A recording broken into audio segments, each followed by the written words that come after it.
Salutation, darlings. Looming here, bringing you some more Genshin Impact. Last time, we discovered that a crisis was brewing in Myriad, even before the crisis actually happened. And now we're here trying to stop the crisis from happening. If you look on the map, everything is perfectly fine. Tragic that this isn't the quest map. As you may have noticed, a little blue area.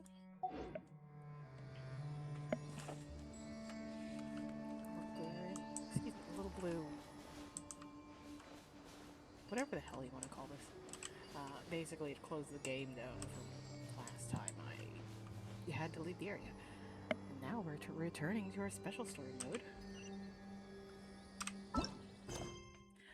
With the Archon Quest, Song of the Welcome Moon, Act 10 of Myriad Path, Flux and Dissolution, Darkness Looming.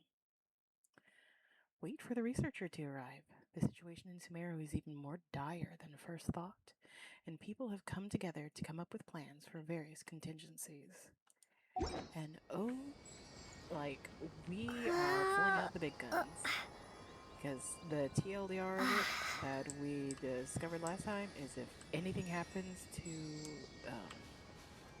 that tree whose name I forget what it's called. Like hell if I remember anything's name. Oh gosh. Irminsul. Oh my god, I remembered it. If anything happens to Irminsul, all of that could be doomed. So, well, let's make sure that nothing happens to Irminsul.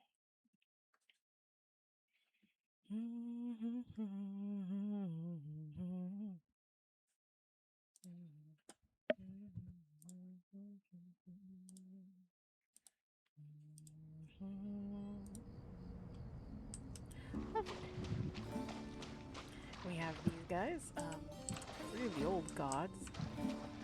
Jet's here, Philippor's here. If you play the game yourself and are up to date on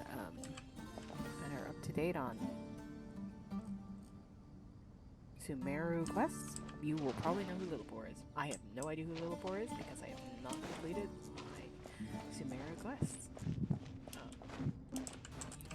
They're all who that we talked to last time, but as I was leaving after I hit the trip yesterday,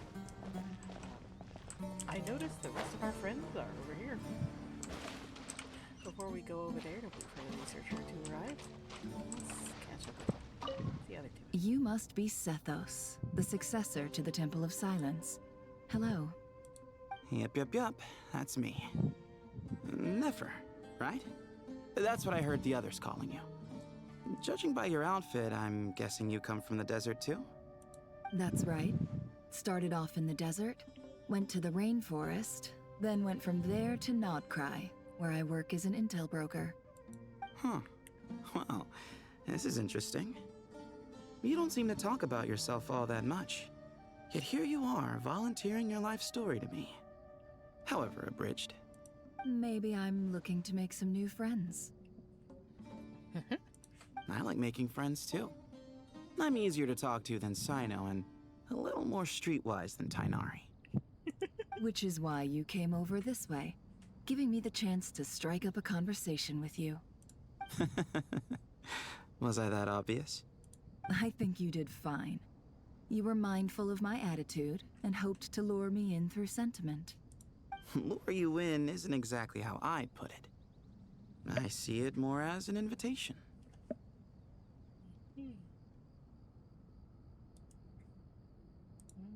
An invitation to what? To put down your luggage. Lay down your burdens. To return to your homeland.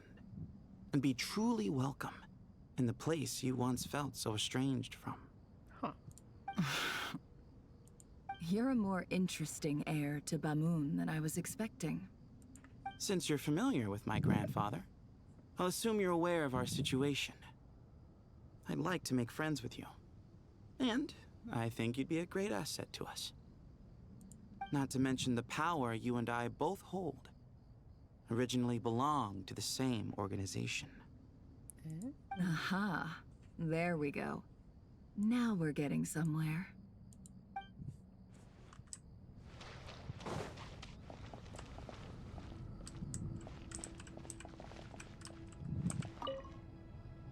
Do you hear that? Sounds like your teacher is scolding mine. Huh. Classic. Did you see her? She's a former Vahumana student who dropped out of the academia and went to Nodcry to work as an intel broker. There's more to her than meets the eye. How can you tell? Do the Matra have information on her? Some, but nothing telling. I'm basing it on the fact that she seems to be an expert liar. She can fool many with her words. Interesting. A sixth sense for liars after investigating so many of them, I take it? Probably. Yep. What about you? What do you make of her? A little earlier, in the corner, I noticed she gave some supplies to Jet and had her deliver them to the main group. She's meticulous and highly observant. Besides, what was it you said? Making it to the top is no easy feat in any profession. Anyone who's at the top of their game has to have some sort of edge over others. It's true, but she's not the only one at the top of her game. I also am, and so are you. Sure, but what's to guarantee she won't overhear us talking about her? Don't worry, I have my methods. Sethos is distracting her. Oh. Ah, I see.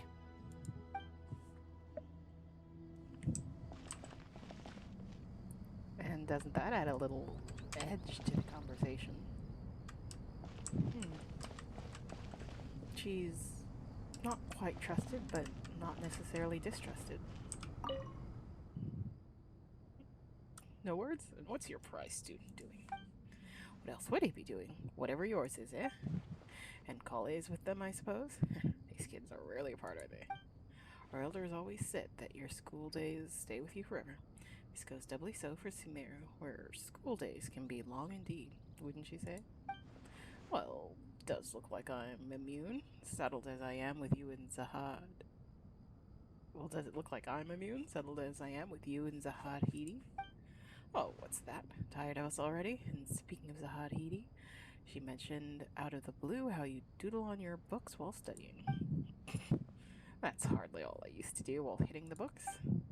She said that you once circled the name of the murderer in a detective novel, and that, just in case someone missed it, you wrote the murderer is so-and-so as a hint. On the title page, no less. Did I now? I suppose I always was the creative type. Oh, laugh it up, would you? Young Cyrus really was a budding genius, wasn't he? Full of wild ideas, more like, and you're still very much like that kid, you know? A living example of how all your school days stick with you. As they have with you, you straight-lacing prig. You know what? Let's leave it at that. Might as well bear with one another than expect us to turn our lives around, or something. Truth be told, you should probably keep an eye on Sino and his friends. We'll all need to tread more carefully than we used to. I will. Take care of yourself as well, alright? Don't let the pressure get to you. Couple of old fuddy-duddies chatting.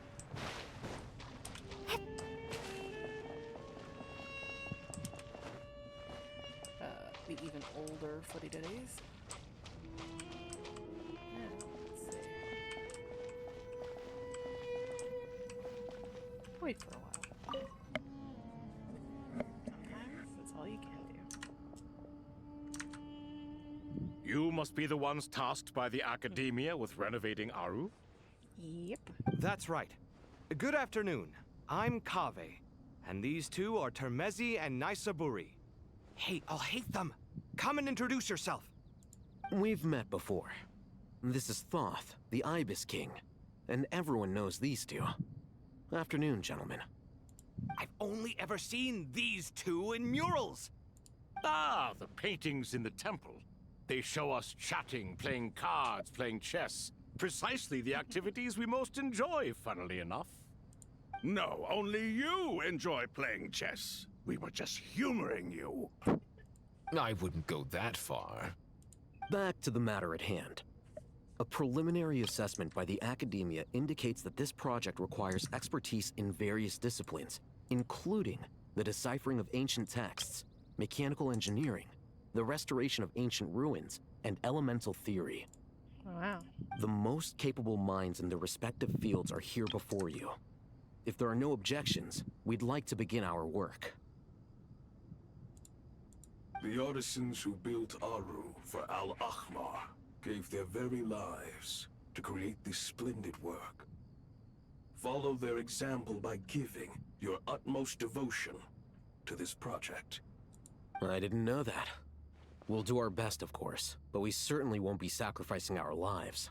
Such brazen words. Humans these days are a far cry from their ancestors. What little respect you show for King Deshret. No, that's not what he meant. Please, don't mind him. He shares your sentiments, just not your, penchant for hyperbole. Assuming that's what you were going for? I just think it's important to manage expectations. Forgive my lack of courtesy, but we simply can't sacrifice our lives to the gods on completion of the project like people in the legends of old.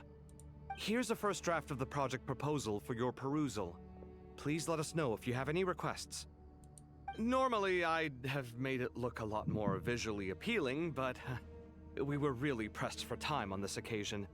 I hope you'll forgive me if it's a little rough around the edges. Naturally.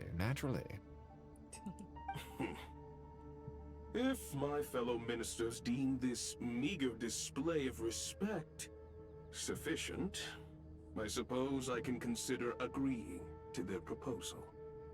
Why are you so preoccupied with the ostentatious displays of respect to Al-Ahmar? We should be trying to make things easy for them. You never know.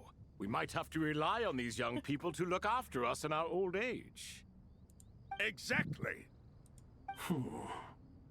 This is Aru's mainframe. Be reminded to use it with great caution. We certainly will. Thank you for your assistance.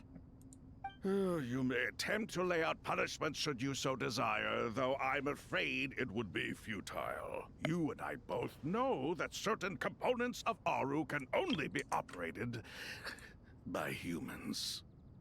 King Deshret always believed in humanity. Still, the reason that Aru's modules are designed that way is not so much because he trusted them, but more because he was wary of you. Is that true? No wonder human artisans helped to build Aru then. He actually required human assistance to create his greatest work. Naturally. Have you noticed that the Goat King keeps giving superficial responses? It's like he's just going through the motions and leaving the real debate to his colleagues. He understands the art of perfunctory speech. That's what earned him his position as the Minister of Ministers. It seems the rumors about King Deshret being a poor judge of character are baseless after all. Excuse me for being blunt, but it sounds suspiciously like you're putting yourself on a pedestal and mocking me. You're mistaken. And while there's nothing strictly wrong with making every conversation about yourself, it's not exactly a positive tendency either. You? Whatever. I knew it'd be like this working with you. All right, let me past. I need to look at this console.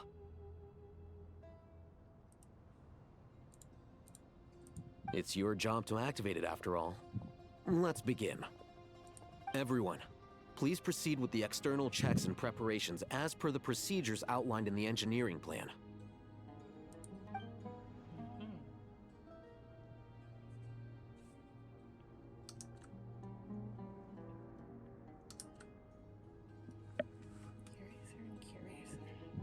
Hello there, youngsters. Jeez. Whoa, the Ibis King came to life. What do you mean, came to life? I've been alive the whole time. You did say we could start our research, right? Are you having second thoughts now? I've reviewed the proposal. The work you're planning to carry out on this grand device is ambitious in its scope. You have ample confidence in your abilities, I take it? I wouldn't say I'm feeling hugely confident, but given how bad things are, I'd rather at least try something than sit around waiting to die. You are the top scholars of your day. I trust you are aware that there are countless links between Aru and the Akasha? Aru and the Akasha? But I thought the Akasha was the Academia's greatest technological accomplishment, created years ago by the Dendro Archon to help her people access knowledge. And you too? Do you not know either? You've read the instruction manual, right? You tell them. An instruction manual? The Akasha has an instruction manual? The Dendro Archon is a kind and thoughtful god indeed. It used to sit on a shelf in the corner at the House of Dana. Not the most popular read. If the manual is to be believed, Aru was in fact the original inspiration for the Akasha system. What? But there are so few records about Aru anywhere. And practically none of the scientific expeditions into the desert had anything to do with it. Ah, but this is something you could not possibly have known. You may have heard many stories about the desert, but what is the most important aspect of history? Consider this a quiz. Anyone from Vahumana present? I'm from Vahumana. It's, well, veracity. Precisely. And a large part of veracity is the chronological order in which events occur. I may as well tell you. In the beginning, Nabu Malikata, the goddess of flowers, descended upon Sumeru. The glory of the heaven was within her. She brought life, oases, and knowledge to this land. Then she created the Jinn, enlightened them, and ordered them to serve her. Two other gods also walked upon this land where wisdom flowed in abundance, and the three met beneath the great green trees. It was the first and greatest alliance. We should speak with reverence of this covenant between the three, which transcended both time and life. For they promised that in Sumeru, wisdom would be shared with all. All the great changes in Sumeru's history began with the goddess of flowers. For King Deshret's sake, she pried into the secrets of Celestia, and for this was burned to ashes by the flames of wrath. So grieved was King Deshret by her passing that he lost all interest in state affairs and devoted himself instead to the knowledge that she had brought back. It was after learning of the technology from that floating island in the sky that he first conceived of Aru. And so, the Akasha was inspired by Aru, while the basis for Aru itself came from Celestia's technology. Very interesting. Well, if the two share a common technological origin, then connecting one system to the other is an entirely feasible idea. Unbelievable. Have you no reverence at all for celestial technology? No, I do, but there's no time for that. The schedule is too tight. Blame it on the deadline. Perhaps you could try coming up with our cutoff dates. You know what it's like having to turn around 5 different drafts in one day? I wouldn't wish it on my worst enemy.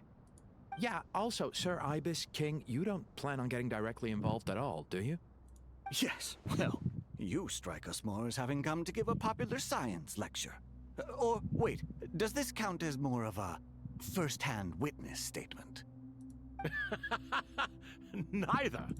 Anyway, this sounds like far too much work for me. Still, if Aru is so powerful, why didn't King Deshret use it for more ambitious ends?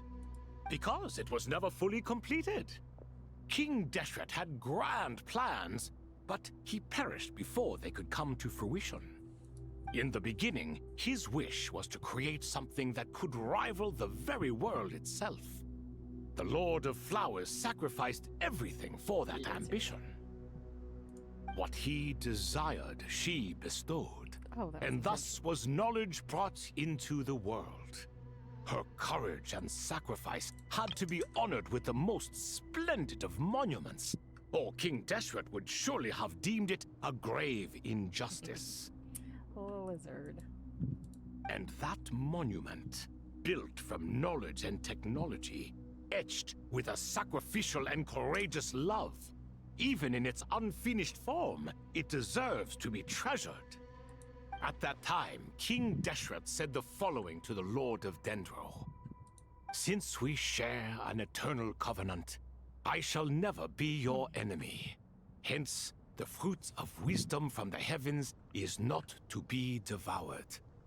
Remember, it is not that I lack the power to become the enemy of wisdom. Yet you and she have taught me much and shown me kindness. For this, I cherish you both. In the end, Aru was only used to store a portion of the souls. It was but a primitive form of the masterwork the king had envisaged. His final hope for Aru was to return to the past, when she yet lived. So the point you're making is, King Deshret was both powerful and ambitious, and he only ceased his imperious ways out of affection for the goddess of flowers and the Dendro Archon. You could see this as an act of mercy, but you could also see it as the sentiments that lay between these three gods placing constraints on him. This was, after all, the foundation of the alliance between them. This explains why Aru was both a prison and a monument, and why the answer to the three questions was time. You have to be careful who you get involved with, or you invite all manner of misfortune. This is as true for gods as it is for humans. Love is the same. It is both a prison and a monument. All right, let us pause the story here for now. Seeing as you've been so diligent, I'll offer a little help. Who's in charge again? Is it you two? Ah, yes, me and him. Now then, close your eyes. Wisdom hides in the space between the tangible and the intangible. It is to convey the incommunicable through the simplest of mediums. By the power of King Deshret, I shall grant you a glimpse into the unseen secrets that lie at the threshold of existence. Interesting. Where did this come from? Is it a new mechanism? It looks more like some form of externalized information. You've rendered it visible? Just as the Akasha allows you to access a greater range of knowledge, the power of our king permits one to perceive ingenuities that do not belong to this world. This is no ordinary mechanism. It reflects the internal structure of Aru. Whether you choose to increase or decrease, keep or discard. Come, use these to achieve the outcome you desire. Looks mechanical to me. Better let me handle it, just in case. But wait, how do I get up there? Turn around. So that's where the elevator is!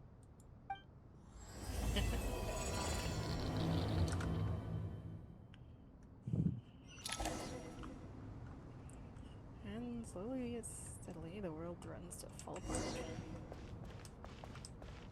It's interesting because we interact with this kind of immaterial world all the time, so...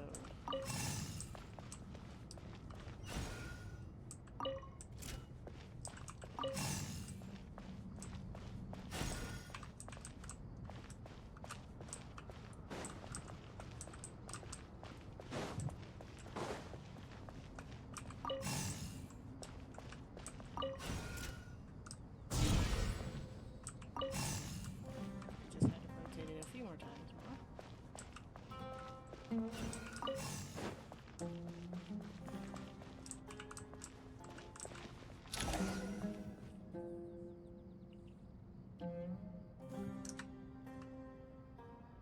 obelisks were used to record important information in the ancient desert civilization.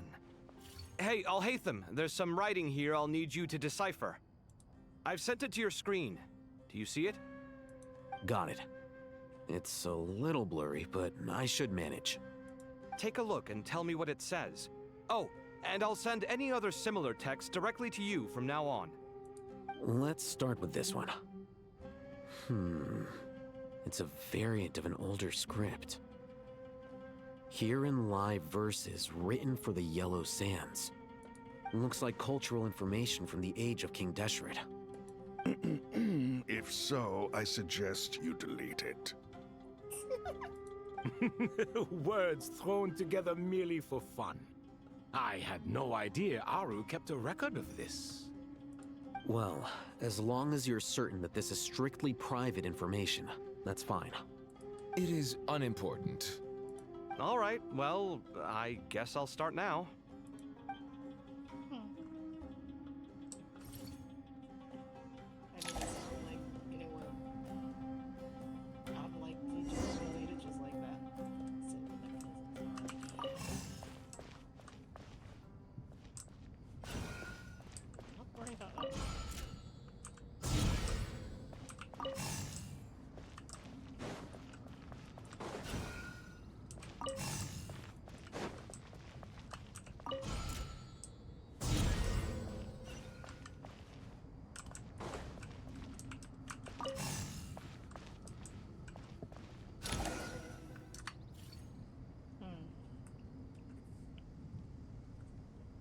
Found some more. Sending them over to you now. These are all reports about the Gurubad conflict. Can we delete them? I'd say so. Most of this information has already been archived anyway. What if there are details in there that Vahumana missed? What are we supposed to do if they come after us in the future? They'll just have to live with it. If we don't resolve these issues now, there won't even be an academia in the future, let alone a Vahumana Darshan. Yeah, you're right. Okay, done. There's some other similar monuments nearby. I'll check them out. Go Kaveh.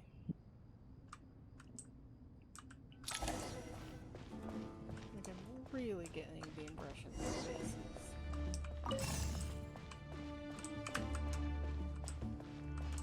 being incredibly simplified. Yeah.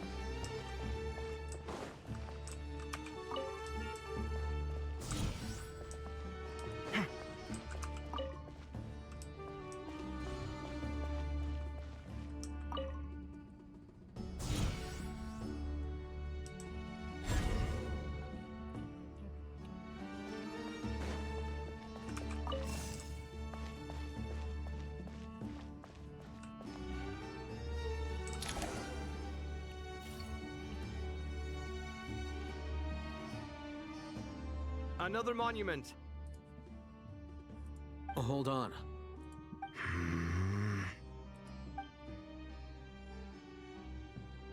You're still reading it?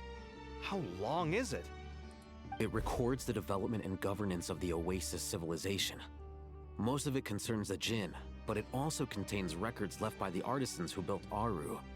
Is it important? Some of it. There was no way for me to read the whole thing in its entirety, so I had to rely on my intuition to pick the parts worth keeping.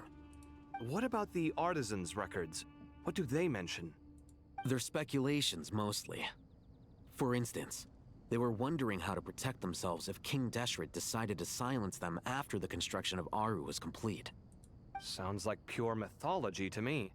Surely that kind of thing didn't really happen. The records do emphasize that this was merely their conjecture based on various myths. Still, the artisans did leave details of their plans to survive, including blueprints for their escape route. Even that got recorded? Okay, well, I'll make a copy of this first before I delete it. Is that truly necessary? You won't be needing those. No, the blueprints are important. I want to keep them as a memento. Besides, having the secret exit is pretty useful, I'll say.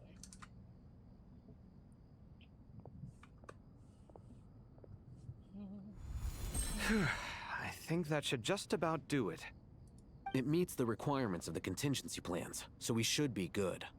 I gotta say, it's the strangest feeling, this cross between reality and the intangible. It's like drifting between life and death, or in and out of a dream, using my own hands to manipulate illusions that are forever out of reach. Chasing dreams in the most literal sense. Definitely a novel experience. What happens if my spirit just floats away? That won't happen. Anyway, I wouldn't celebrate just yet if I were you.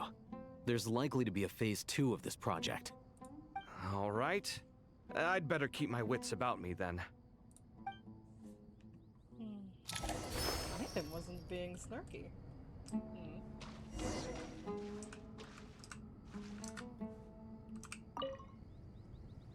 I expected that the outside world no longer respected the ancient gods, but even so, I do find the tone of these youngsters to be dreadfully impolite.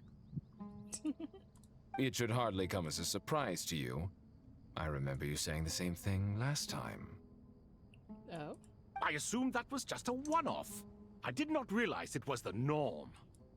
Don't you think that young lad's matter-of-fact tone sounds familiar? It bears a rather uncanny resemblance to you, Goatee. Surely a sign that he is a man of rare intelligence. Oh. The rest of them, though, much better. The blonde-haired one, for instance. So sincere. That's the kind of kid I can respect. Aww. Oh, really? Well, what about your disciple, Nefer? She's about the furthest from sincerity that a person can get.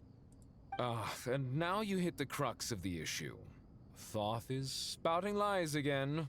He cares nothing for sincerity. He likes Nefer simply because her personality is just like his. Thus, in giving his approval to Nefer, Thoth is simply validating himself. The rest is but smoke and mirrors. You have some nerve saying that. There really is no helping you two. Shut up, chess rookie. What nonsense is this? How dare you tell me to shut up? How can you engage in such banal chitter-chatter at a time like this?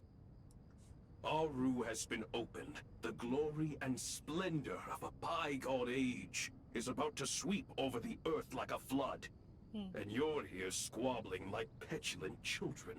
I suppose. All three of you are insufferable. King Deshret was merciful, indeed, giving you a chance to be released from prison. I say, you should have been locked up for good. Ah, but Bennu, look on the bright side. Had they not been released, we would not have been awoken. Oh. You've been here this whole time. You should be scolding them along with me. I miss Hermanubis. It's not a real reunion without him here. And now you're avoiding the topic and talking to yourself. Why King Deshret designed your personality like this, I will never understand. Isn't this simply proof that our king supports my free will? Oh, look at those two rust buckets. Suddenly, you two do not seem so bad after all. Here, here. If being stuck together for thousands of years fosters no friendship, I cannot say what would. Naturally. The freaking naturally is slowly but steadily killing me. Naturally.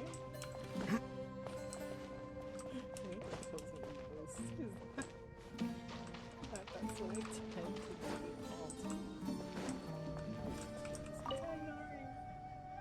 How's it going? Are things progressing smoothly? Well enough, I suppose. You know how it is. The work itself is only half the problem. The other... I'm sure the feeling is mutual. Honestly, though, I thought you two had already worked things out. Well enough, I suppose. You know how it is. The work itself is only half the problem. The other half is having to work with Al-Haytham. As if. Turns out working closely together is the best way to expose any tensions lurking beneath the surface. Besides, I just think that some people never change. Agreed. Case in point, you didn't make sure I was out of earshot before you started complaining about me. Old habits die hard. Actually, this is for your own good. Maybe if you spend a little more time listening to what other people have to say, you might actually realize that you're the problem. Naivete is another old habit of yours. I totally understand the ship. These two are hilarious. I had assumed that you both volunteered for this project, like us forest rangers. But now I'm getting the sense that wasn't the case.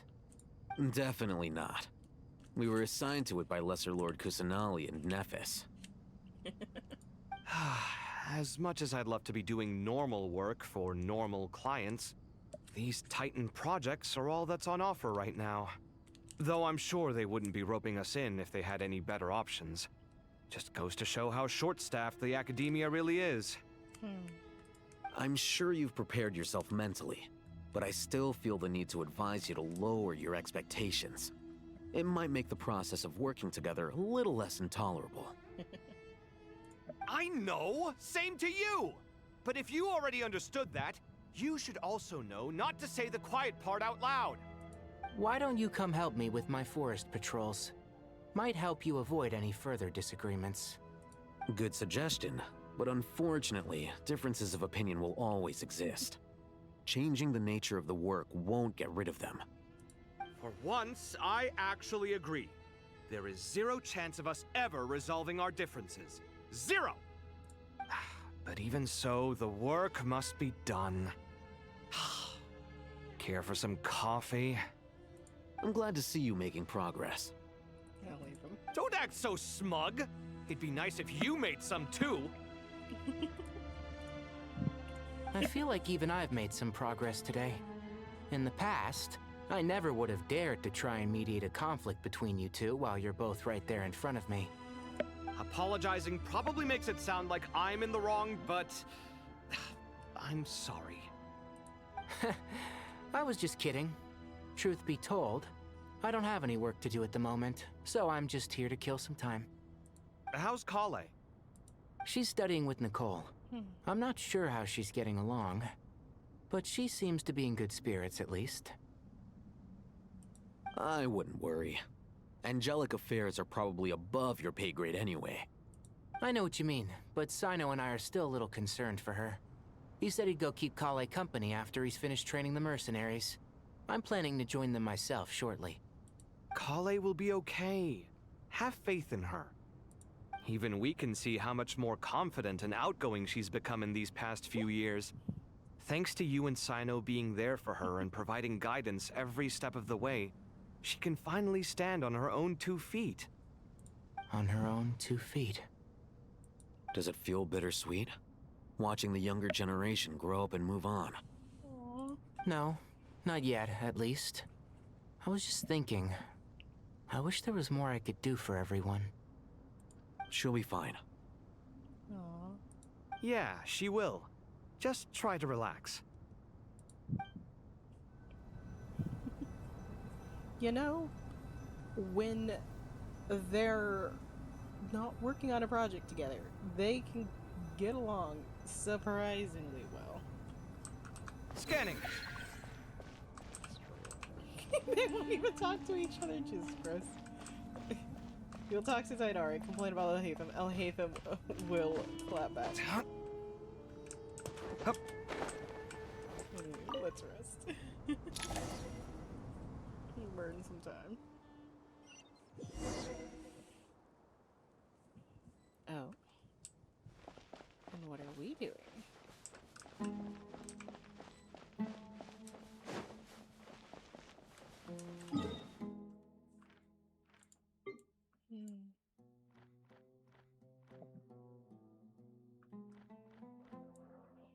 Sandstorms have subsided, but mysterious miasma that we are encouraging, so to say, is still there.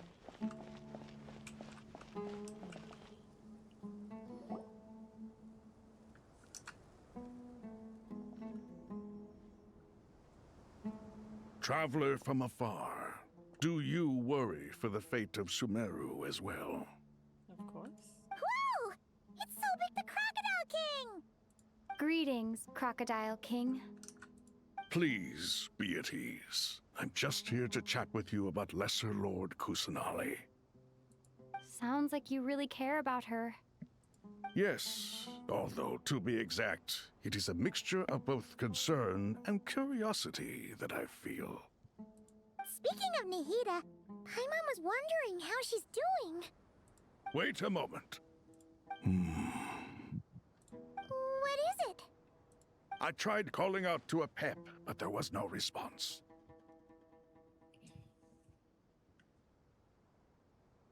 This can only mean that she is focusing all her energy on taking care of Lesser Lord Kusanali. All the gods who served King Deshret seemed super surprised to hear that a pep agreed to help Nahida. Guessing she made a bad impression on you or something. Are you aware of the history between her and our king? Not necessarily. The story begins a long time ago. Al-Ahmar was always a wishful thinker where the Dendro dragon was concerned. Without consulting her, he decided to list her among the 7 pillars and declared his own power to be far superior to hers. That was when our king was at the height of his power. Ibis Goti and I were no match for him, and so we chose to submit and serve as his ministers. But not a pep. No, she never thought much of him. To a pep, Al-Ahmar's pride and sense of superiority were nothing but ignorance and hubris. In fact, they fought numerous times, but usually the battle ended in a draw. In the end, King Deshret coveted the power of Celestia, only to end up corrupted by knowledge. Right, forbidden knowledge. His final act was to trick the dragon into swallowing him whole, leaving her to bear the torment of his sins. The Dendro dragon stands for the glory of a bygone era. She hated Al-Ahmar and what he represented. All the gods, all the power they wielded. And so, her willingness to help the Dendro Archon through this crisis comes as a great surprise indeed. It makes one wonder whether, perhaps, the Dendro Archon assisted her in the past. Yep, Nahida did her a huge favor. He tells her back about how Nahida helped to free a pep from her suffering.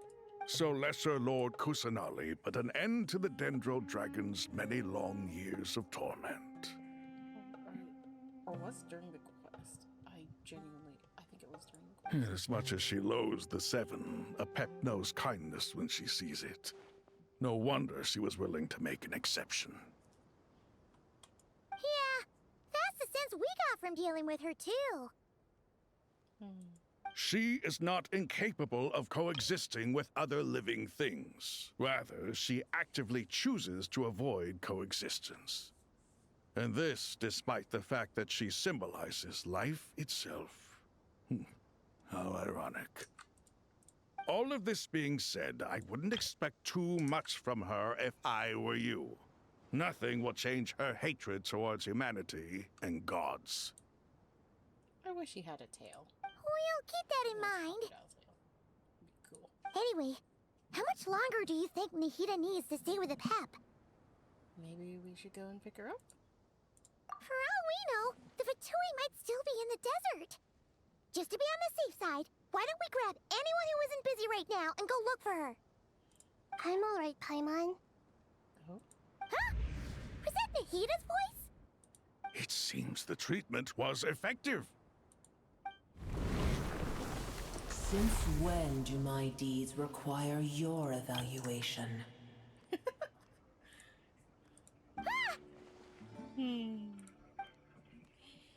Here will do just fine. Aww. I had no intention of taking you any further. One ought not expect greater generosity than they have earned. Aww. You always hide your kindness away like an oasis within a sandstorm. Only those who make it through the swirling winds can know just how beautiful that oasis is, and how much hope it brings. You dare appraise my being? No, I'm expressing my gratitude. I want to thank you for sharing your precious life force with me.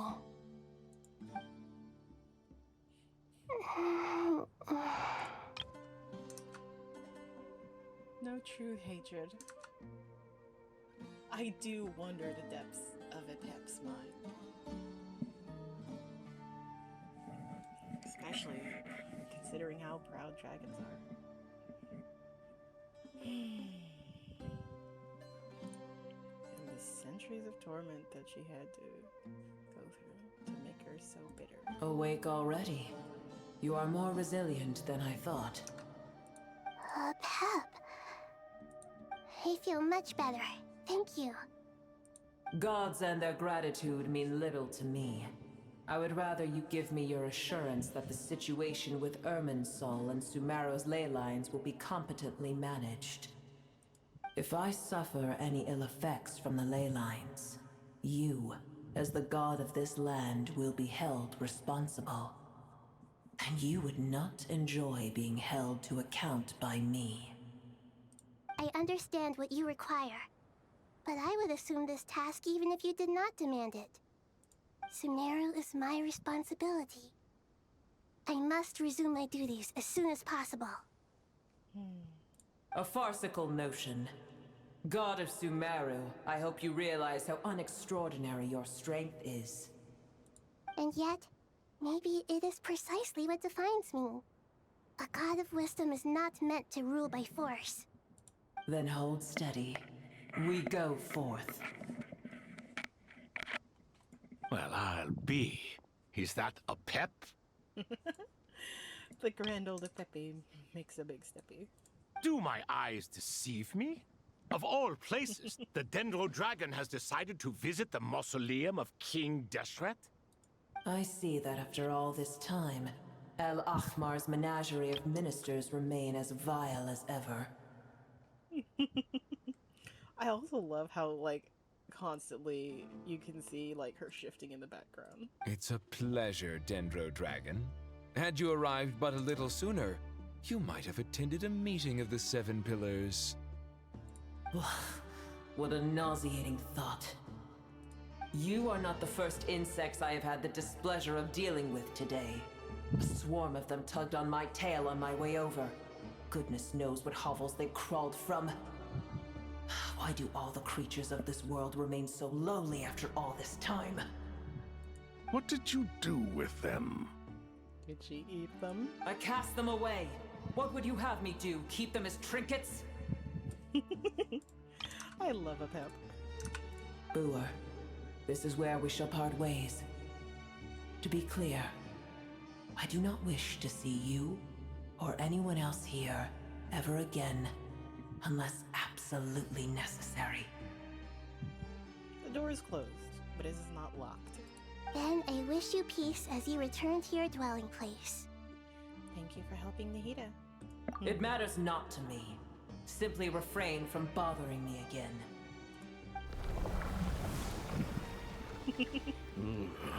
A force to be reckoned with. At times like this, I feel glad that she has no interest in any of this. Hold on, just hold on, okay? We're almost there. Sure. And a bunch of Aranara. We made it. Huh? Wait, that voice. It's... Sheriff? Uh-oh, I'm gonna fall.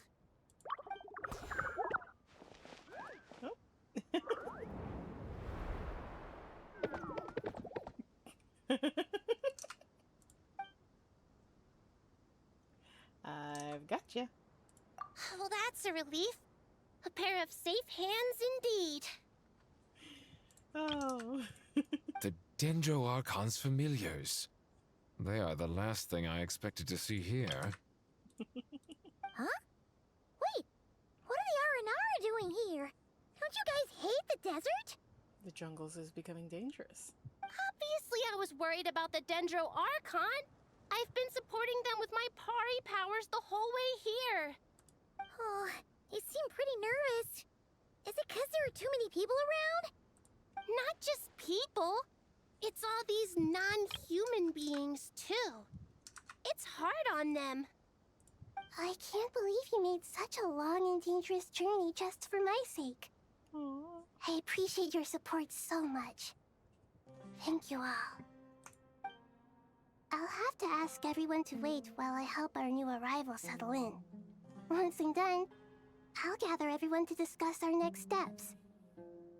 Traveler, Paimon, shall we find a place for our friends to stay? Sure. Awesome! Let's go! Well, first I have some questions. Answer Nahida's questions, bringing her up to speed on everything that has happened. Okay, I think that covers everything. Thank you. We can get going now.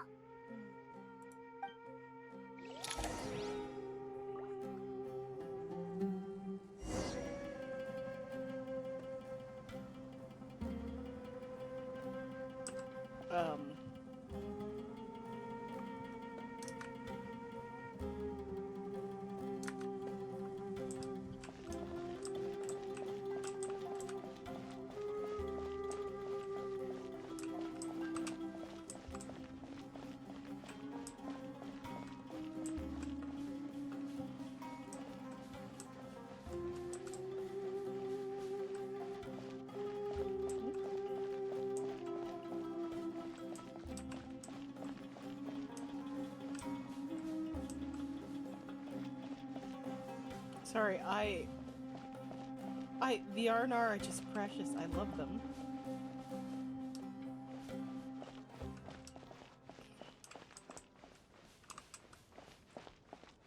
I am curious. Will the others be able to see the Aranara? Or just Shurith?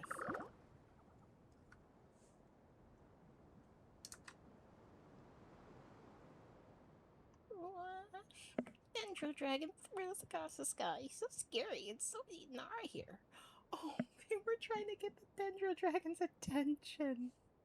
They weren't attacking. Oh. Cheer up, Ross. They're looking at us. Ooh, they're looking at us. Surely all those Nara can't see us. Nara are always so busy walking here and there. Hide, hide. Don't let the Nara catch us. They can have the pot, but wait, no, the Nara can't take my pot. The pot? My sister and I have to look after it. Hide, hide. The Nara are coming. Hello, everyone. It's only us. Oh, Lord of Dendro, Nara Zorwing and White Floaty. Lord of Dendro, Nara Zorwing, Paimon, it's been a long time. It must be very tough for you coming all the way out here. Especially since you don't like the Veluca. Sand. Is everyone back in Vanarana doing well? Arajar is Vara Tree. Varsa trees protect Varanara, so that means Arajar is protecting Varanara. Don't worry, everyone who stayed behind will do their best to protect their home. And we'll all do our part too. Ah, everyone's here. Good. Are you okay? You look like you were about to pass out back there. Then you're forgetting who I am. Don't underestimate me. Yes, we have the mighty Shurith. Shurith, the mighty Red Floaty. Oh, excuse me! Are you comparing me to Paimon? Well, Arakan thinks it suits you.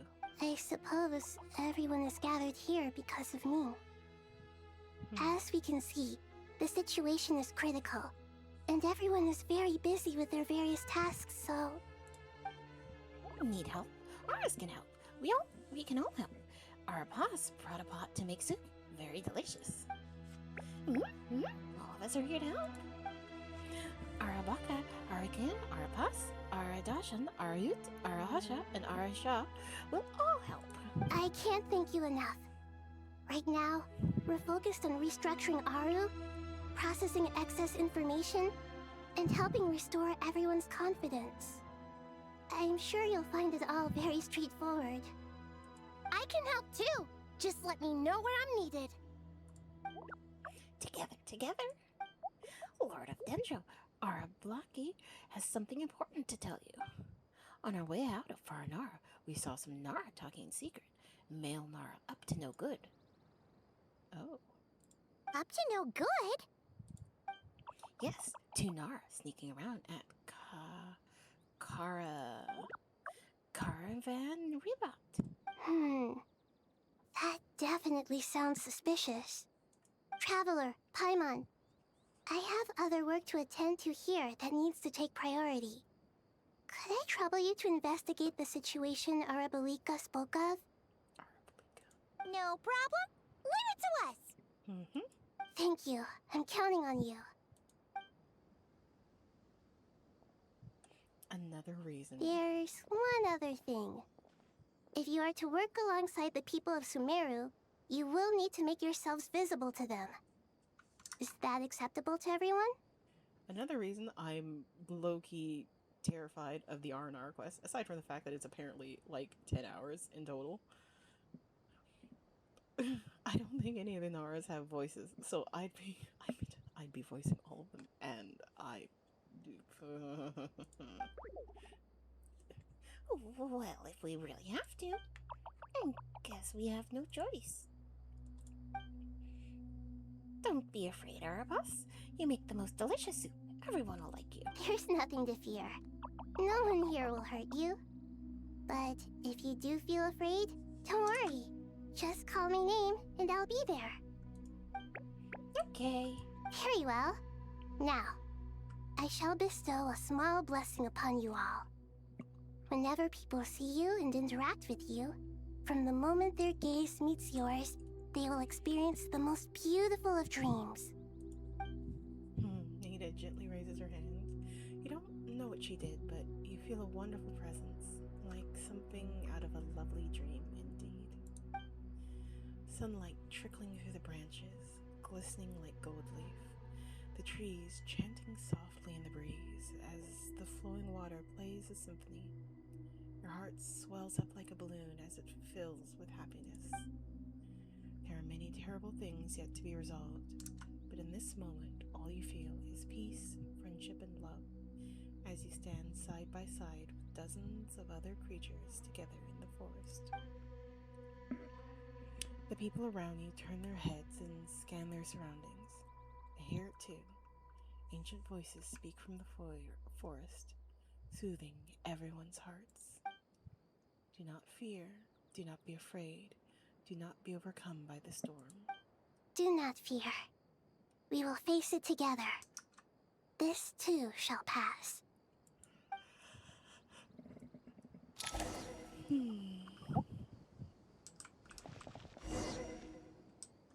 How curious it would be. Oh, Athenor, looking this way. Uh-oh. It's okay. Arabaka will protect you all.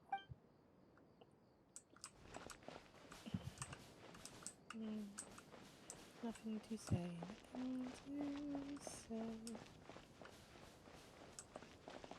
How curious it would be for these things to just appear out of nowhere, these mysterious little plant people. But they it feels like a dream, and they tickle a memory from your childhood.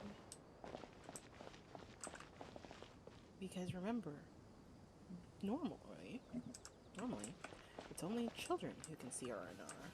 And R&R don't mind too much being seen by children, but it's just adults that scare them.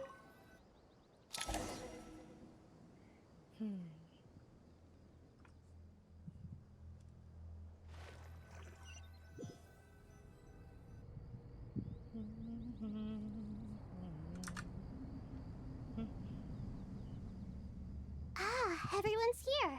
Wonderful. Wonderful indeed. Dendro Archon, you're back. Are you recovering all right? You mustn't push yourself too hard. I'm doing very well. Thank you for your concern. Scholars update Nahida on the progress of Aura's renovation. I see. Using the power of Aru to reboot the Akasha and gain access to Irmin's soul. It's a sound plan, although I regret to be the bearer of bad news. But with the state that Irmin's soul is currently in, it's impossible to access via traditional means. Even the Akasha won't change that. Alas, we had feared this may be the case. And what about non-traditional means? Non-traditional means? Are you saying... Desperate times call for new measures. I like that. Not desperate measures, just new ones. Caravan rebid. Heading to Aria, presumably. Yeah. But yeah, a lot going on.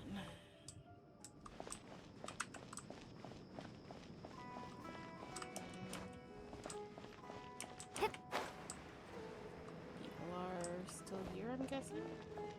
Right. Setting up to move on, but...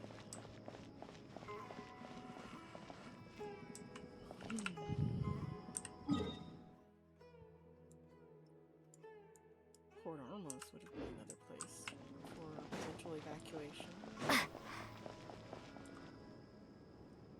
Sino! Hey! We're here! Ah, it's you. Is there a situation? Well, apparently, there's some suspicious people. The Aranara have good intuition when it comes to people. In other words, there may well be a traitor among us. Given everything that's going on, I'd be more surprised if there wasn't. Miss Nefer, as a professional intelligence broker, I trust you have a solution? Usually the baseline is you give several people different information and see what information the enemy responds to. Not one that I'm willing to volunteer. What's in it for me? Let's say I'll treat this as a pilot project aimed at expanding your intelligence operations. Whatever business you're in, an avenue to demonstrate your abilities could never hurt. I like the sound of that. Glad we're on the same page. Given that you rarely set foot in Sumeru, practically no one at Caravan Rebot knows who you are. I take it you've read the files on everyone in the area? Yes. I also skimmed the list of evacuees, and am more or less up to date on where everyone stands. Any initial suspects? Limiting the scopes to males whose recent activity could be viewed as suspicious. I've identified 3 names. Smart guy. The Aranara saw 2 people talking, but currently we only have 1 suspect. The other person was probably just a messenger, and in all likelihood has already left Caravan Rebot. Everyone is heading for the desert per the evacuation order. Anyone willing to turn back at this stage is almost certainly with the Fatui. There's no way it was a spur-of-the-moment decision to act at a time like this. This spy must have been planted long ago. We need to smoke him out from wherever he's hiding. Sounds like you have the beginnings of a plan. Sino and Nefer quickly exchange intel and narrowed down the relevant information. I see. Their suspicions are well-founded. I'd be watching him too if I were you. So far, we still lack solid evidence that he's been bribed. He hasn't made any recent purchases that would indicate he came into some cash. Then let's get closer to him to confirm before we make our move. I can handle it.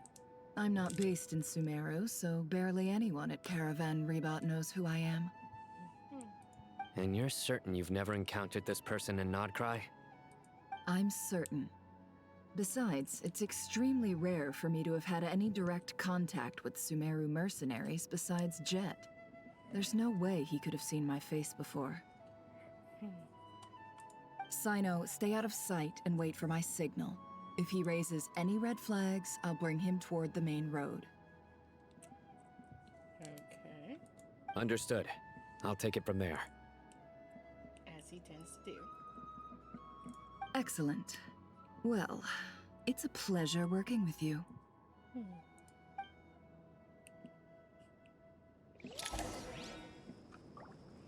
And we switched to Nefer, because being the traveler would be like having the spotlight, to be perfectly honest. Oh. Core of 30. Darker skin, scars, frequents the desert, and has ample combat experience. Nothing unusual about how he dresses or acts. What's that he's looking at? A coin. Interesting. Could that be how his contact paid him? Conveniently discreet for someone trying to hide any unexplained income. And yet it could be highly valuable. Sorry to bother you. Has everyone here already left? I don't suppose you happen to see a lady wearing a hat? Ma'am, what are you doing in Caravan Rebat all by yourself? The main group evacuated some time ago. Didn't you pass them on the road? My friend and I lost some of our cargo along the way. I didn't want to miss out on potential business, so I told her to go on ahead and meet the client while I retraced our steps. I didn't think it would be so late by the time I found it. And then there was a terrible sandstorm. I guess I must have taken a wrong turn, because I didn't see any large groups on my way here. Forgive me for asking, but just to be on the safe side, could you describe this friend of yours? Sure. She has blonde hair, and she was wearing a hat and a white dress. You'd definitely know if you'd seen her. Yes, I think that does ring a bell. Ah, my apologies. During this exceptional time, the Core of 30 are under orders to be extra cautious when dealing with unknown people, whoever they might be. I understand. Well, sir, is there anything else you need to know? If not, I'd better try and catch up with them. Hey, wait! They left a good while ago now. You'll never catch up with them on your own. Why don't I give you a ride? I'm here to collect the last few people anyway. We have plenty of carts, so one more won't be a problem.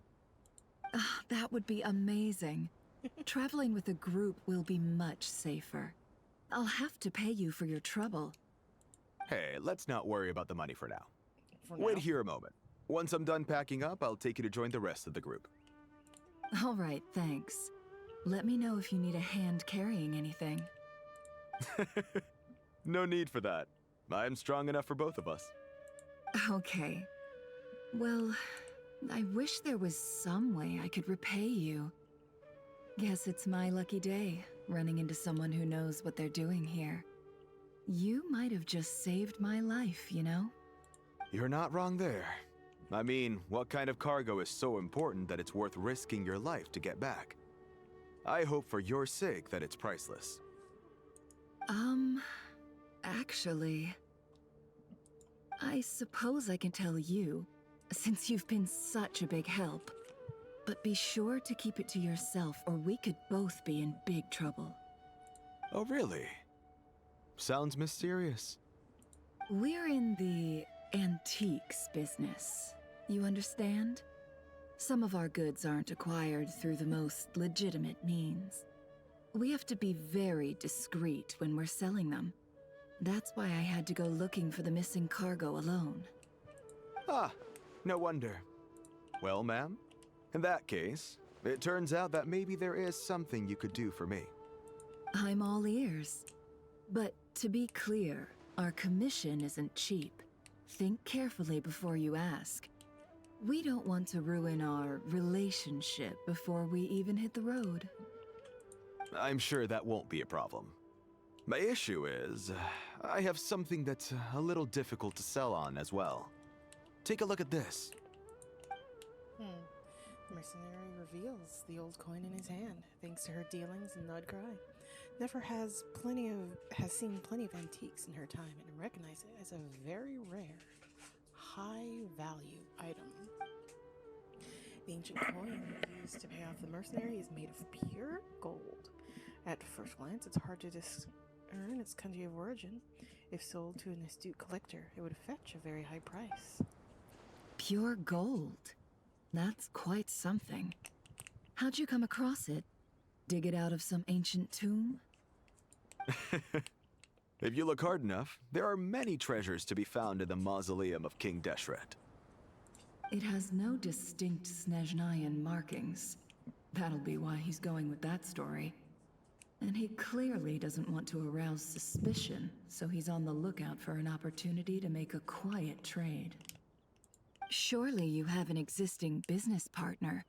Won't they take it off your hands? I hope... The shop I used to work with is having cash flow issues at the moment after losing some money. I'm under enough pressure as it is without having to deal with them. On the off chance anything went wrong, I'd never get my money back.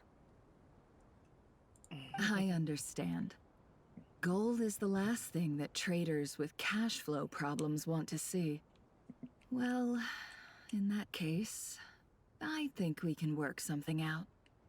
As it happens, I'm just about done packing. Shall we make a move? Sure. Let's walk and talk. This evacuation was a huge operation. They needed a few people to stay behind and tie up loose ends. And I ended up being one of them. You're lucky you ran into us in time. I certainly am. I don't know how this happened. One thing led to another, and look how it ended up. I just hope our client doesn't get spooked and cancel their order. Fingers crossed. But either way, life goes on, and we all have to make a living somehow.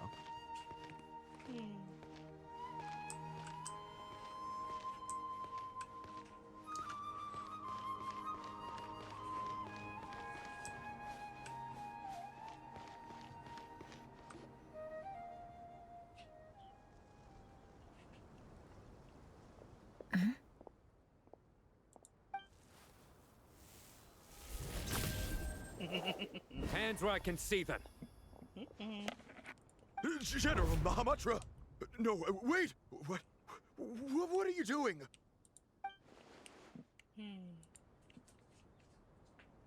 This is the coin? Good. Sadly, you won't have the chance to spend it. Nicely done. Looks like Sumeru's Matra are a well-oiled machine nowadays. Jeez, the tone switch up. Unmarked gold coins are quite difficult to trace. Thanks to you, we have secured the evidence. Here's what's gonna happen. Tana nods to the group, then turns and leaves with the suspect. Before long, he returns with the intel he got out of the suspect. Southeast from here, leeward side of the hill. That's where he's meeting his contact. Great work. Candace tells me your interrogation skills are highly effective. Hers are quickly catching up. She's improved a lot in recent years. What are they doing? Looks like it's over to you for the next step. Because I'm quickest on my feet? Because you know how to trail a target. Plus, it'll be easier to monitor their activity from the air. Fine. I'll be quick. One more thing. The Traveler just brought a message from the Dendro Archon. Once you're done with this, we're to meet up at the mausoleum of King Deshret. Got it. Will do. Are you sure you'll be okay on your own? Gee, I don't know. Maybe you should come with me. Okay. Then Paimon's coming with you. Really? You do know this is a stealth operation, right? Meaning, you have to be quiet? Paimon? Are you sure about this? Oh. Well, Paimon at least wants to give it a shot. Like everyone says, if you never try, you'll never know. Besides, being the best guide in Teyvat has to count for something. This should be a piece of cake. Fine. Join me if you want. But be warned, if anything goes wrong, I'll have to gag you and shove you into a bush. No need! Paimon will be super careful. Promise! Good. Then what are we waiting for? Let's go. Ah! Coming! Coming!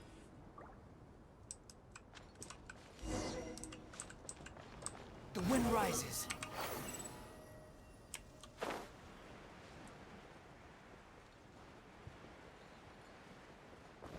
Quit following me.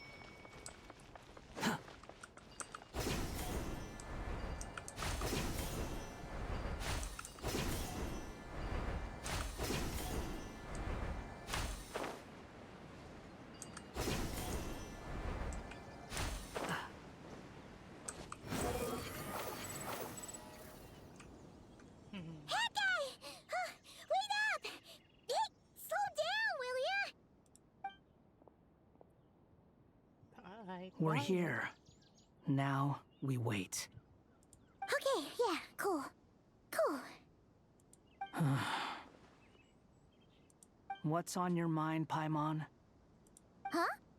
Oh, nothing? I thought all you cared about besides being a guide was food and sleep. Why the sudden urge to go on a dangerous mission? What's that supposed to mean? Paimon's been on plenty of dangerous missions before. But never on your own. You hardly ever leave the Traveler's side. Just saying. I'm kind of at loose ends right now. So if you did want to share, I suppose I'd have to listen. If not, suit yourself. Makes no difference to me. Right. Paimon leaving our side is super weird. Even he's like, what? Oh, that guy? Do you think Paimon is useless? I feel like this is the wrong person to ask. What? Where's that coming from? Aw. When we were in Notcry, Paimon suddenly realized something. Even though Paimon's with a Traveler every single day, whenever we face real danger, she can't do anything to help. Hi. Paimon doesn't get like this very often. She just got really scared when the Traveler got kidnapped that time. What if she never came back? What would Paimon do then? And the more Paimon thought about it, the more useless she felt. But Paimon doesn't want to be a burden. Paimon wants to be a friend who's actually useful. Aw, hi. Does that make any sense? You know, that feeling of just being completely useless and... Oh. Paimon probably sounds so ridiculous right now. He's probably one of the few that could understand. You asked the right person. Boy, do I know that feeling. Oh, that guy. I'm not gonna try and encourage you. What I will say is this. When you start doubting yourself, you have two choices. Give up or change. You have to make the decision to move forward. Otherwise, no amount of consultation from other people is gonna help you. So ask yourself, what do you want? To get stronger? To learn more? Whatever it is, go do it. You won't have any regrets if you can at least say that you tried. Aww. Oh. All right. Something's not right. Shouldn't they be here by now? Paimon, is it just me? Or is it a little too quiet around here? Should Paimon take a look? We'll give it another hour. If nothing happens, we head back. Okay. Time ticks by, but still, nothing happens. How strange. We've been here for ages. Where the heck are they? Have we been stood up? What is it? Did you think of something? Something feels off about this whole situation, but I can't quite explain why. We know for sure that the guy Sinocot had something set up, yet somehow his contact is a no-show. So, either the handler got caught, or, more likely, they decided to cut our guy loose.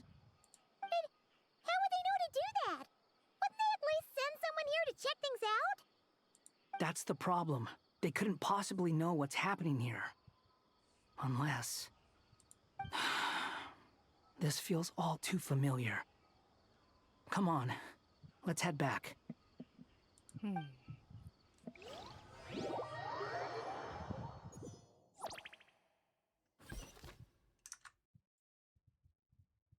Curiouser and curiouser. Even though this isn't a formal meeting, I'd still like to start by saying how grateful I am to each and every one of you. Thank you all for coming here and standing by our side. Shesipank and Bennu are currently assisting the scholars with the maintenance of Aru. Please forgive their absence. As for Hermanubis, may he rest in peace. We remember him with great fondness. There have been times when I imagined what it might be like to meet you all. Now that it's really happening, I feel quite emotional. Time has taken many things away, but that which remains is all the more resilient. I must say, there is one thing that rather surprises me. You appear to be in good spirits, Lesser Lord Kusadali. But even so, I can sense that the life force given to you by the Dendral Dragon has far from fully resolved the problem of your vitality. Oh no! So even Apep's power didn't work?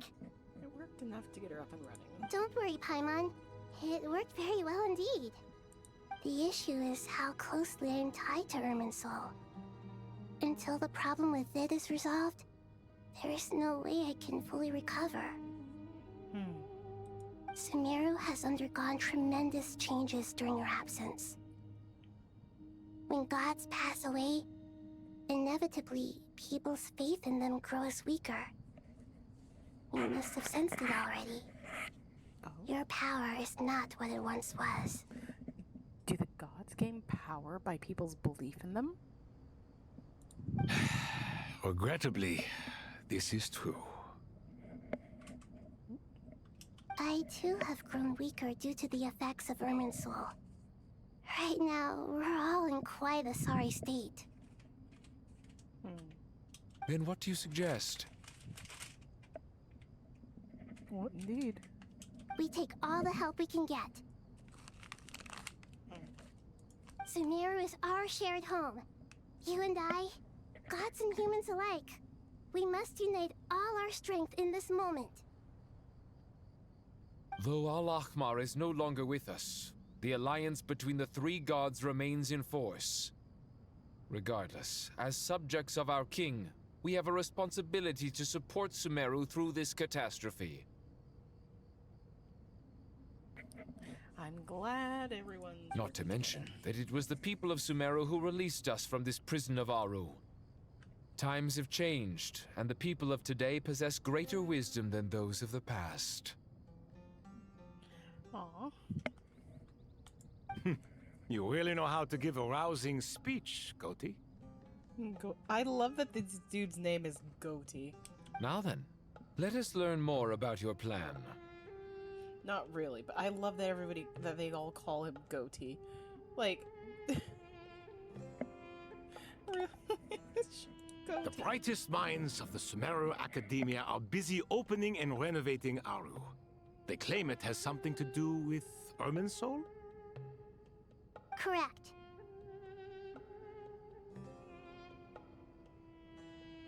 Irminsul has existed in Teyvat since the very beginning.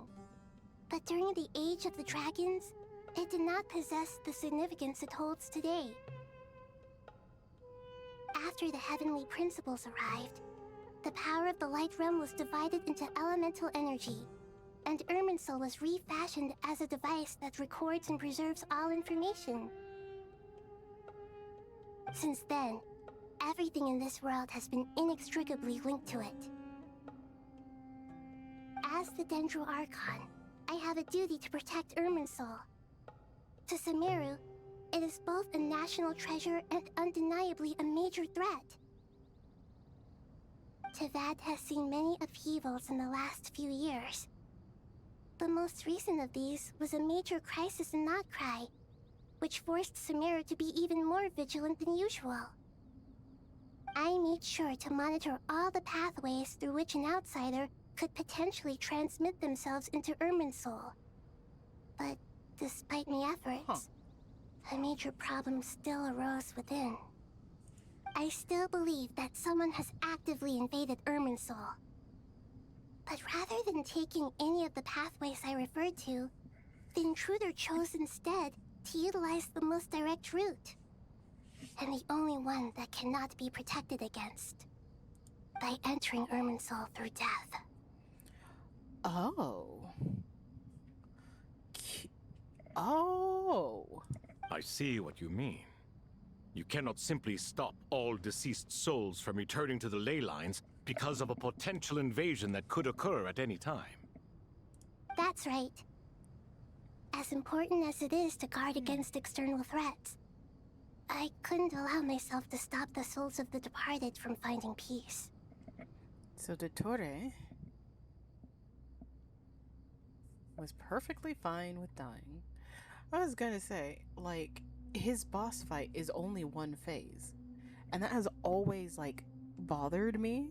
Because normally they have 2 phases, you know? The big boss, not like the little ones around the world.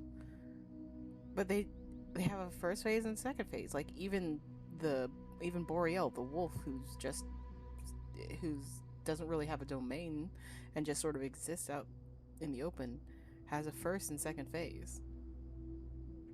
Dvalin has a first and second phase. There might not be much difference between the first and second phase, but still, so they are. But not Dottore. He fought us once and then died, and I always thought that was weird. I didn't know if I mentioned it or not. I should have. Please, understand how difficult this predicament was for the Dendro Archon. Defense has never been an easy task. After Irminsul was invaded, my authority was quickly restricted. Soon after that, the tree began denying access to any connections. I'm sure you feel responsible, but you are not to blame. No one can predict every possible disaster. There will always be trials and tribulations for the world to endure.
that the people of Sumeru should not have to endure this. We must find a way to break through the lockdown and connect to Irminsul. And this is why you need Aru. Yes.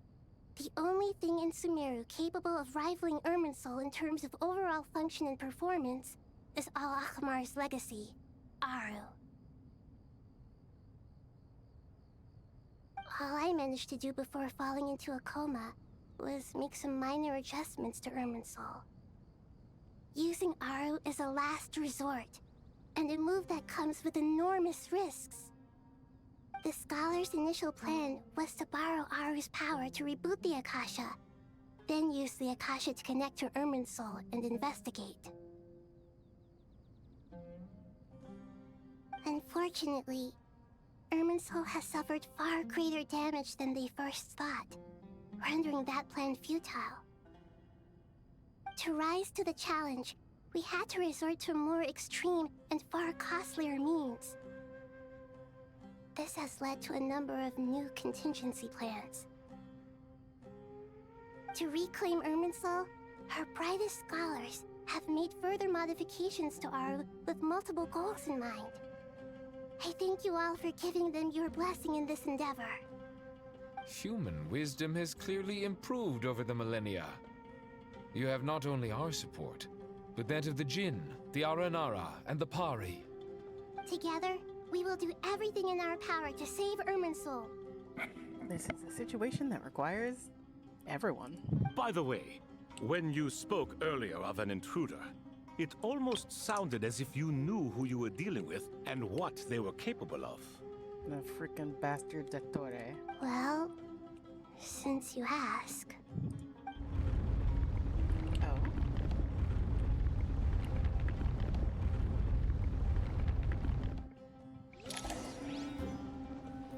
Oh, damn it, Dottore, what now? Also, the kitten's knocked over a picture frame.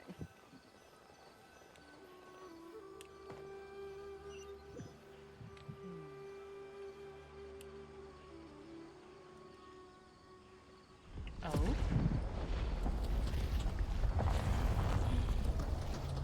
Oh dear.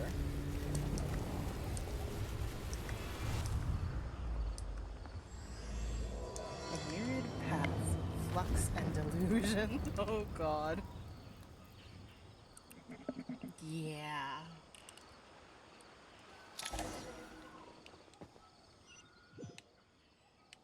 Oh dear. Oh dear, I say. Master Tainari! What is that? What is that? Is this Irminsul? How did this happen? What's going on inside? Luckily, we managed to evacuate everyone. What in the world was that? That was terrifying! Nita. So this is the catastrophe she's been fighting against all this time? Oh my. I understand now, Dendro Archon. You make yourself quite clear indeed. Not once over the millennia has Irminsul been so terribly afflicted as this. Please continue, Dendro Archon. Irminsul's root system is what comprises the ley lines. In the past, it has always been hidden away, going unseen by the general populace. But now, an evil intruder is making it reveal itself. It has become a tree of unbridled greed. A clear sign that a deranged experiment has advanced to a new stage. That was a huge tree. That. I'm pretty sure it's taller than Dragonspine. Blasphemy. From where I stand, an experiment in the name of blasphemy sounds rather improper. But if we are to honor Dottore's will, this is what we must do. The birth of this tree proves to me beyond doubt that this incident is connected to him. But to explain the situation in full, there is someone I need to tell you about. In the most concise and precise language possible, Nahida explains what she knows about the second of the Fatui Harbingers, the Doctor. You know, I didn't realize he was the second. I thought he was like the fourth or fifth. I thought he was lower down on the totem pole. Him being the second would certainly, like, sure, of course, the Harbingers are on their own floor, but if this guy is Pantaloons, I would totally understand when he's like, ah, yes, my boss. Just blame it all on the Doctor. He's just following orders, you know. His true name is Zandig, and his crimes are beyond all reckoning. Zandik. So it was him. I saw him in the desert once. A man of supreme arrogance. So this is where it has taken him. But didn't Dottore die and not cry? How is he still able to do all this? He entered Irminsul through the ley lines. Were you not listening, Paimon? He must still have loyal followers amongst the Fatui. Even so, I'm still unclear as to how he has been able to wield such a profound influence over Irminsul. I can confirm that Fatui forces have arrived in Sumeru City. Furthermore, Irminsul seems to be undergoing some kind of mutation. Evil branches are beginning to grow. Things that do not belong to this world are slowly but surely materializing. Bringing forbidden knowledge to life, perhaps? Sorry. I couldn't think of any other word to describe it. They don't seem to be fully formed physical entities yet, after all. But they are gradually becoming real. A baleful tree climbing up into the heavens. Everywhere seems to have their own Tower of Babel. Speaking of Dottore, I have some information on that front as well. Wanderer recounts how he and Paimon went to the meeting spot, only to find no one waiting there for them. I didn't think it was wise to state this out in the open. But my theory is, the mole wasn't cut off after he was caught. They wrote him off from the beginning. You mean, the Fatui never intended to follow through with him? Then why plant a mole at all? It's hardly a conventional strategy, and the rationale behind it is pretty twisted. But as it happens, I know someone who works exactly this way. And when it comes down to it, his goals are very simple. He just wants to confuse people, so they can't figure out what he's up to. Huh. He's been a collaborator of Dottore's from the outset. That fact alone confirms that Dottore is involved with this somehow. Some people gasp upon hearing this name, while others fall silent. Clearly, there is more going on than anyone realized. Nahida proceeds to summon all relevant parties for a lengthy and in-depth meeting. Nahida gives a detailed explanation of the enemy and the potential scale of the crisis. After further intel provided by Nicole and Nefer, a plan is formulated, and everyone prepares to get to work.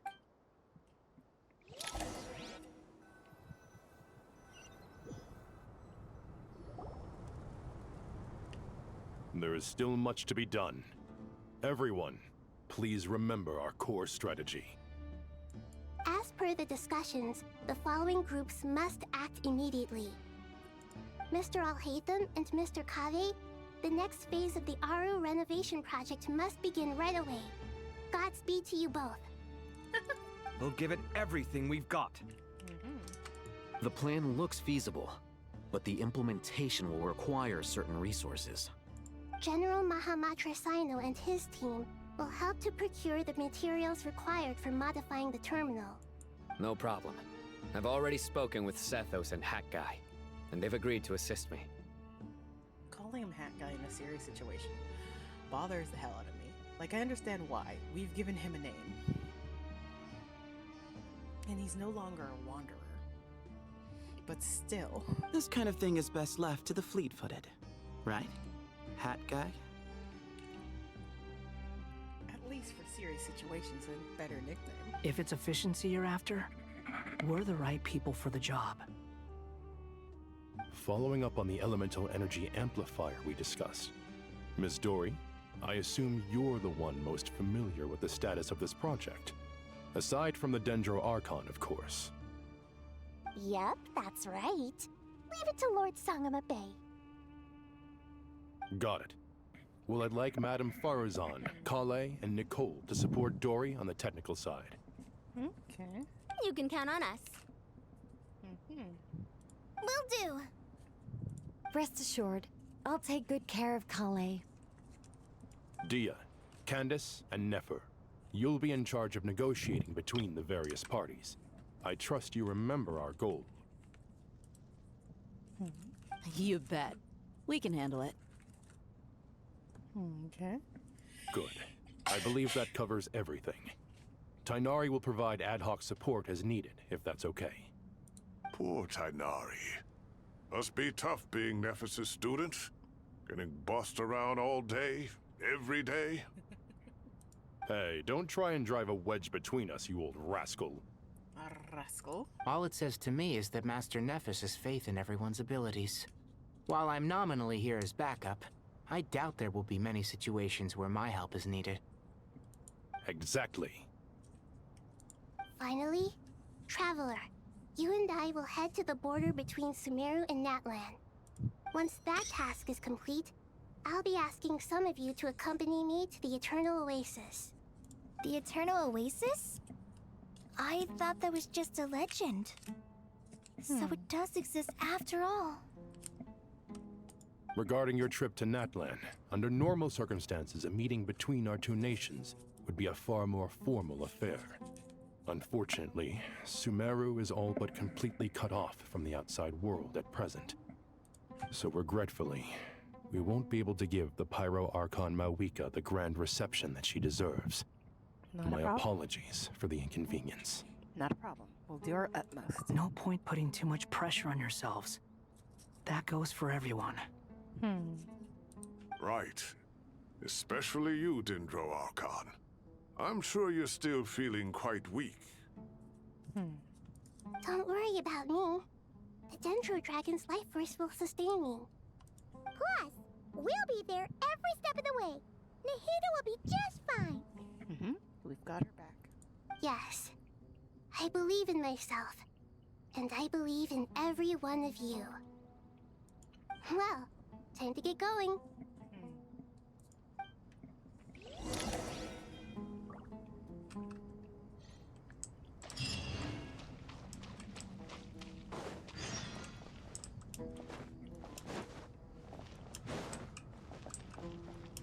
I am the saltiest creature on Earth that I can't go up here.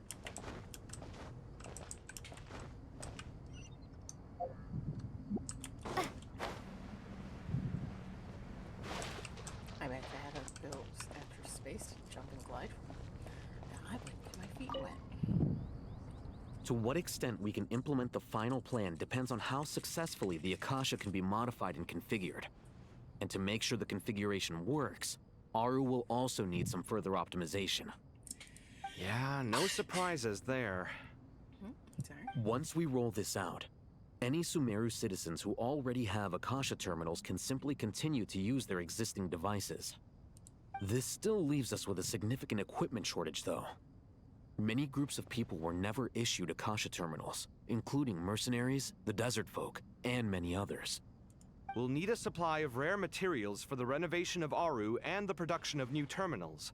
Right now, the best place to source these locally is from the primal constructs within King Deshret's mausoleum. Time is not on our side here.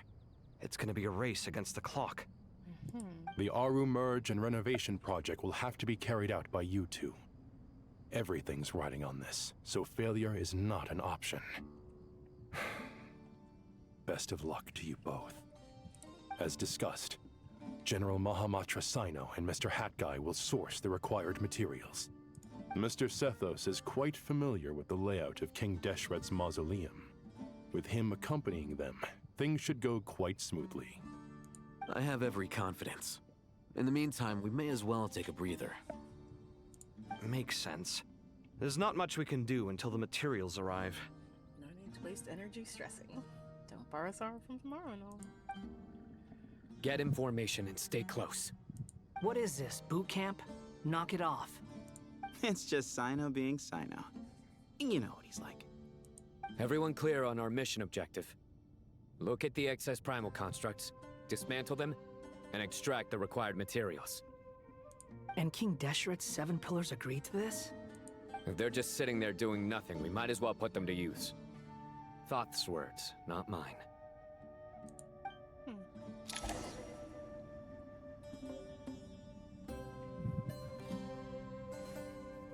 Okay.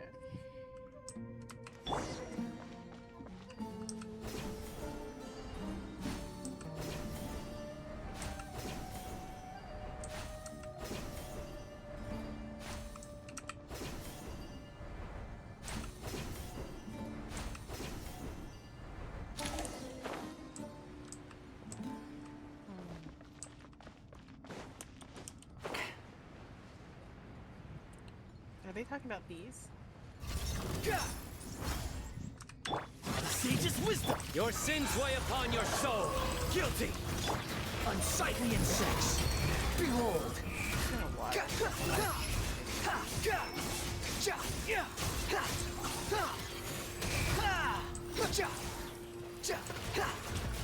Give me some space.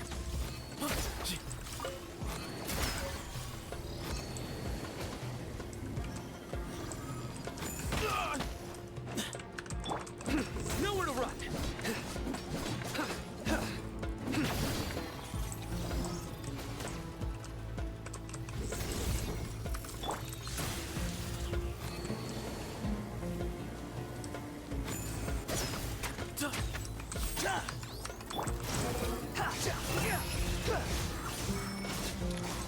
Search for it!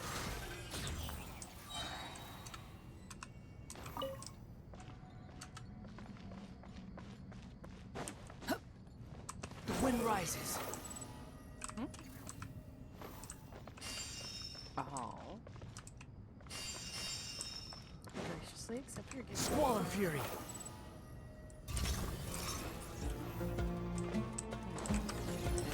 Wretched vermin! Way ahead!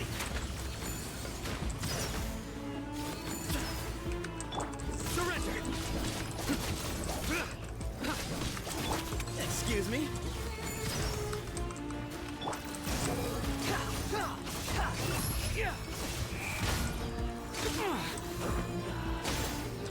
How mute. Give me some space.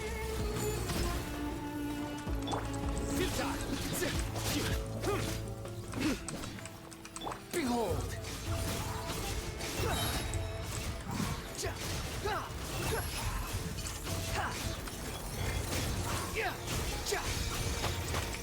Nothing worth mentioning.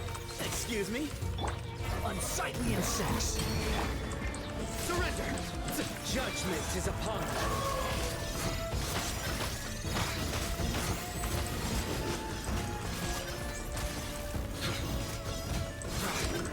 You stand condemned!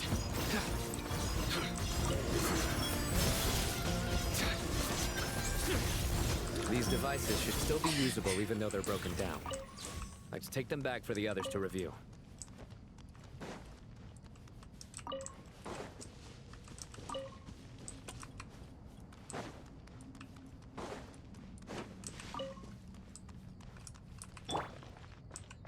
Squall and fury! Oh, Nara.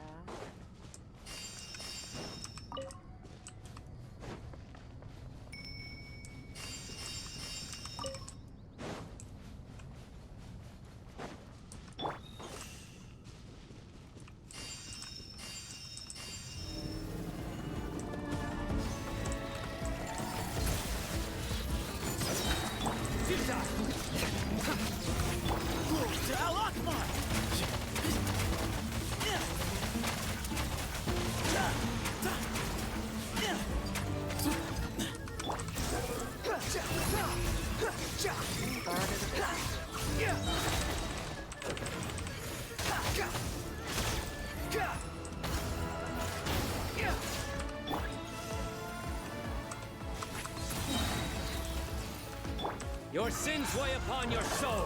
Your penance is due. You stand condemned.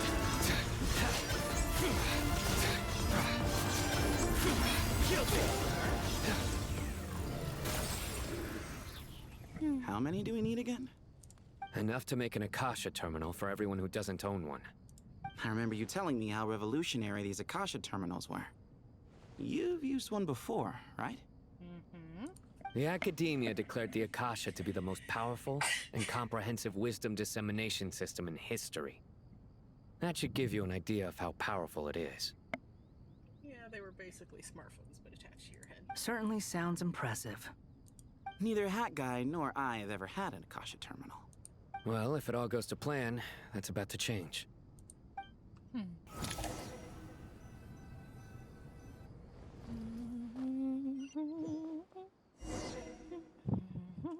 Oh. That is a bunch. Half a dozen? Not a lot. Oh, goody! Thank you so much for handling the delivery. What a long way it was. You've really outdone yourselves.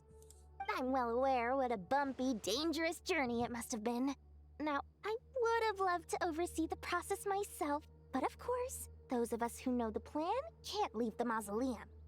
Oh, trust me, I'm patting myself on the back for my assembly work here. Simply flawless work. But will you really be needing all of this? According to our plan, yes, this is the quantity required. I have no complaints about the quality either. Only the price. So expensive. I heard you covered a lot of the funding out of your own pocket. Oh, that's an exaggeration. The Academia provided most of the funds. I just offered a small token of my goodwill.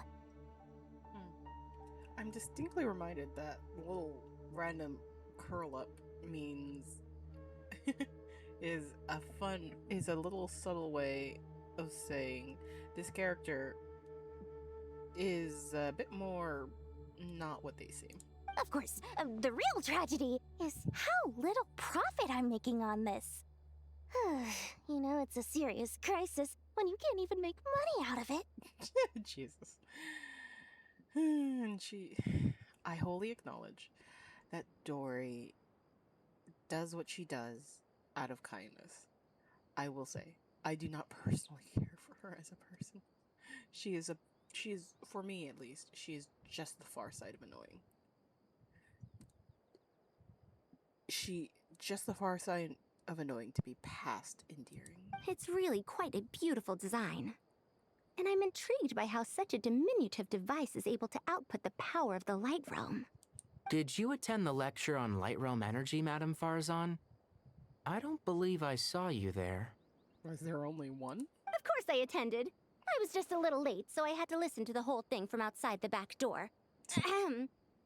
Anyway, I have a perfectly good understanding of Light Realm, elemental and abyssal energy, as well as the relationship between the three. Good to know.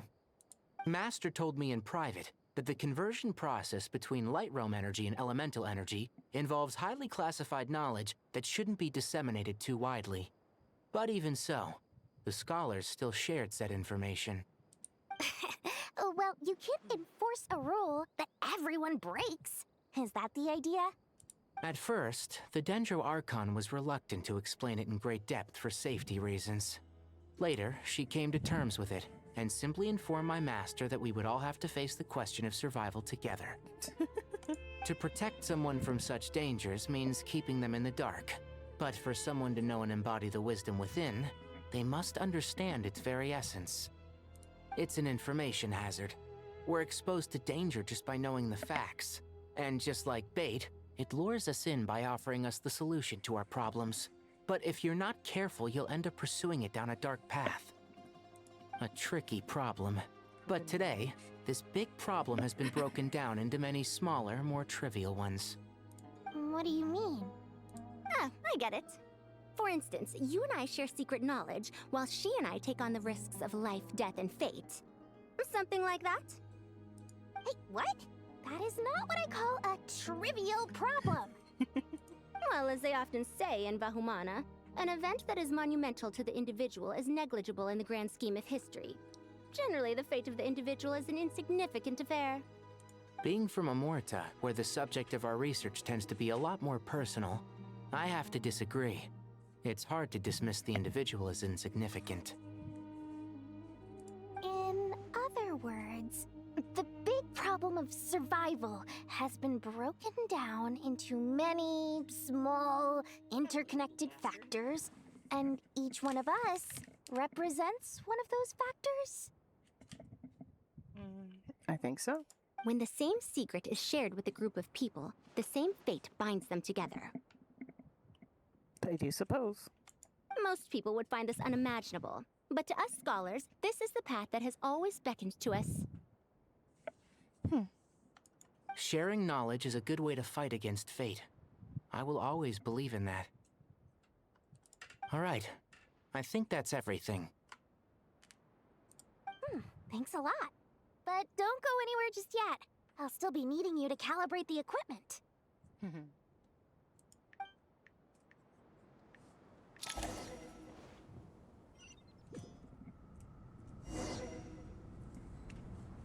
The bugs are booing. The buggers are booing. And these two still refuse to talk to each other. That's hilarious. Nothing enough to say.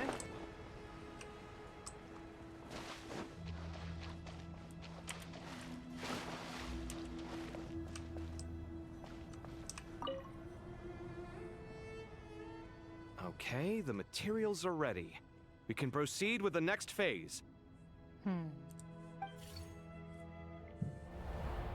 Al-Haytham, how are you getting along? Most of the information in Aru is written in ancient desert scripts. Some of this is written in a tribal language, while other parts seem to be a variant of an Oasis script, based on the glyph forms. Oh. Not lost to history, I hope. Some are. All we can do is infer the meaning based on the rules of related languages. Although, this section actually fills in some of the missing historical record.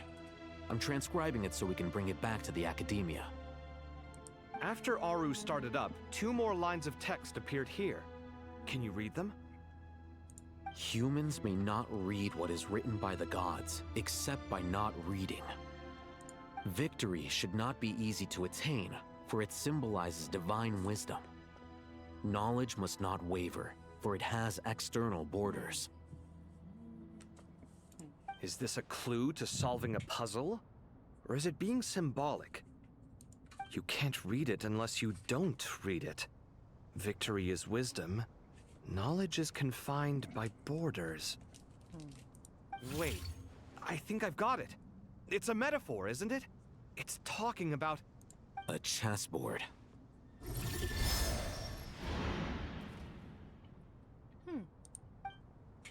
You were right. The youth of today are skilled at solving riddles. Have the secrets buried in the desert not been unearthed over the years all the same? Since Aru is a place reachable through wisdom, this day was bound to come sooner or later. Oh, I've always been against overly cryptic sentences. Don't you get tired of reading and writing all that? Ah, it's you 3. Just in time. We've been delving deep into Aru, and now this board has appeared. I've heard this was how you'd while away your free hours. You must be quite the experts by now in that case. It is true. King Deshret's chess games are some of the most well-loved of all his wonderful creations. If you have ever been to Safhe Shatranj, you may well be familiar with the chess pieces you see here. Is this chessboard supposed to be another visualization of the interior of Aru, then? Naturally. Visitors, everything is ready. Only by completing the challenge on the board in accordance with the rules will you be permitted to overwrite Aru. 1 second. It's not dangerous, is it? Dangerous? Why, yes, of course. I should be the one to go then. Wait for me here. Sounds like the self-confidence of our present company has rubbed off on you. Don't be ridiculous. I'm your upperclassman, and that means I have to look out for you. Yes, casual reminder, Kave's older than I. I appreciate the sentiment, but a game of chess typically requires 2 players. Besides, I'm sure they won't let things get out of hand. Keeping things relatively safe is in your best interest too, isn't it? Fair enough. I mean, you guys are controlling the difficulty, so please don't go too hard on us, all right? Ah, but Bennu said he wanted to put some respect into these whippersnappers. All right, all right. Thank you. Obviously, we'll still try to be careful. This doesn't seem like ordinary chess. Is the goal to defeat the opponent? No, you must enter the board and pass the trials we have placed there. Ready? Let's do it.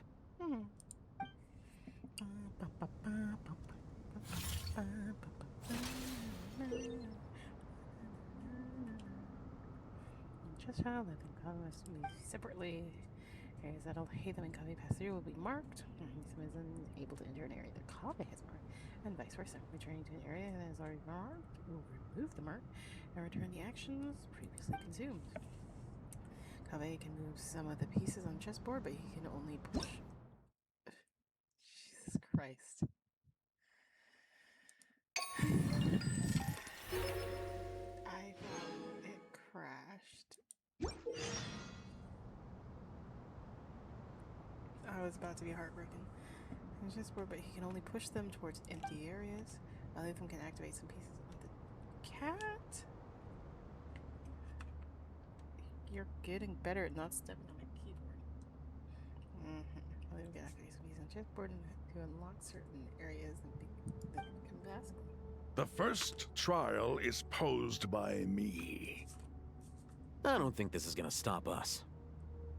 Ah, but the key to this game lies in working together. Otherwise, you will be deemed to have broken the rules. Looks like it's up to me. Marak, can you open it? King Deshret's favorite primal construct. Living on in suitcase form, of all things. Amusing. Ho ho! Excellent work. Alright. Cat.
I literally just had a thought of it.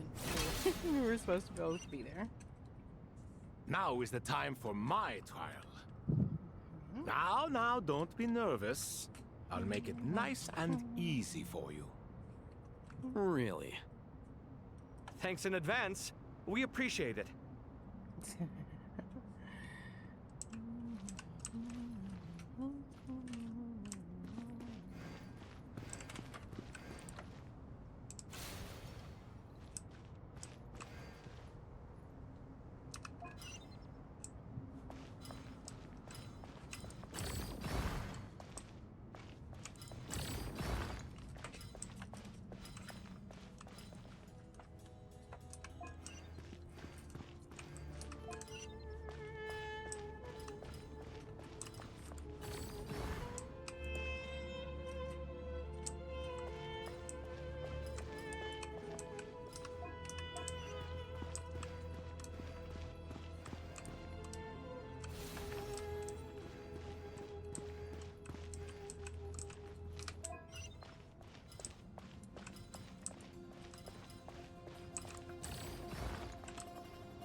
Okay.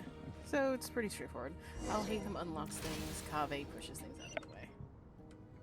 Ibis King, don't you think this all rather inappropriate? You may as well be handing them victory on a silver platter. Do not expect me to follow your lead. Ha! Suit yourself.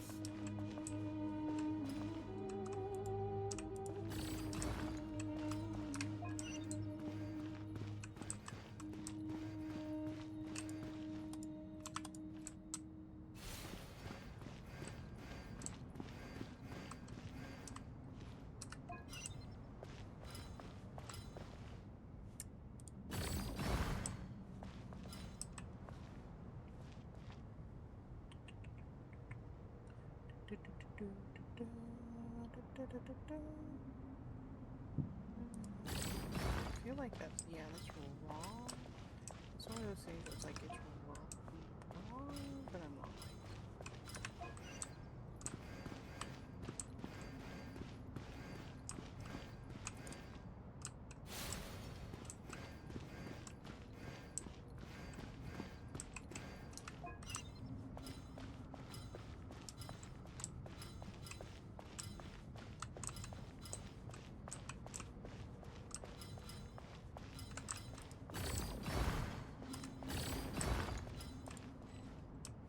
Yeah, I'm like...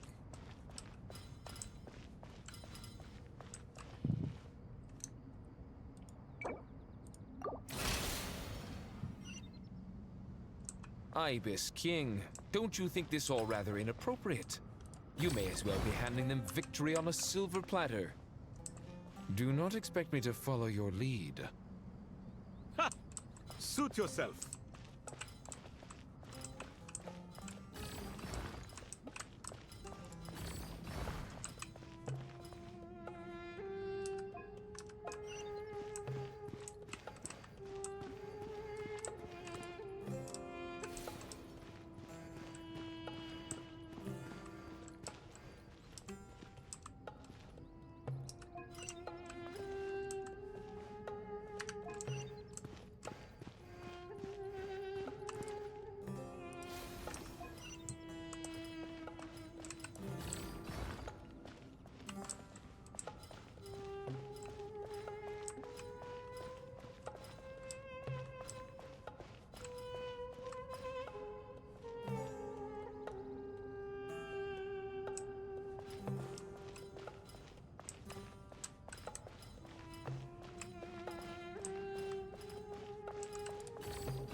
Strange time to catch up on sleep.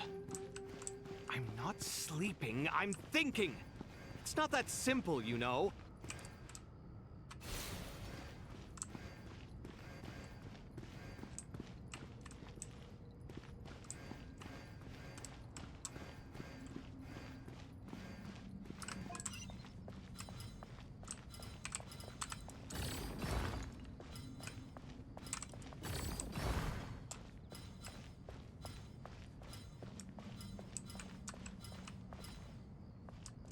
Oh, I'm stupid.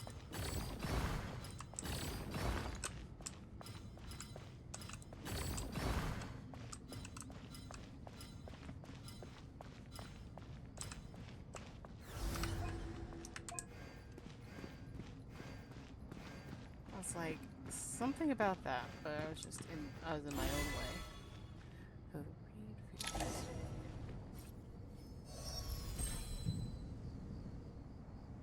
Done and done. Done.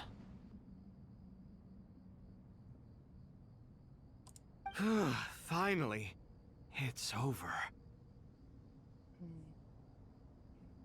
But seriously, that was incredible! Standing on the chessboard felt completely different from standing on solid ground. And also... Kaveh loves things like this. Sorry. I'll save my thoughts for later. Thanks to the three of you for helping us out with this. Is it just me, or were you giving us quite a lot of guidance along the way? Were they? We made but a humble contribution. You lived up to our expectations. Bravo! Our aid was not given for naught. In addition to the existing functions, I'd like to ask you for another favor. Oh?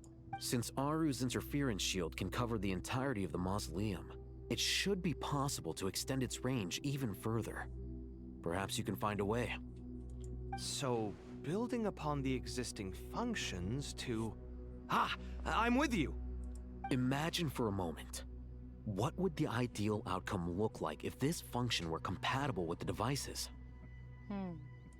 I agree. This is the best solution possible. Please, everyone, we beg you to help us. Me, oh my. Well, since you ask so very nicely, I suppose... Goti? Croco? What do you say? I freaking love that he calls them Goti and Croco. Naturally. Jesus Christ, Goti. Time to go! Let's go find Nahida!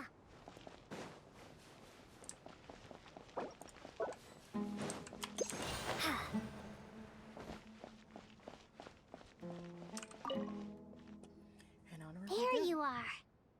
So we are. Miss Nicole truly is an angel. She shows great wisdom in guiding others, and she has already sent word to Natlan on our behalf. Child, what did you eat?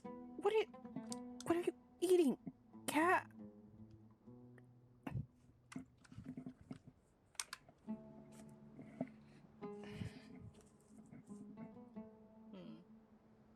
She said that while the other members of the Hexen Circle are busy with important work, she is quite free, and she's more than willing to accompany the people of Sumeru for the entire journey. Oh, yes, Nicole, all right.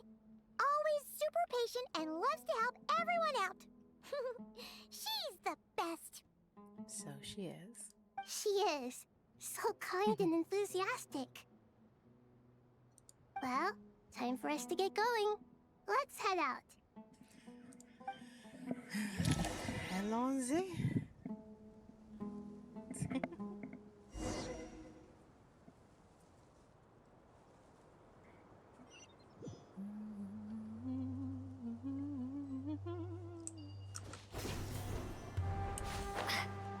Oh, I was like, what is going on with that border? Whatever the hell that is. Yeah, that's the, in case of emergency, stop all from leaving the border. Gato. Niet. Ay, ve. This is not the...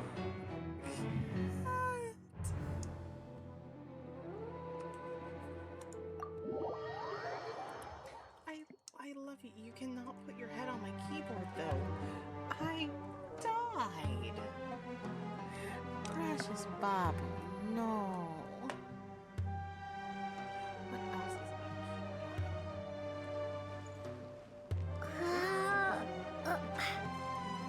loves head on my keyboard. I'm like, if I can find something that's about keyboard high, surely he'll stop putting his head on my keyboard.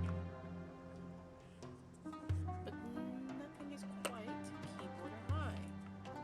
So it's like whenever I try to move him out of the way, maybe that.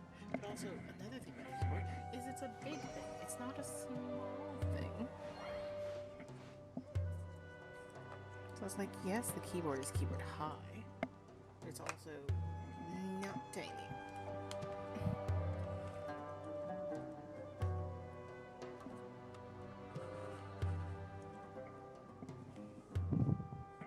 Found something that's about keyboard high. Now, lovely. Jesus Christ. I'll just have to quite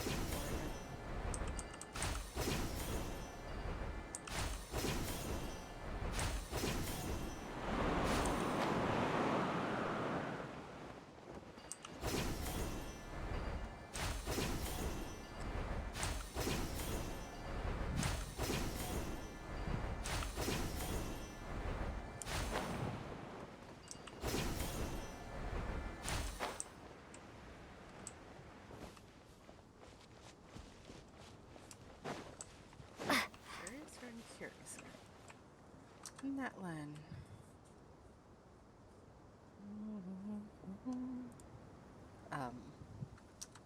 Oh, we're just waiting. This should be one of the closest places to Natlan in all of Sumeru. There's the barrier Nicole and Nefer mentioned. It completely cuts this nation off from the others. But why? Why separate you from the rest of the world now, specifically?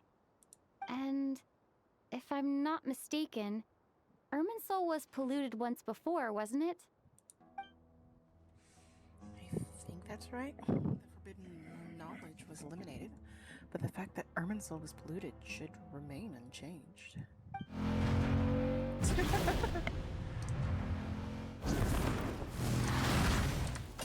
Good question. I'm wondering the same thing myself. That voice.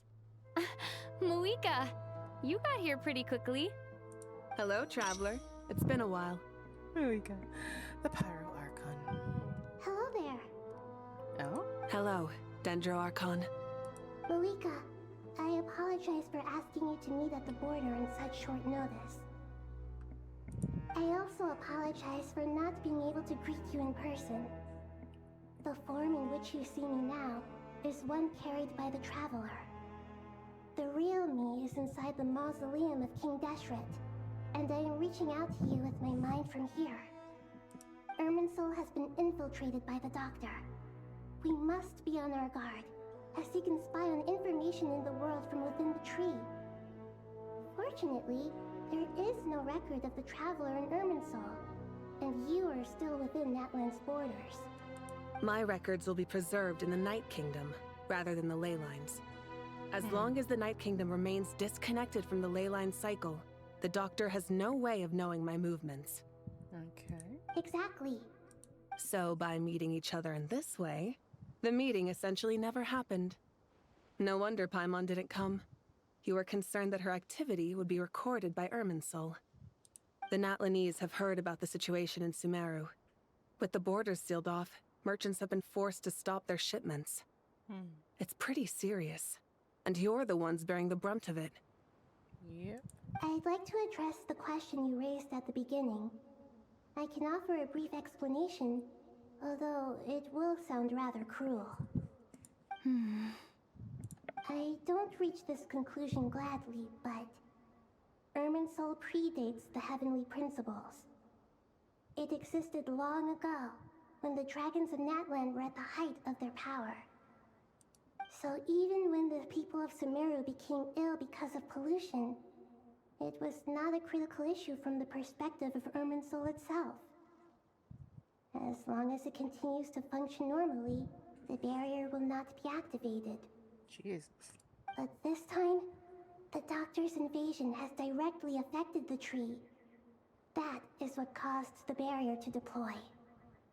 The Heavenly Principles established a rule that when Irminsul is plunged into grave danger, a portion of power will be reserved to isolate Sumeru. That way, even if Sumeru is destroyed, the outside world at least has some time to catch its breath.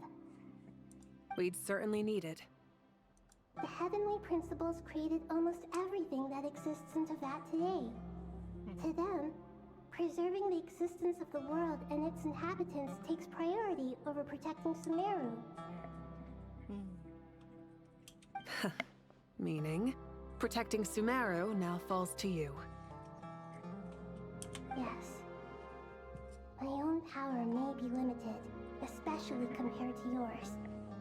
But that doesn't mean that we're just gonna sit around and wait for the end. If necessary, I will utilize any and every means at my disposal. Nicole of the Hexen Circle didn't say exactly what this meeting was about. But after hearing everything you've said so far, I think I can guess where this is going. That's right. Nahida and I discussed it at length. We both know how presumptuous this is, but... You need the pyronosis, don't you? Oh. Yes.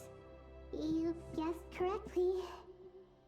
Originally, I only intended to borrow it, but the situation is far graver than I foresaw.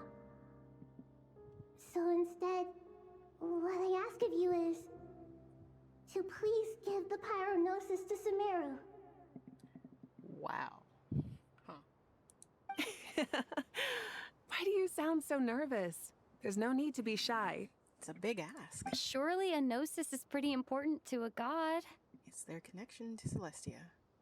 And I don't think they have much care for Celestia. I guess, but it's not as if losing it would suddenly render us powerless. But I'm sure you don't need me to tell you that. With all the nations you've traveled to, and all the gods you've met, you must have realized that by now. As far as I'm concerned, a gnosis is basically an elemental energy enhancer. But I don't usually use it. You know me. I like to think I'm pretty strong without it. Oh, most certainly. You raise the spiral abyss all by yourself. Yeah. Not about to dispute that. So you see, you don't need to sweat it. Here, take the pyronosis. Uh-huh. Just like that? Uh-huh. Just like that. To tell the truth, I've always toyed with the idea of giving it to someone who needs it more than I do. Oh? I know you accompanied Nahida here to try and increase the chance of success.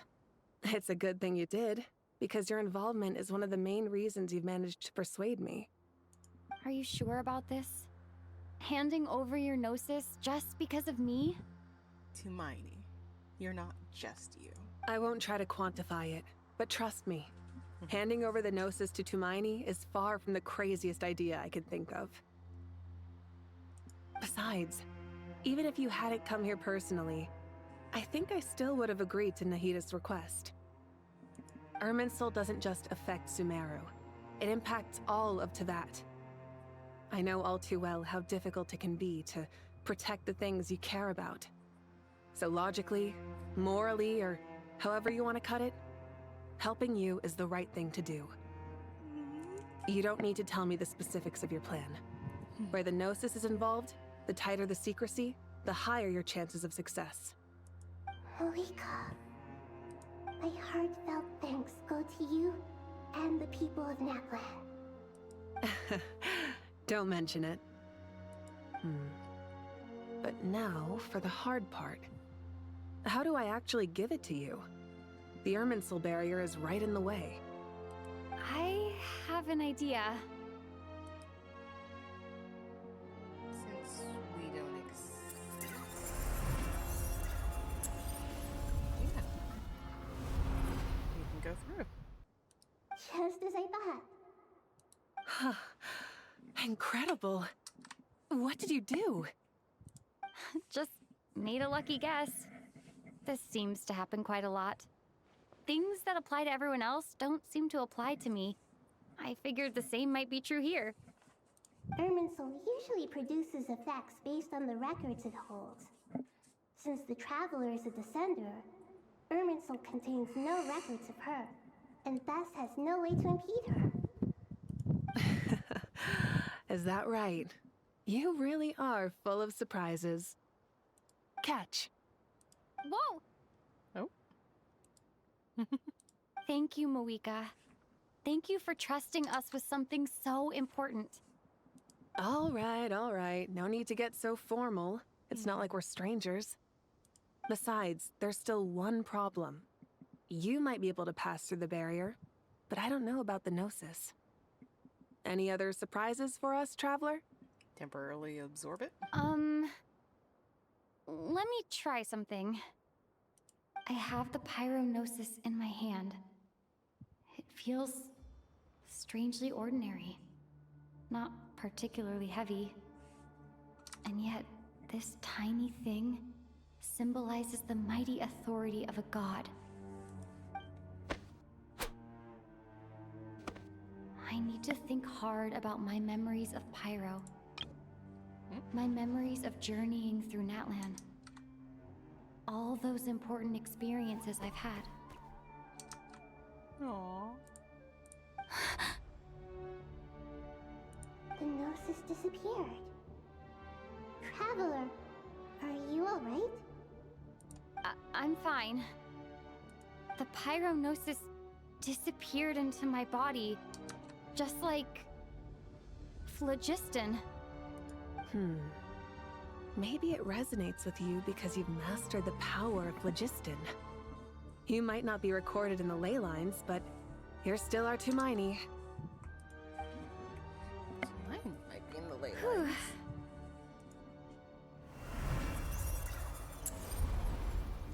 And we're back. Made it back through with the Gnosis. Please allow me to express my gratitude once again, Malika. Pleasure. Well, I've given you all the help I can. The rest is up to you. Good luck. We won't let you down. We sure won't. Yeah, we aren't about to lose.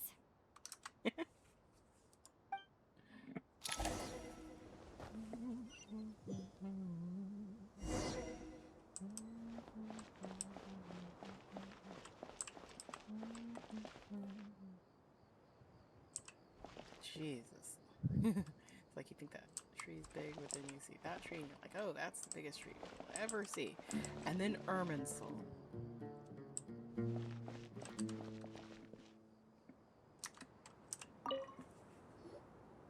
Traveler, Paimon, how are you feeling?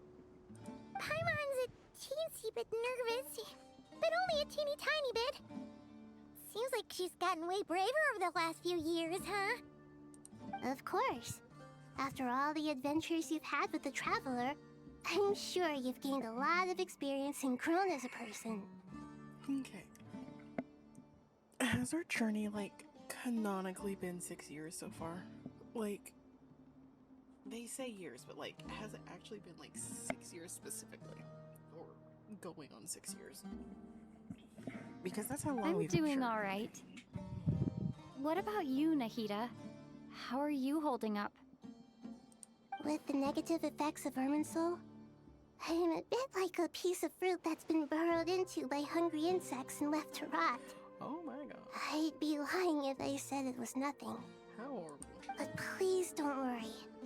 We all know what we're getting into, and we've prepared as well as we can. I believe in everyone. I believe in you. And I believe in myself. Stoking the fire inside oneself is certainly one way to live, but knowing when to rely on one's companions is also a form of great wisdom. I've been quietly learning little things from everyone, like plucking tufts of fur from a sumpter beast. Me too. With the constant traveling, I'm always learning and growing. That's the journey of life. I think there's someone else here who would share that sentiment. Wanderer. Or as I've named him, Elegant Smile. Don't worry about what I think. I was just passing by and happened to overhear your conversation. What are you talking about, Hat Guy? This is the top floor. No one passes by the top floor. Says who? You can fly just like I can. I would have thought it makes sense to you of all people.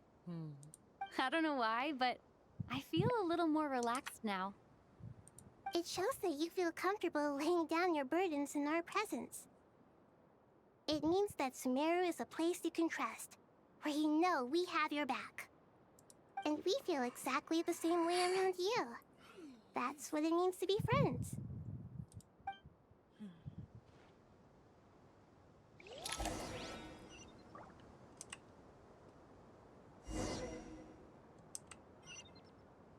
Walk around and see what everyone's talking about.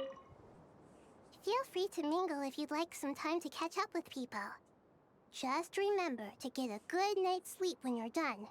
Tomorrow is a very important day. You don't say. I low-key love how it looks like the false Milky Way in the false sky is falling onto the tree of Irminsul.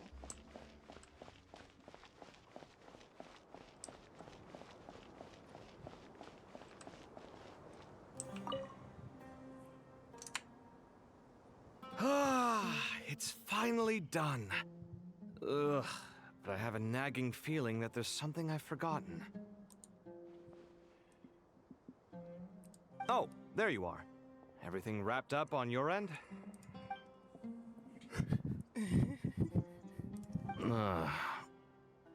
Okay, fair enough. That was a pointless question. We were working in tandem, after all.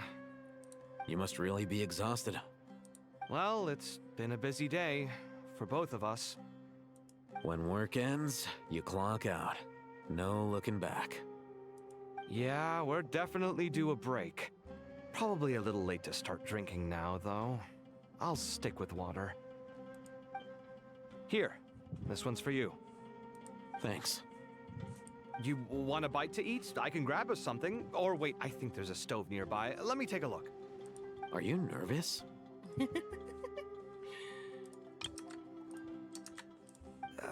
A little, yeah. Unlike you, it seems. How are you not feeling at all nervous? Because everything that happens next is beyond my individual control. I don't worry about things I cannot influence. What do you mean, cannot influence? You're the one who came up with half of the strategies we ended up using. There's only so much I can do. I was only doing my duty. Was it like this last time, too? You mean with Azar and his accomplices? Yes and no. The situation back then was easier to control, but we weren't as prepared as we are this time. So the enemy is stronger, but so are we. I still vividly remember the way you interrogated me in the library after the fact. Where were you when Sumeru needed you most? If your memory is so vivid, you might also recall that it was you who came looking for an argument. You're often the one who initiates these things, you know. I came for a conversation! I didn't know it was gonna turn into an argument! Anyway, at least I showed up this time. So, what do you think? What do I think? I think we're certainly better off for it. It's good having me around to help out, huh? Absolutely. As a citizen of Sumeru, you displayed a remarkable sense of responsibility in the face of disaster. Certainly feels that way. I just shudder to think how the world would have ended up if we hadn't gotten control of the situation. So, do you think this is what impending disaster looks like? The sky is so clear, and there isn't a whiff of decay or destruction in the air. It's hard to imagine that the fall of humanity could happen on an ordinary day like this. Awful things happen all the time. Sometimes people can stop them, and sometimes they can't. What you and I have done is increase our chances of stopping this one. Lofty ideals may provide no defense at all against nihilism, but perhaps little decisions can. Oh, nothing. It's nothing. I hope everything works out tomorrow. It will. As long as we stick to the plan, our chances of success are good. It's really strange. You're my junior, yet you always seem to act more like an upperclassman than I do. I think it's mostly a matter of temperament. Ugh. Walked right into that one, didn't I?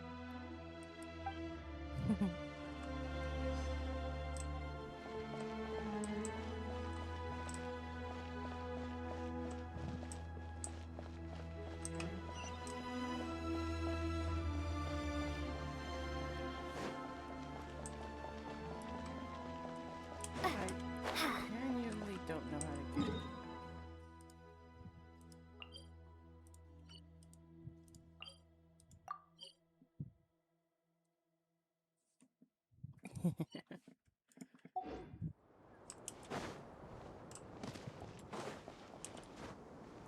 Keep in mind, I've never actually been here before, so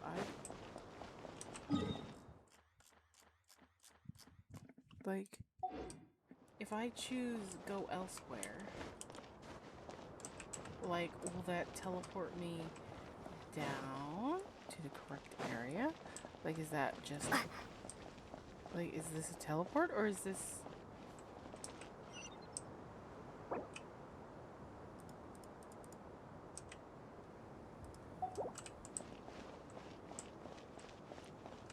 Go elsewhere.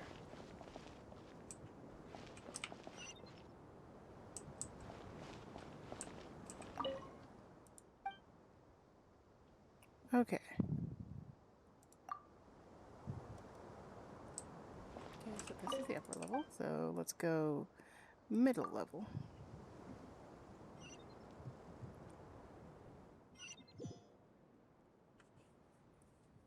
Okay. But yeah, my thought of it was kind of just, it would say, "Are you sure?" Or be like, there's no something something. We'll make our move after sunrise tomorrow. Good. Is everything ready? As much as possible. That'll be enough. Don't let the pressure get to you. We'll take things one step at a time. That's how— Master Tainari! Mr. Sino! So this is where you were. I brought some juice and some water. Would you like some? I know how easily you get dehydrated in the desert, so you should definitely have some water. In which case, I'll have the juice. I gotta ask, though. Who's on juice-making duty at a time like this? Madame Farazan said she was feeling a little nervous, so I told her about the automatic juicer my friend invented. She took it right off me and started making carton after carton of juice. A juicer? Did Sucrose send that to you? Yeah. I hadn't had the chance to try it out before this incident occurred, but I couldn't bear to leave it behind in Gandharvaville. The juice is very sweet. I think so too. Kale, how are you feeling? Physically, I'm okay, but it just still feels strange to me. Why would a great power like this come to someone like me? I know the feeling well. That same question ran through my mind every day as a kid. At least now, you have someone who can relate to you. All the more reason that you should apply for Spontamod. Tainari fiercely opposes the idea, though. Those two things are completely unrelated. What are we all chatting about, Would anyone like any juice? Oh, you have some already. I had some earlier, ma'am. Maybe give the extra to someone else? Very well, very well. I shall be off then. There's this enormous power, and then there's little old you. You feel like there's no connection between the two. And that sense of dissonance is difficult to get used to. Yeah. But after all this time, I can't believe this stuff still gets to me sometimes. Makes me feel a little childish. Kale, just because we normally keep the conversation light doesn't mean we can't discuss deeper issues. I don't think it's childish at all. You were the victim of a terrible crime. It's normal to struggle with the fallout from it. You have absolutely nothing to be ashamed of. My professor once told me that no incident can be considered truly resolved until the victim says it's over. Your rage and your pain are completely justified. Thanks. Miss Nicole said that the same god remains which were once used to inflict so much pain upon me have now become a weapon with which I can protect everyone. It's like my own personal kind of evolution. 5-star Kale win? Every innocent person who's been hurt needs time to realize that it wasn't their fault. I was the same. But it's all about to be over. Tomorrow, it ends for good. I don't know if you've noticed, but you rarely stumble over your words anymore, and your outlook has become much more positive. It's a big change from how you used to be. And since this isn't over, you can settle the matter on your own terms. It's time you seized back control. I believe in you. Yep, you've got this, Kale. Yeah. Sumeru is my home. And it's so important to me. I have to protect it. No, I will protect it. And once you're done, how about you come back and apply for Spontamod? Stop it with the sales pitch, would you? Hey, excuse me. There are still 3 unclaimed cups of juice here. Why don't you take one each? Ugh, my arms are getting sore from carrying them around everywhere. Madame Farazan, why are you... Here, let me take them off your hands. Thank you, Madame Farazan. Drink up and enjoy my handiwork. I think I'm going to make something else now instead. Please, try to relax, Madame Farzan. Your nerves are starting to get the better of you. She stress bakes. That's adorable. I know, I know.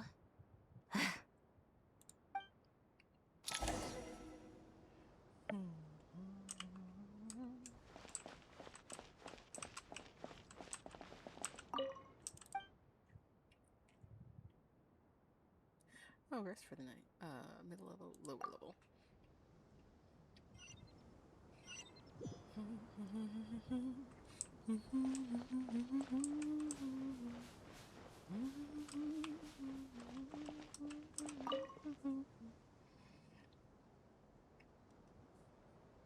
Something on your mind, Miss Nefer? Nothing in particular. It's just...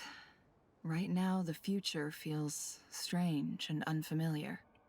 But the future has not yet arrived. How can you say how it feels? Some people know that there's an impending disaster. Others remain blissfully unaware. Each group is imagining an entirely different future while walking towards the same one.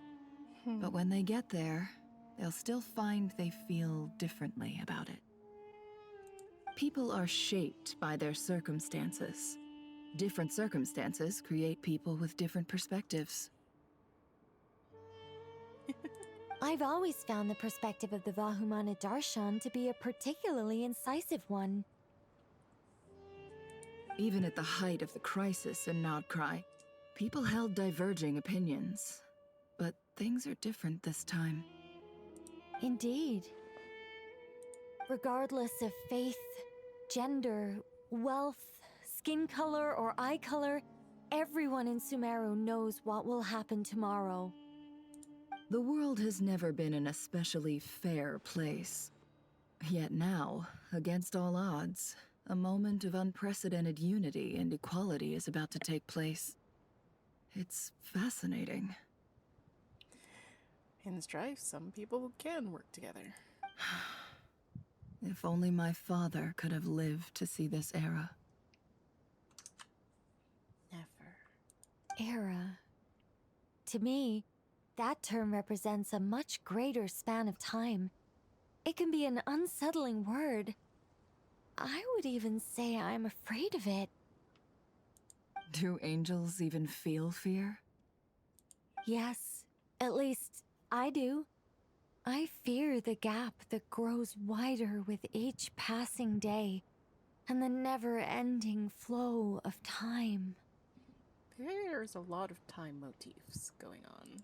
Time renders all memories insignificant, and reduces all splendor to nothing. But those memories are the one thing I do not want to lose. Time might heal all wounds, but it also steals everything. You're very human in that regard.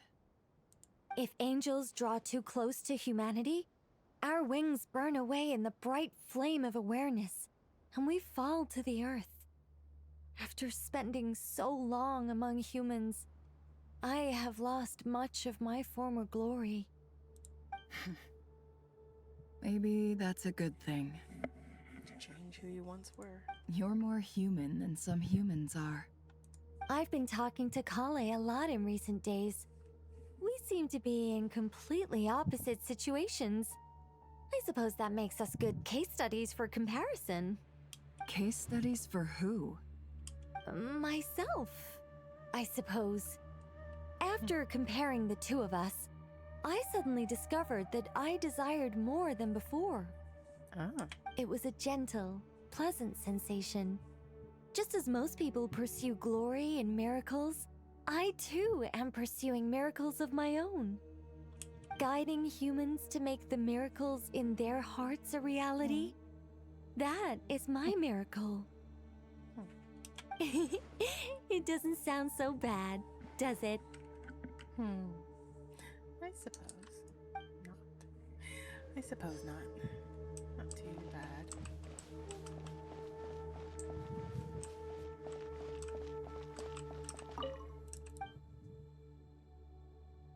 The mausoleum entrance?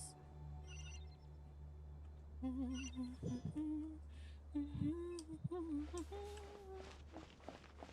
hello. Who are you? You look familiar.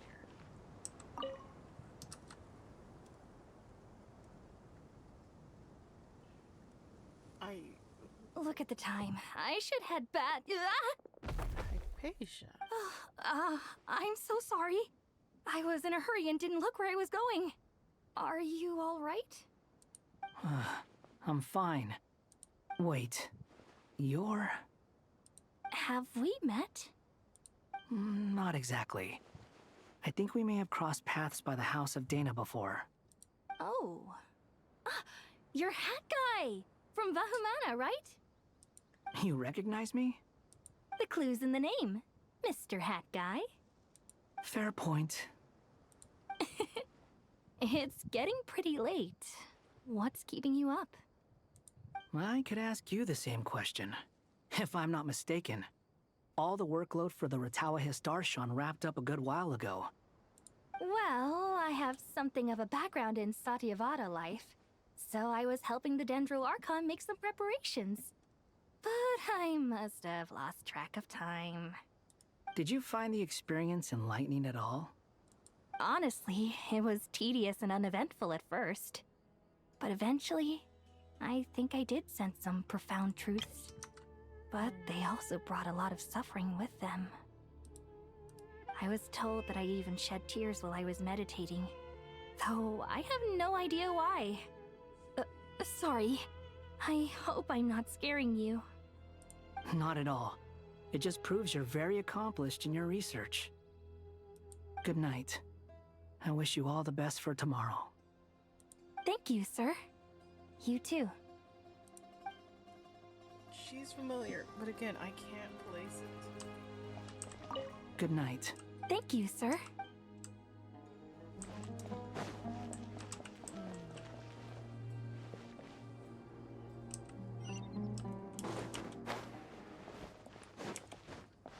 Hey, one of my favorite ships. In these Too bad we've got a fight tomorrow. I could really do with a stiff drink. Let us pray instead. Prayer. How nostalgic. Lord Sangama Bay. Came to get some fresh air too, did ya? That's right. Actually, I was hoping I might run into you, Dia. I wanted to let you know that I've stocked up on that perfume you said you were so fond of. No, really? I'll take 2. Any chance of a friends and family discount? I knew you'd ask that. And I'm afraid to say that... Surprise! It's free of charge. Oh? That's very generous of you, Lord Sangama Bay. Does this mean you've made a fortune in Nodcry? Nope. Turns out, it's not that easy to turn a profit there. I even ran some assorted losses. But anyway, that has nothing to do with why I wanted to give you and Dia a small gift. Remember that merchant caravan you two rescued in the desert last month? That was transporting my goods! No way! I had no idea that was your shipment. Explains the, eclectic mix of goods, though. Dory sat right between them. Lord Sangama Bay's investment in the desert and generous stockpiling of goods has helped many people over the years. The shelters you funded especially have made life a little easier for the children and the elderly. Wait, how did you know about that? Oh, I see. Nefer told you, didn't she? Ugh, that pesky lady. Aren't intel brokers at least supposed to charge for divulging people's secrets? She and Candace go way back. It's normal for close friends to share things you wouldn't tell to everyone else. Sure, but why did they have to be things about me? That's how Nefer shows that she cares.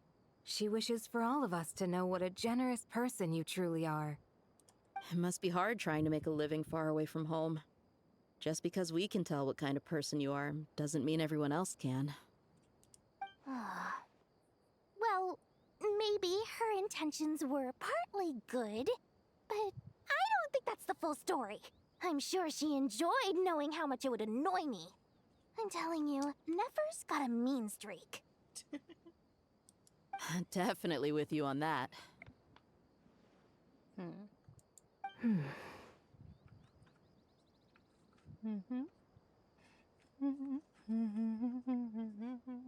Does praying help you stay calm? Defending one's home is a just cause. My heart is filled with a mix of anger and hope. Anger. You know, being able to get angry is a good thing.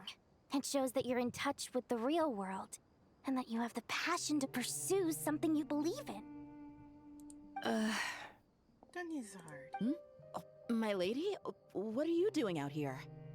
Just taking a walk to clear my head, and look where I ended up. Were you praying just now? Yes, Miss Dunyazad. Would you like to join us?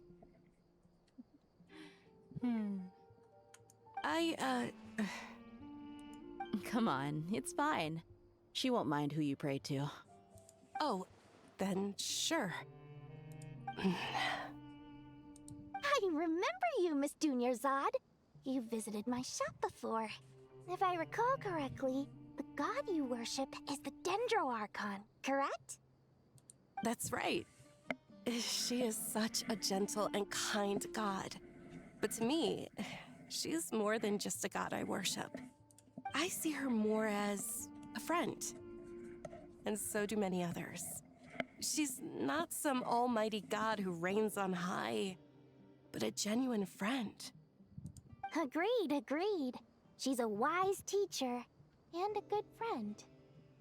I spoke with several people during the evacuation. Everyone's aware that tomorrow's battle is one that ordinary people can join too. A battle to fight for our friends and our homeland. Oh, it makes me glad. I can finally do something for those who protected me. That's why everyone needs an Akasha. You've grown so much since we first met. Oh, a compliment? Ooh, more please. Thank you. Although Dea and Dunyazard for a ship. Precious. My lady, you've always been a remarkably strong and ambitious person. It's indisputable. And that's not just a compliment. It's a statement of fact.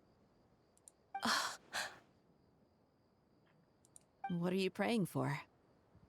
Our beliefs may not be entirely the same, but we both wish for the same thing. I pray that everyone will rise to the challenges ahead and return safe and sound. I pray for the safe return of all my companions. Might not say things the same. Up to the very tippy top, it seems.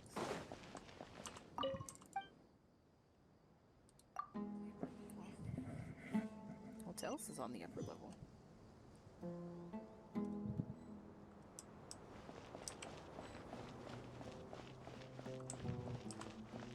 Oh, I'm guessing.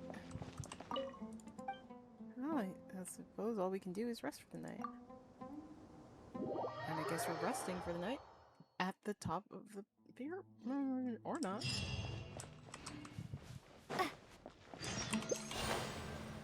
Time to go! Let's meet the others at the mausoleum of King Deshret.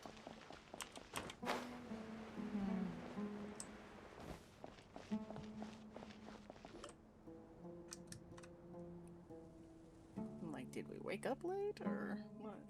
I have not felt this way in a long time. Standing up high, gazing out at the rolling dunes. One cannot know what freedom truly means without first losing it. The golden slumber truly lives up to its name as a dreamland. Though desert sands exist there too, no mirage, no matter how glorious, can compare to true beauty. Dendro Archon, what is on your mind? I was wondering whose counsel I should seek on the questions in my heart. What kind of questions? So many. More than can be put into words. As I once said to a friend, we look, we see, and we comprehend. But the question still troubles us. What are the many disasters that this world faces, but the sum of all irresolvable questions? The biggest question you should be asking is how to seize victory. Yes. Although, I would express it differently. I must not fail. And so the question I am most curious about now is whether the path to victory will be an arduous one. What we declare to be a young sapling, we may, in fact, find to be a towering tree, if we would only cast aside our ignorance and look beyond the veil of time to see her true form. Aww. Nahida! We're here! Just in time. The preparations are almost complete. Ready when you are. We're here too. Oh boy. Miss Nicole! Miss Nicole! You run so fast! I thought I'd get a lot of exercise as a forest ranger, but I can barely keep up with you. She is an angel. Sorry, I got a little carried away. Lesser Lord Kusanali, the equipment is ready, and the modifications to Aru are all complete. As discussed during our meeting, Accessing Irminsul via the Akasha is no longer feasible at this stage. There are other options, it's just... they're a little more extreme, and more technologically demanding to implement. Let's hope. Maybe you should take it from here. The architecture and functionality of the Akasha terminals overlap considerably with Aru. There is reasonable evidence to suggest that one was developed based on the other, or that they both utilize technology of the same origin. Right. As long as the transplant and merge operation succeeds, Aru should theoretically work on a scale greater than the Akasha and approximately equal to Irminsul. It will become the largest active computing device in all of Teyvat. And suddenly I'm worried that that's what Dottore wants. A system this powerful is capable of a lot of different things. In the past, the Akasha was primarily used for one-way information transmission, but I suspect it could also serve as a central bridging hub. In the pursuit of greater knowledge, some scholars have attempted to connect their consciousness to Irminsul through the use of terminals, incense, and meditation. Correct. In academic language, scholars who reach that stage are said to have entered Satyavata life. Hypatia has performed this practice many times in the past, and she was once under my care for a period of time. Right. And this at least proves that there is a zone within Irminsul that can be connected to. that's right. Providing wisdom to the people is one of the very reasons for Irminsul's existence. I think I understand where you're going. Please, continue. Right. In that case, I'll skip to the conclusion then.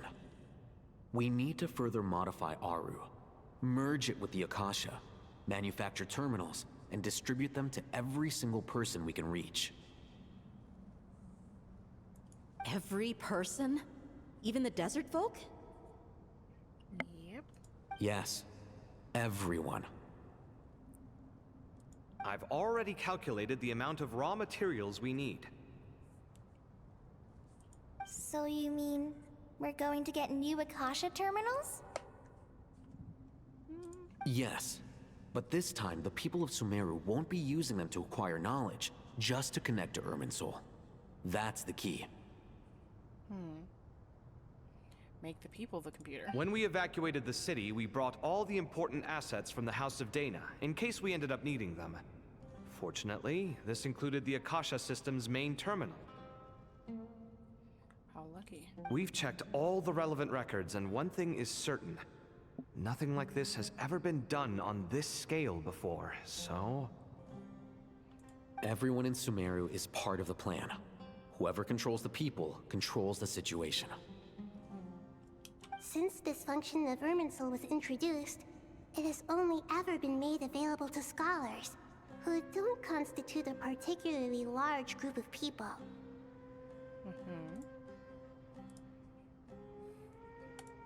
But by expanding the scale to include all the people of Sumeru, all the individual connections will stack up to create a significant load on the system. Under normal circumstances, Irminsul would be able to cope with the additional load. But with it already being under strain from other activities, its remaining capacity is limited. Thus, it might be possible to shut it down completely by overloading it. Oh, that's the goal. Information overload.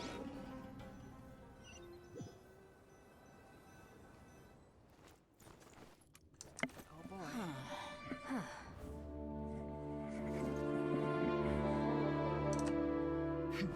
Counting down. 3, 2,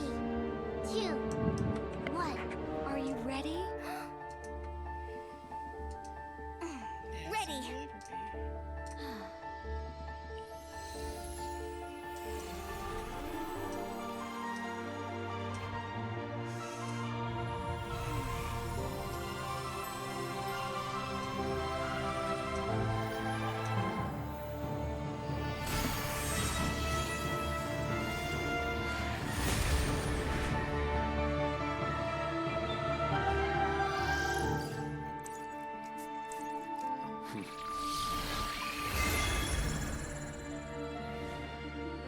Irminsul. Oh, and of course the can extract. In the past, when people sought knowledge, they turned to the Tree of Wisdom.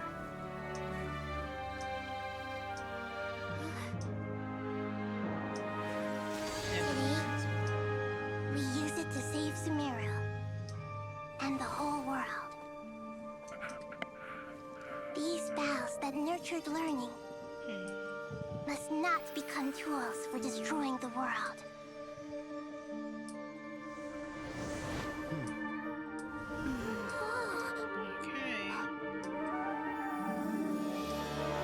Everyone connect to the grand journey.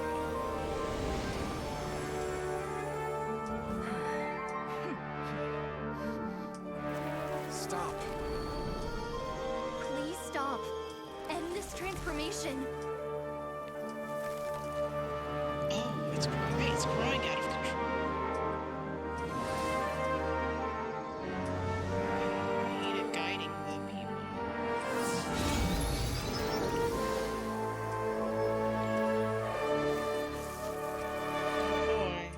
You would shut down Irminsul just to stop me? You fools. I have all the time in the world. Ugh. This guy. Success! The evil Irminsul tree has stopped growing! Great. That's step one. What a display of true courage! The courage to think and the courage to act! I never thought I would witness the shutdown of Irminsul with my own eyes. Perhaps this is human wisdom in action? Indeed, only humans could do such a thing. Gods are few and far between. What was once created for spreading knowledge is now used for another purpose. A rather ingenious plan. I am grateful to you three for your help. Only thanks to you were we able to extend Aru's interference capabilities to cover all terminals. Now, nobody who wears a terminal will have their activity accurately tracked by Irminsul. No matter how many eyes Dottore possesses, he will not be able to see us clearly. Now for the next step. I will need the help of your supreme powers once again. How might we be of service, Lord of Dendro? I need to reach the Eternal Oasis immediately. Oh? Right now? In that case, Ibis King, would you agree that this is a fine opportunity to dust off our old tricks? Never. I assume you have that chess set with you? You mean the one you gave to me as a gift? Asking for it back, are you? How could I? You misjudge me. I just wanted to show you another way you can use it. Connect to Safei Shatranj. Portal? Safhe Shatranj? You mean that place in the desert? Thoth's chess set gains its power from the chessboard laid out in the desert by King Deshret and ourselves. All ceremonies conducted using the chess set must be activated via Safhe Shatranj. In other words, the chess set is an extension of the chessboard. In the past, moving a chess piece was a sacred and momentous act. Transfer initiated. Entering live combat mode. Okay. Already square up. We're here to remove a pest from a great tree. Like, these kittens are sleeping like they pay the bills.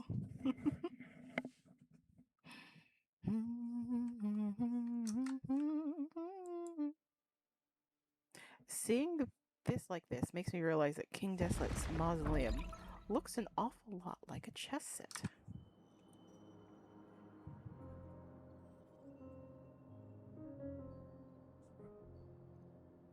We haven't heard a single word from our spy in the desert. I'm afraid he might have been captured. Never mind. But we spent years turning him. And a lot of Mora. Nothing comes for free in this world, but the loss is not without its purpose. For a small price, we have wasted a precious amount of the limited time they have. Quite a bargain, if you ask me.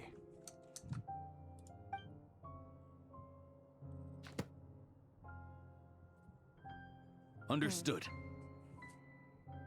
Weighing profit against loss is a necessary part of life. But to tell the truth, I have been operating at a loss since this all began. Since many centuries ago, in fact. For instance, why would a banker act as the executor of a will? If you hadn't deposited your personal belongings at Northland Bank, I would have no reason to be here right now. Yeah, Regator, the 9th of the 11-foot Dewey Harbingers. Regator. Dottore, I've placed your final data backup into the ley lines as per our contract. I trust we are now square for the safe deposit fees you paid.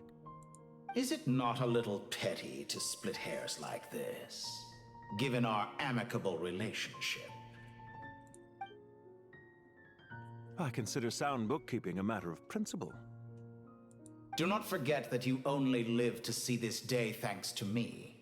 In fact, every day of your life since you met me, you've been living on borrowed time. Why, that's hardly a fair assessment. I will concede that my survival was perhaps at your whim, but I became a harbinger on my own merits. Managing money is not like other professions. Mine is not a role I could have acquired based on your recommendation alone, and certainly not one I could have lasted so long in without genuine ability. The information stored in the ley lines is quite comprehensive. Rest assured, I have not forgotten how strong your pride is. Well, I presume you have no sense of fragmentation while talking with me. How could anything possibly go wrong with such strict measures in place? The remainder of your soul was split in two, with one half sent to Nodcry and the other stored in the most secure vault of the Northland Bank. Though I must say, your disdain for the other segments is quite amusing. Zandik is you, and you are Zandik. Zandik created the segments, yet you, a segment yourself, reject him.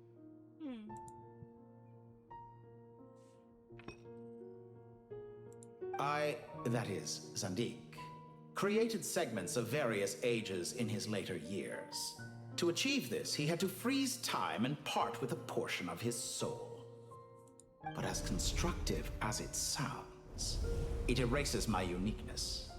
If each segment is equally me, then by the same token, none of them are truly me. A soul living forever in the past inevitably holds different views than he did in his later years. The same thing that completes me also restricts me. You too might ask yourself which stage of your life you want to be preserved at. The day your business failed? Or the day you were framed by a gang and sold off to a medical lab as a test subject? We needn't dredge up the past. this undesirable plan was eventually scrapped. Lesser Lord Kusanali was quite right. I needed an opportunity to eliminate myself. And after that, I concluded that there was no more effective plan than directly splitting the soul. Once the soul is transferred out, you will find that creating a physical body is far simpler than creating a puppet. The other half of your soul suffered a crushing defeat in Nodcry, you know. And yet in the process, I obtained the information I always wanted, did I not? Because now we finally know where the best testing ground truly lies. I once thought your ultimate goal was to ascend to godhood. But as it turns out, that was merely one of your experiments. Oh. Experiments take many forms. Most people are too eager for success, too fixated on the end goal. They forget that the experimental process itself is just as important. A suspiciously vacant seat, a new face. I trust you can put two and two together. The reason it doesn't exist is because someone tampered with the record. What can I say? After all your efforts, you really did uncover the world's secrets. So, is the new world you promised a lie? No, it never was. I am glad to be able to control Irmin's soul from within. Now I shall attempt to create a new world inside the existing one. Okay, so they did notice our dear wanderer's absence. Almost everyone faces the prospect of death, but not a single person has ever been able to experiment unrestrained in the afterlife through sheer force of will.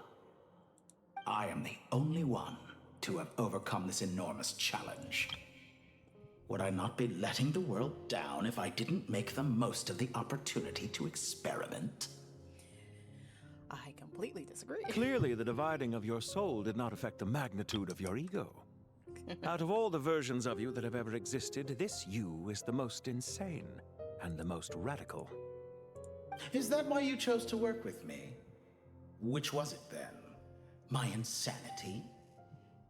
Or my radicalism? Could I call myself a venture capitalist without a suitably ambitious plan to invest in? Yours happened to fit the bill quite perfectly. Well then, I must say, while I am surprised enough that you showed up at all, what surprises me more is that you chose to present yourself as my former subordinate, and not as the banker Pantalone. Okay, so he is called Pantalone. Pantalone, excuse me. Why make things harder than they need to be? Exposing my true identity in a situation like this would only serve to destroy diplomatic relations between Snezhnaya and Sumeru. I daren't imagine the consequences. Showing up in the name of the original antagonist gives you the recognition you rightly deserve, while also being sensitive to Snezhnaya's predicament. It was an easy win. As for why I'm here, if you're suggesting that your credit is in the negative, I won't argue with that. Many people say that about you. I'd argue that a significant factor in your willingness to cooperate is the fact that you have but a few years of life left after my death. Living and dying together has a way of binding two parties together rather closely. Is it not true that a relationship should be judged by both the positive and negative returns it yields? So some of what I said actually made it into your head after all. It's true that I hope you don't die too soon, but don't you find that a strange thing for me to say? After all, you've already had quite a long life, especially for a human being. Let's not pretend that you're any more innocent than I am. Are we not the same in this regard? We both despise the existing laws of this world, and neither of us enjoy being under anyone else's control.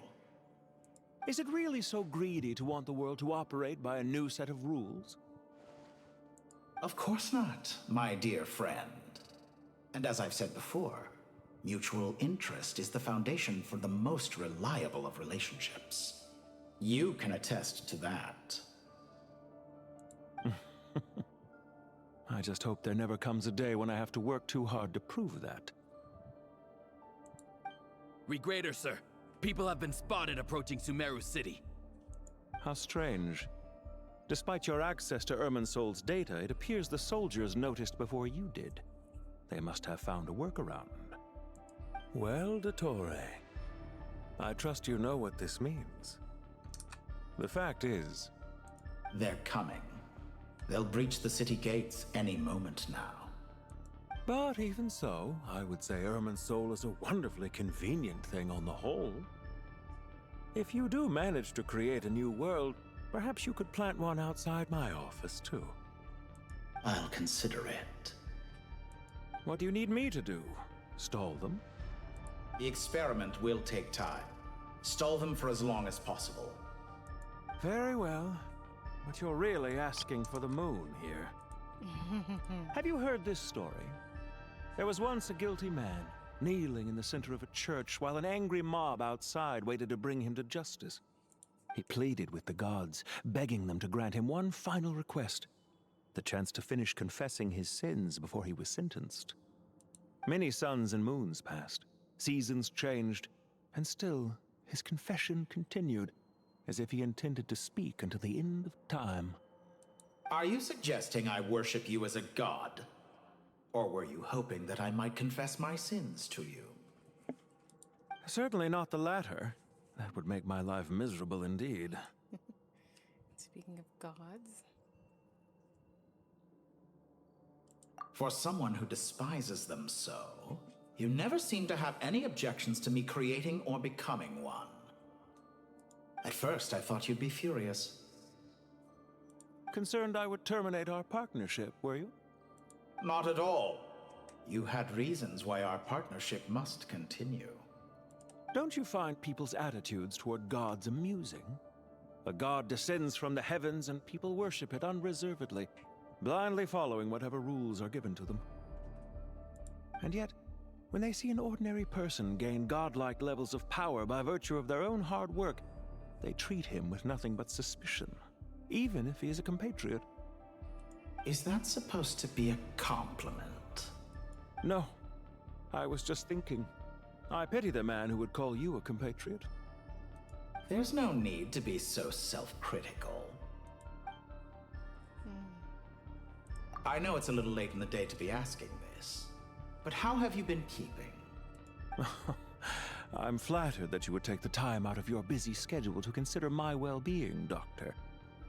The part of your soul that went to Nodcry caused quite a stir, sending our organization back to the drawing board on numerous fronts. It was quite a headache for everyone involved. Dear me, I must have caused you no end of trouble. You certainly did. I had the rare honor of being summoned before the Tsaritsa with Pulcinella to answer for myself. A terrifying ordeal. Don't worry, I pulled through. At most, it's a public relations nightmare. I made sure of that. Now I'm curious. How did you explain yourself? Oh, it was quite simple. I just pinned the blame on someone who wasn't there to defend himself. I could hardly be expected to defy the demands of someone as insistent as the Second Harbinger, now could I? How you slander me. You know full well that I am perfectly amenable to reason.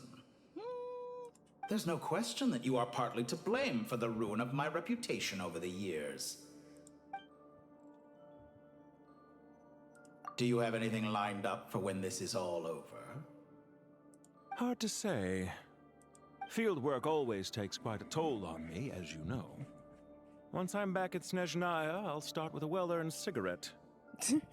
Why are you so eager to ruin your lungs after I went to the trouble of replacing them for you? If you have an issue with it, feel free to try to stop me.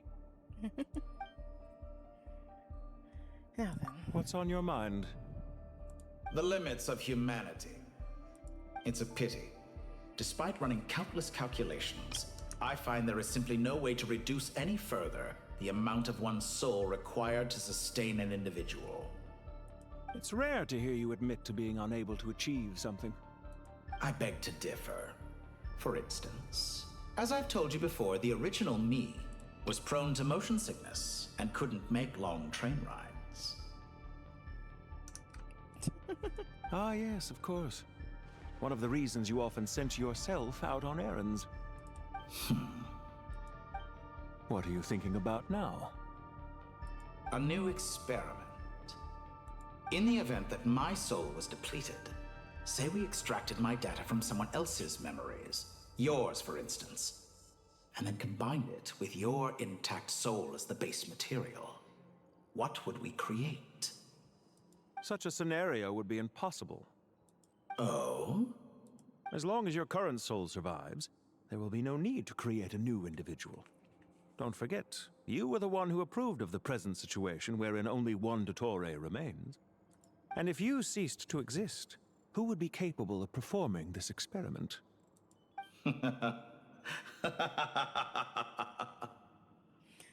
So that's a hell no from him. Since the day I met you, you've always excelled at talking your way out of a quandary.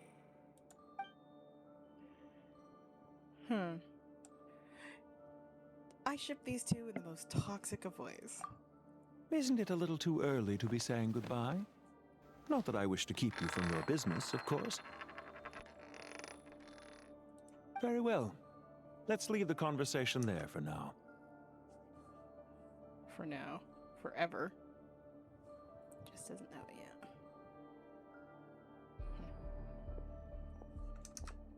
Because if we don't get rid of Dottore once and for all...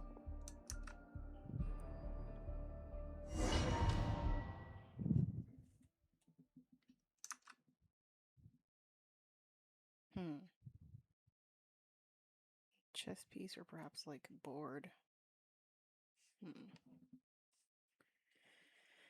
I mean, with the grid, it certainly inspires chess piece. A king piece, perhaps. I don't know.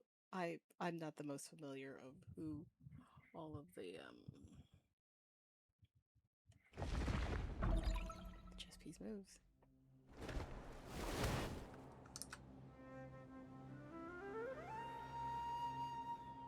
The power of King Deshret's 7 pillars is truly remarkable. With just a chessboard, you can move an entire unit across the material plane. Yeah, sets us up for a much easier fight. Really makes my day. The last time we stormed the city, it involved a lot more running around. I wonder how many people can say they stormed a city twice in their lifetime. I was just thinking that. I've definitely had more than my fair share of unusual experiences in my life. This is my first time here, actually. We never usually leave Gandharvaville. I hope this will be my last time. Right. He could say that quite a few times. Does everyone have to chime in? Can't we just fight? What an amusing comment, my dear lady. Yet humans often alleviate tension via small talk, do they not? Is that her shield? Whoa! Why is Candace's shield talking? I'm so glad that this is news to you, Pi.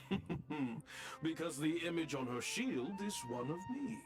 And I, of course, can appear wherever I wish to. Well, la-di-da. Isn't that fancy? Could I get in on this? One of the spectral guys. You wish for your gauntlet to speak? Why, certainly. Ahem.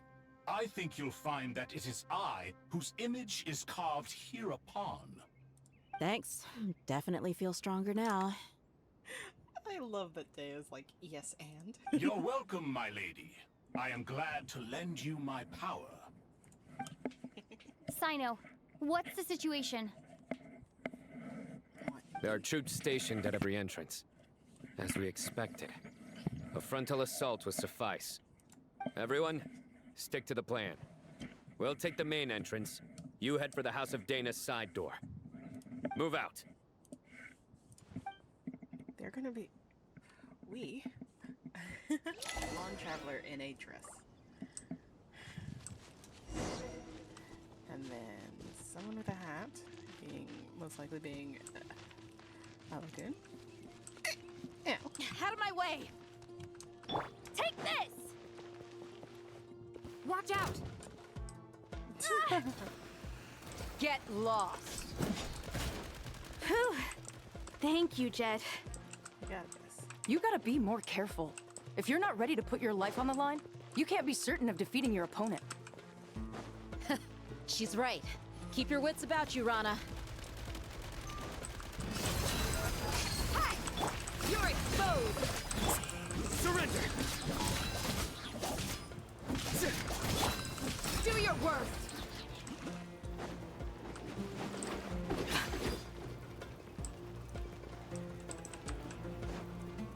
I do believe I'm supposed to. It's jammed.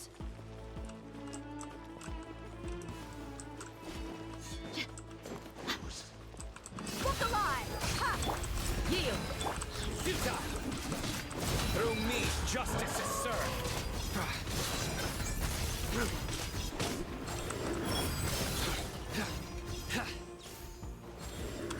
You stay condemned! Take them out and secure the harbor. Reinforcements will arrive by water. Consider it done. Show no mercy.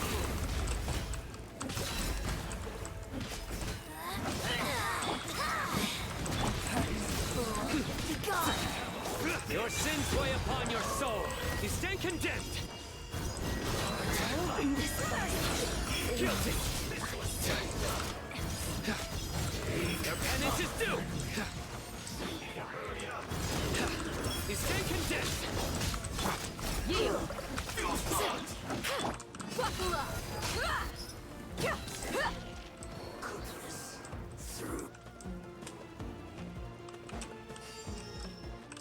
Oh, sign up a bit low.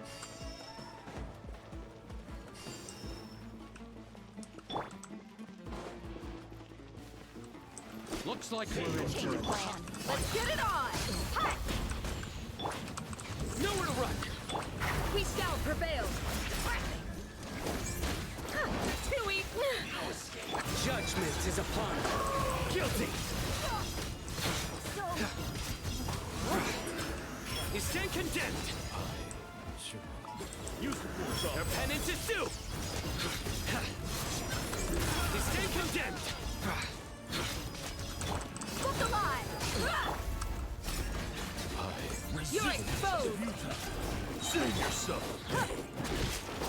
Indulge!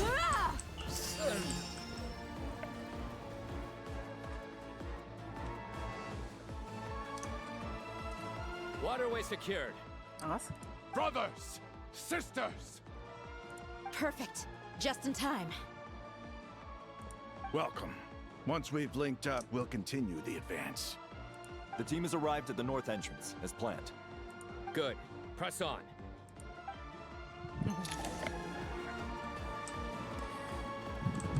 Siege of Sumer. The Siege of Sumer.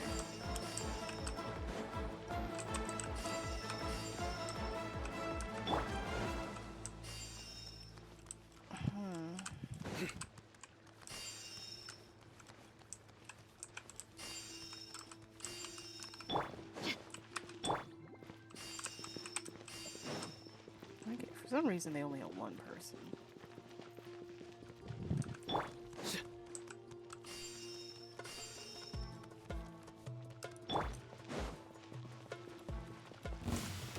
Let's get it on! Here to play with me? Surrender! Your sins weigh upon your soul.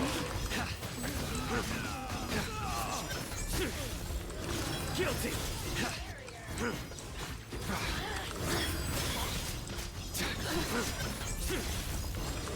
You stay condemned! Waste of time! Buckle up! Futile! You're exposed! Through me, justice is served. Your penance is due. Guilty. Like, I know that. Penance is due. Like, we'll get there when we get there. But, like... You stay condemned.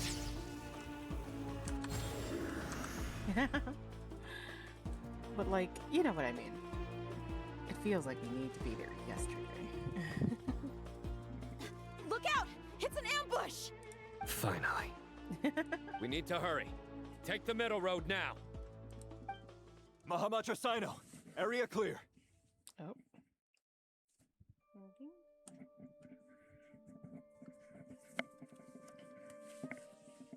Don't relax just yet. More Fatui approaching from the right.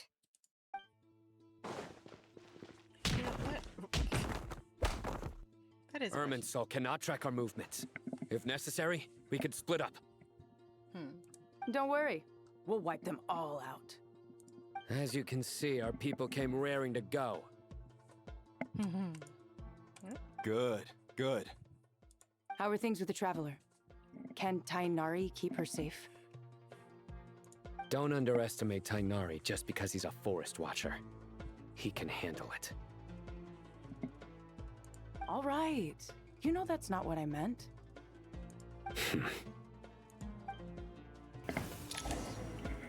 We got this.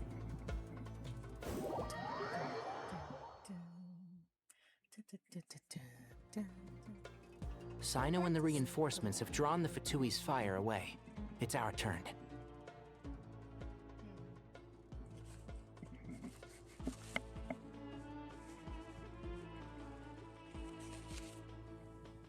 By using a cluster leaf of cultivation, we can pass through certain terrain silently. Good luck with that. We'll just fly up there. Huh? Oh, yeah. Paimon forgot she could fly. Ready? Yep. Ready. I always love hearing our travelers speak. That's a nice one across clusters of cultivation. One with the forest.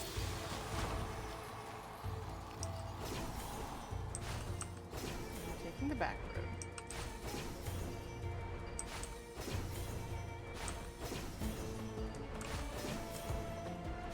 Yeah.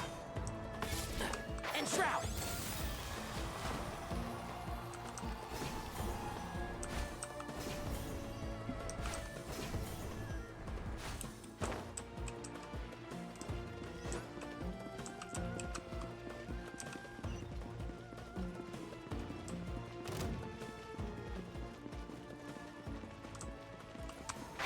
Can't see. Scorch and burn!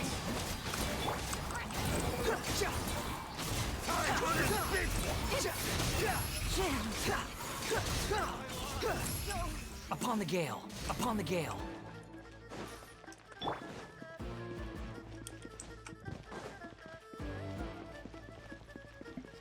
I love the music, can I just say?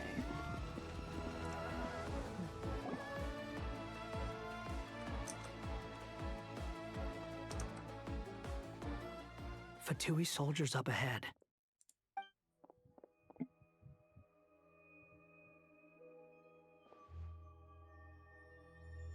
Careful. Prepare for battle. Hey! There's people over there. You have some nerve showing your faces here in the center of Sumeru City.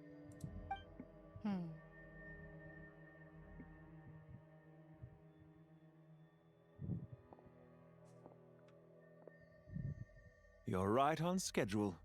Well, this guy sure as heck isn't your average Fatui sergeant. They've stationed quite a few people nearby. It definitely looks like they were waiting for us. But something feels off. Everything about this guy feels too deliberate. I highly doubt he's just a subordinate of Dottores. And he's no mere sergeant. Whatever his rank is, it's high. Much higher than we thought. So you've been waiting for us. But it looks like you're geared up for a conversation, rather than a battle. Very clever, General Mahamatra Sino. I know you're the one in charge of this siege, and I look forward to making a deal with you. A siege? Sumeru City belongs to us! Historically, yes. But things can always change. We have quite a sizable force with us, you know. There's a Fatui ambush at the north gate. Can you handle him? We can for now. Yes, I'm quite sure both sides can hold their ground for the time being. The battle has not yet reached its climax. But what happens next? Do you enjoy watching bloodshed? Surely some of those here are people you count as friends. Once a war begins, some people must die. I doubt you wish that fate upon anyone you know. If he's here to negotiate, he's on the back foot. Wait a second. It's a trick. He's not even there. Silence! He disappeared. What was that? A ghost? Curses! He was never there to begin with. That was just a shadow projected there to lure us in. Enough talk. Attack! I apologize for being unable to accompany you at this crucial moment, but I am compelled to leave for reasons beyond my control. Please excuse me. Sumeru's General Mahamatra is quite ruthless. It's a good thing I wasn't there in person. Coward. Your illusion held them up for a time just fine. But now that they have seen through it, they will realize you were just a decoy. Decoy or not, what matters now is that they will be heading your way imminently. They already were. Not imminently. They are already here.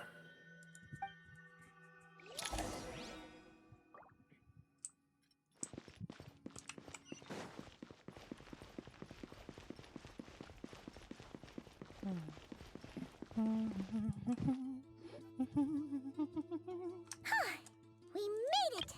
We're here. This is far enough. Tainari, you go help Sino. Don't worry about us. We'll manage from here. Are you sure you don't need me to stand guard? No need. Once the connection is established, we'll disappear from the sanctuary of Surasthana. Go help the others. All right. Goodbye for now, then. Please tread carefully. Of course. I know. You go back to bed.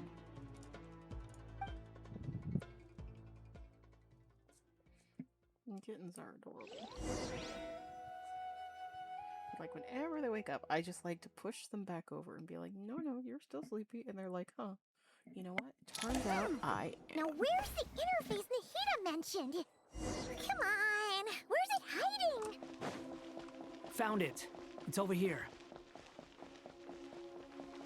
I do like that, even though everyone calls him Hat Guy. We can connect to the inside of Irminsul through the sanctuary of Surasthana's built-in security system. He's still called Alakun Zamar to us. You should be pretty familiar with the process. Is it the same route as last time? For the most part. We don't need to adjust any of the parameters. Then I should be fine. And Paimon? Once you're both ready, we'll set off. Wait! The stakes are way higher this time, right? Maybe Paimon should stay outside and help the others. Then, you can focus on the fight without having to worry about Paimon. Huh? Why are you staring at me like that? It's nothing. I just suddenly realized how much you've grown. Hey, you've grown quite a lot yourself. Don't you two start getting into it again. Well, anyway, Paimon thinks she's pretty knowledgeable. Who's the best guide in Tavatigan? And don't forget, Paimon's a college student now. If we say Alhatham's not a weirdo, it's hard to explain how he came up with the idea of you applying to the academia. But for all that he counts, you're doing surprisingly well in your studies. Just goes to show how important it is to have someone supporting you.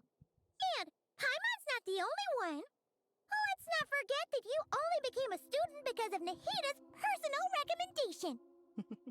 That's fair. I have learned a lot in Sumeru. Oh yeah. Did you ever come up with that ugly nickname you promised me? What? No way! We're friends now! Paimon gave up on giving you one ages ago. Anyway, isn't Hat Guy enough of a nickname for you? Fine. Suit yourself. We need to go. Paimon, if you're staying, look after yourself. Will do. Paimon's gonna link up with Tainari and Sino. You guys are the ones who need to be careful. We will be. Bye for now. See ya, Pai. Gotta make sure she leaves safely, you know? Initiating connection. Or not. Oh. Oh, no.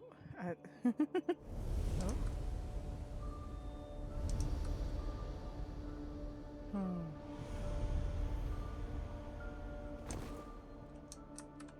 Curiouser and curiouser.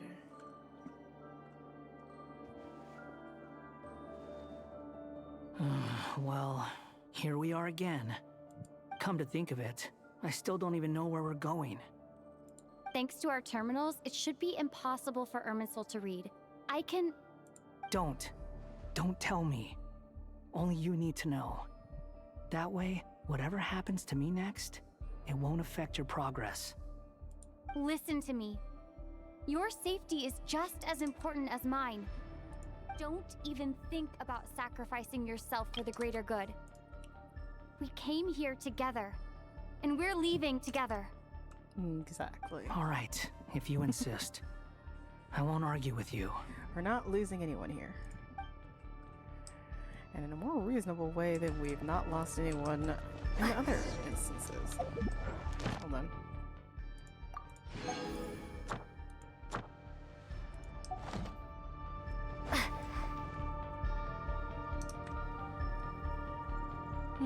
This place looks so different from how I remember. It's unrecognizable. It's a complete mess. Like someone's turned the place upside down. Must be Dottoro's doing. Either he's searching for some information he needs, or... It's still changing. He has to know we've entered Irminsul. But luckily for us, he can't pinpoint our location. Be on your guard. Don't let him find us. I don't know why this dies every now and then. The red parts have probably been corrupted by Dottoro's power. Don't touch them, or you might alert him.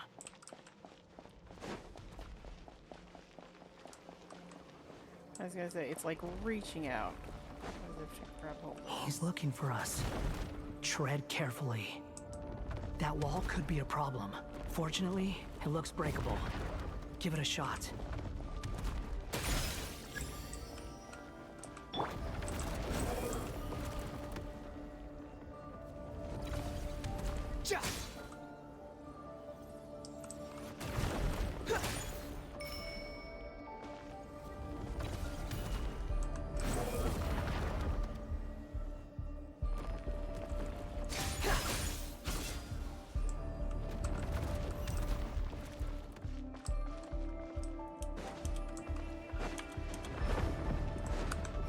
Fury.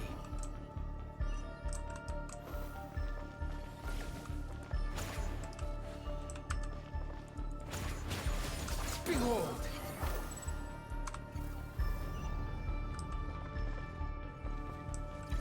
I do like that he can fly and attack. Squall Fury. Oh, you're kidding me. The wind rises.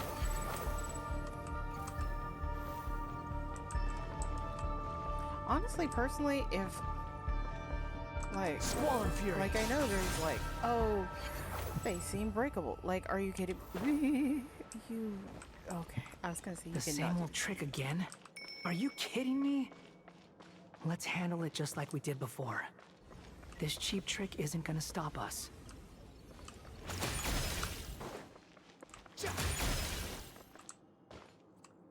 Oh no! It's a trap! Is that why he was using the same trick over and over again? To get us to lower our guard? Almost made it past. We're on the edge of it. A bit of a maze. I'm trapped! Okay. Why won't this thing budge? Hello? Hello? Can you hear me? Nicole? Is that you? Yes, it's me. I'm monitoring your progress from inside the Eternal Oasis, and I have to say, this terminal is simply marvelous. It makes tracking you so much easier. I couldn't see anything at first, but now that you two are inside, I can use your location with support from the terminals to get a partial view of the situation inside Irminsul. It's not the clearest image, but it's better than not being able to help at all. So, here I am. I can't intervene directly, but I can help to guide you out of the jam you're currently in. So please, just follow my lead.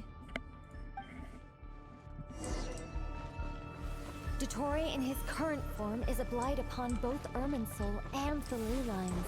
Pay attention to your surroundings.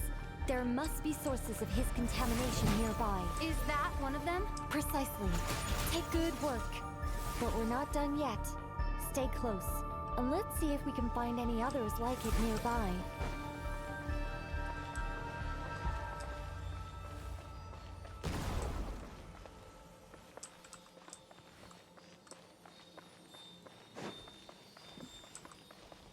If you wish upon a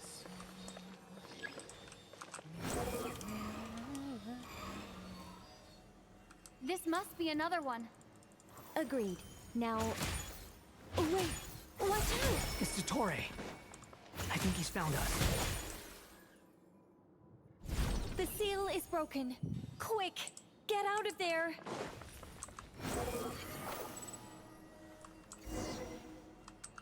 Nicole? And where exactly do you think you can run to? Wait, what is that? Pursuers! That's gotta be it! Run! Don't let that thing touch you. Dodge that attack!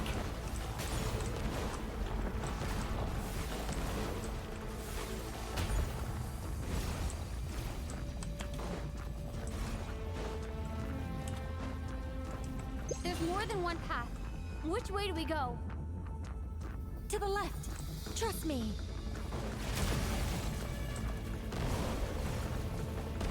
Fleeing like vermin. What a pathetic sight. Hey! Watch yourselves! Stay focused! There's a cliff ahead! Jump! More of those corruption sources. Destroy them as you...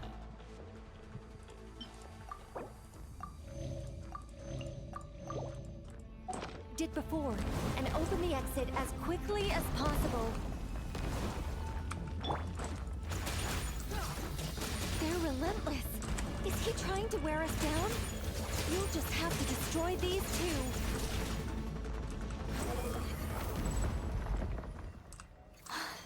I think the pursuit is over. Hard to say.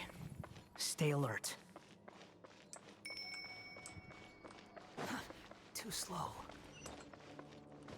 Oops. Behold!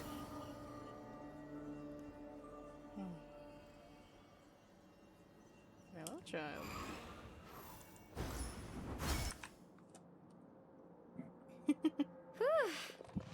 I think we've made it to relative safety. Relative is a good term. Goodness. That was tough. You doing okay? I'll be fine. Don't worry. Peachy Keen. Take a short rest, and then... Nicole? Nicole! The connection's been cut. But that means... Look at you supporting one another. How very touching.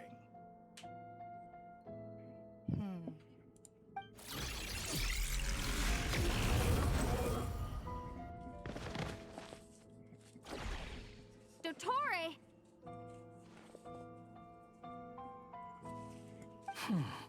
Took you long enough to find us. You're more useless than I thought. Oh, really? I think I deserve a little more credit for my methods than that.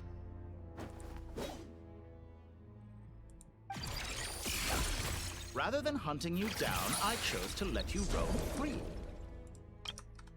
Exalted Master of the Heretical Path. So the Path of the Heretics. Il Dottore. Certainly right, dude. I indulged your presumption that I was unable to track your movements. Played along with your clever little plan. Fleeing is for animals, but I rather enjoy watching you flee. Some things lose the will to run altogether as soon as you put them in a cage. If that's true, then why did you come looking for us? Because I wanted to observe you up close, of course. Don't misunderstand me. I'm not here for a fight. Is it so unusual that I wish to greet my old acquaintances in person? After all, it's been a while. Scaramouche. He remembers. No, that can't be it. It's impossible. Why are you so afraid? I have done nothing unprecedented in discovering the truth. Nor did I go to any great lengths to uncover your story. You made a bold series of moves in deciding to erase yourself. And with the power of this great chronicling device called Ermin's Soul, you were able to achieve something quite remarkable. Once most people form an opinion about someone, it tends to imprison their mind. Yet you managed to erase every trace of your existence. However, this meant that you stood out to me all the more when I saw you in Nobcry. I didn't even have to go looking for you. Just the sight of you was enough for me to intuit the truth. Once most people form an opinion about someone, it tends to imprison their mind. Yet you managed to erase every trace of your existence. A novel take on death indeed. For someone in my position, connecting the dots was a trivial affair. It would have been more surprising if I hadn't managed to piece it together. You seem very pleased with yourself for figuring it out. I'm sure you'd even be more delighted to learn the full extent of your crimes. That would hardly be necessary. Besides, isn't there something that concerns you more right now? Something that fills you with dread? Let me put your mind at ease. I have no intention whatsoever of restoring any of the records you deleted. For one thing, it would be exceptionally difficult. But more to the point, I doubt that the prospect of losing your current life is all that frightening to you. Because in your case... the cruelest twist of fate is that you'll never again have the chance to make up for any of your mistakes.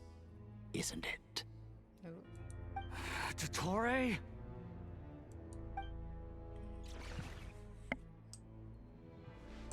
All here shall bend to my will. The wind rises.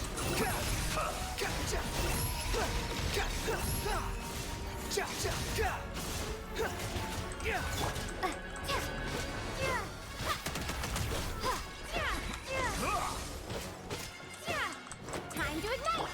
I'm afraid you'll need to do better than that to take me down. I expected you to have grown stronger. Ah, how foolish of me. I forgot that you lack any means to increase your power. You will pay for everything you've done. Oh, will I now?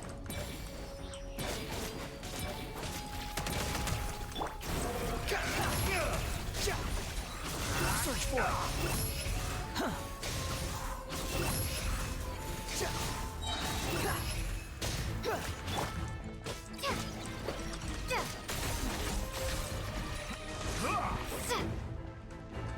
Nope.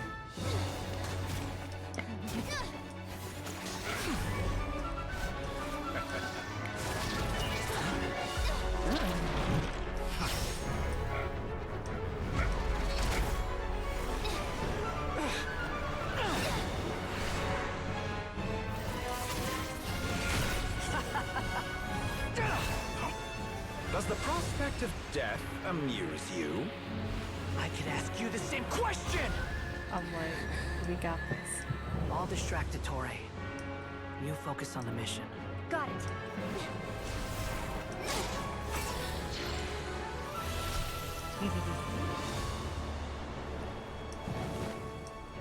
Oh, For the hopes and dreams of the masses. I only know of it.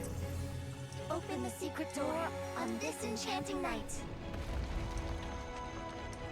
May wisdom's light eradicate ignorance and darkness. and hereby fulfill our ancient vow. Commence data extraction.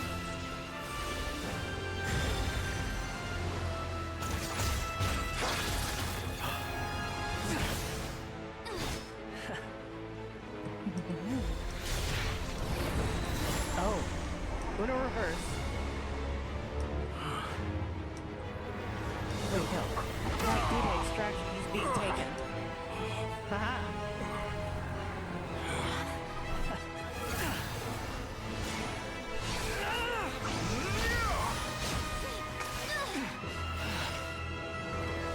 You cling to outdated ideals and stand in the way of progress. You will pay for interfering with the grandest experiment of all time.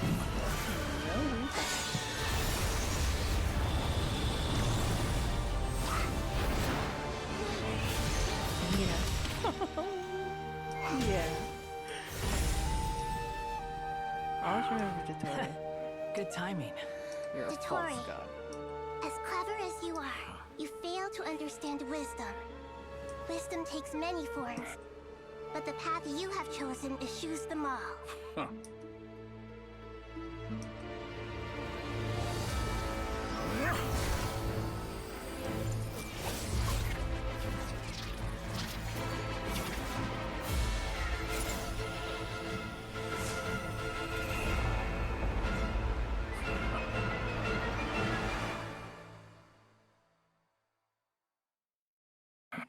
And now we're in the part 2 of our fight. My strength is fading! Since you are within Ermin's soul, stands to reason that any power you wield comes from Extracting the information from Ermin's soul, just to strip me of my power. I will find his weakness.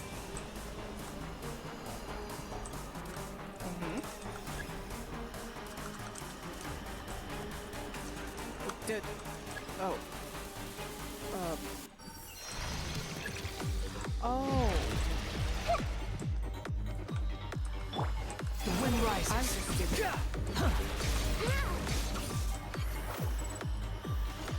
I admire your attempt to introduce a new variable, but it's nowhere near enough.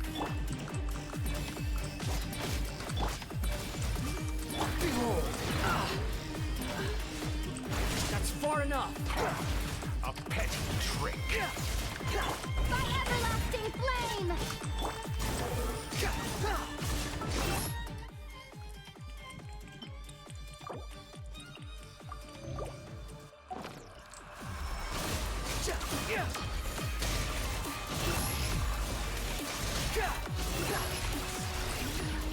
Quit following me.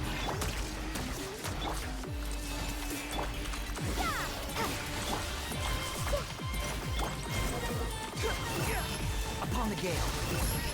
Try this. Muso no Hikahati. Oh my cat! I'm glad that's the only button we pressed. Do not you dare.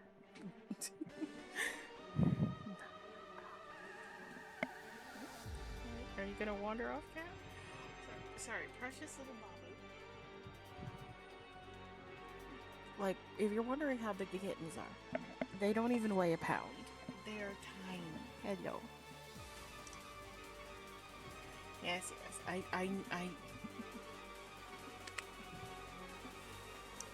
Nope. Okay. Back to your little spot. You have a spot. Also, can I just say the music's a bop? Like, it's an... Shoot, shoot, shoot. Like, it's an orchestra, yes, but it's also like...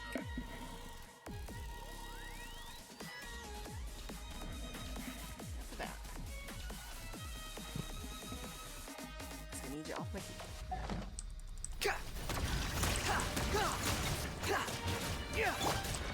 Blazing light! Time to ignite! They're so close! Just hold on a little longer. I'll hold him up. Traveler, Hat Guy, the rest is up We certainly have a knack for surprising each other, don't we? I'm just getting started. Too slow. It's time! Say your prayers! Stay on the offensive, but watch your back.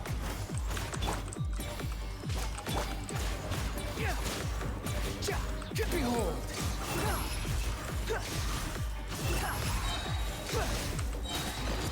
It's time! Say your prayers! I do love the visual play. How amusing. Jeez. I was gonna say, for all Dotori might talk himself up, ultimately, the way he's fighting are nothing but cheap irritation. It's time! Say your prayers! The primal blade!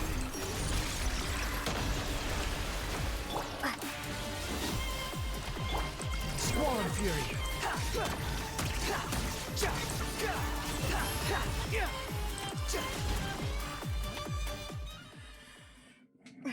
Precious little bean.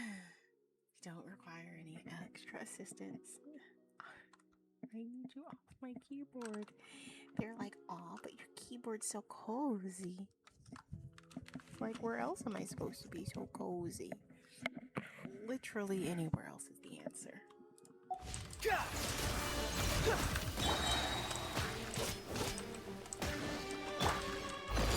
It's time!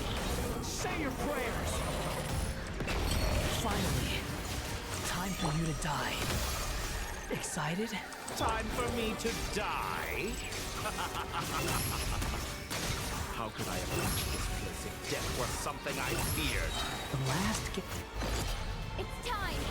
Say your prayers!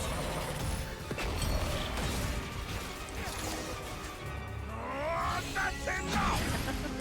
Oh. Oh?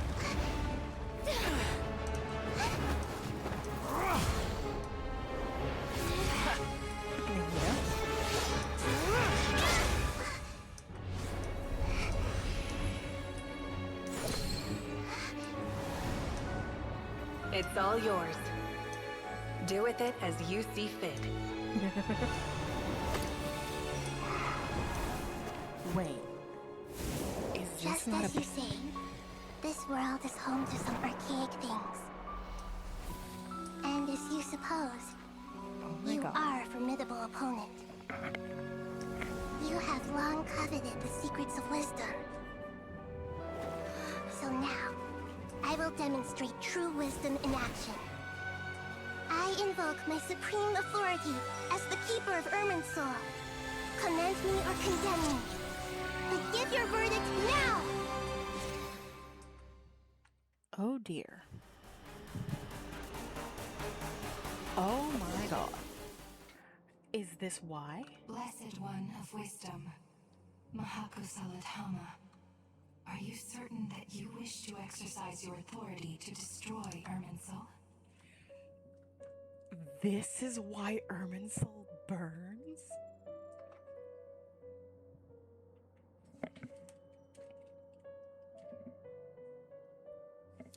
Oh my god.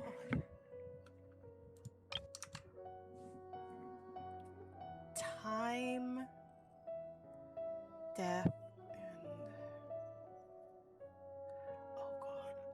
I'm failing with my Genshin lore. Ruler of death. It represents both your roots and your finest accomplishments. You truly intend to abandon the very thing you have always fought for? This is my decision.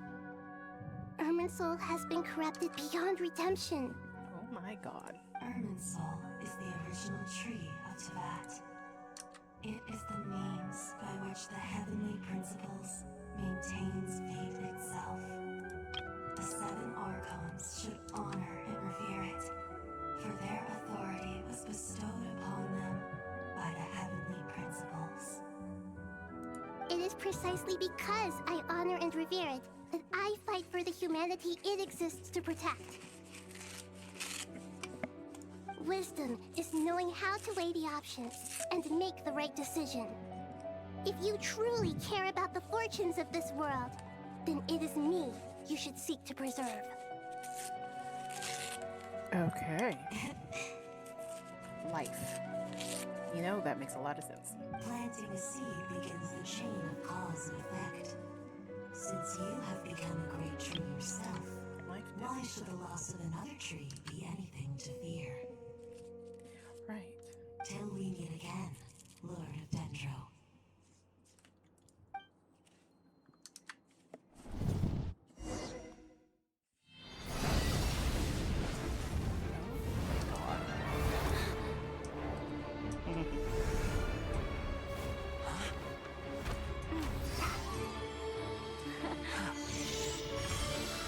The first flame. The pure, cleansing fire. I mean, she is the fire archon. That is her gnosis. A cleansing flame.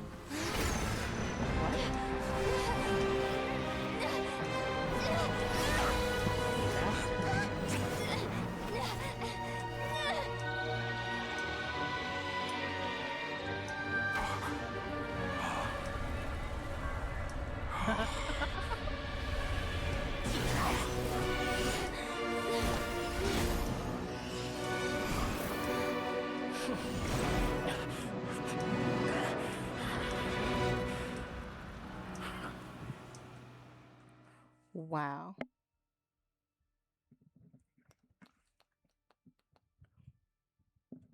This is why Urban so burns. I'll be quiet. Shall we?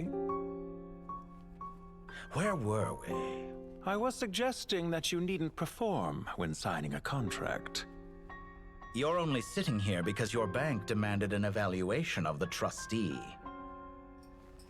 So you told a story about a young scholar from a merchant family in Sumeru? I told a compelling tale, didn't I? The post-expulsion story is far more captivating.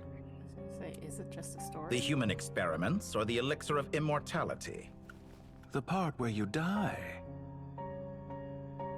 Ah, yes. My favorite part. The 35-year-old Segment thought of himself as Dottore, reserving the name Zandik for the original specimen. Of all the Segments, he was the most selfish. After his expulsion, Dottore searched for a new direction. He joined the Fatui, studied Elazar in great depth, secured resources. He was rather fortunate in his career. Zandik turned to Conrian technology and successfully created his segments. But this was not immortality. Even with backup segments, his body would still age. Still, thanks to Snezhnaya, Zandik found the ideal base for his experiments. Then a perfect partnership materialized at a crucial moment. The year that both parties realized they needed more time. Fortunately, Zandik succeeded. In a miraculous turn of events, he gained the extra time he needed. I seem to recall it differently. All right, it's true. No matter how much elixir he took, Zandik remained human and continued to age. Then, on the morning he turned 85... Help me up! Call for help! Surely he would be rescued, Zandik thought. But to his surprise, no one helped him.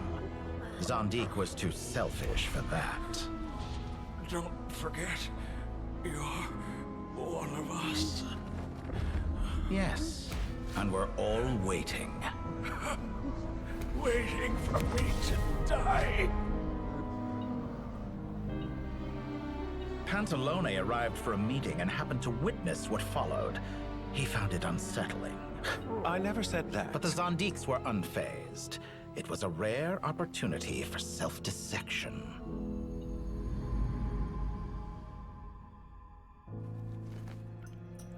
What does all that have to do with you depositing your data at Northland Bank?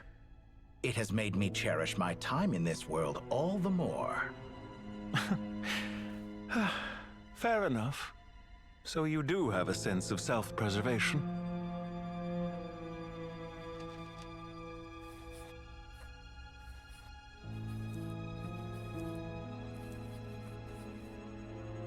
What do you mean? You're hardly normal, and you don't cherish life. You just don't want to admit defeat in the limited time you have. Even so, don't I deserve an interesting ending?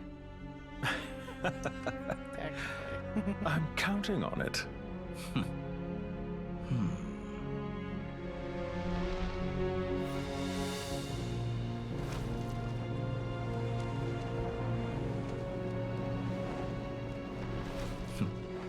If nothing else, I expect my funeral will be a grand affair indeed.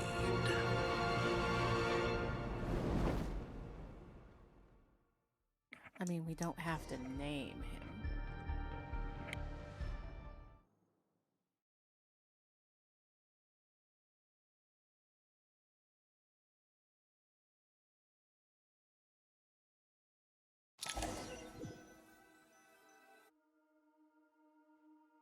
What a magnificent fire.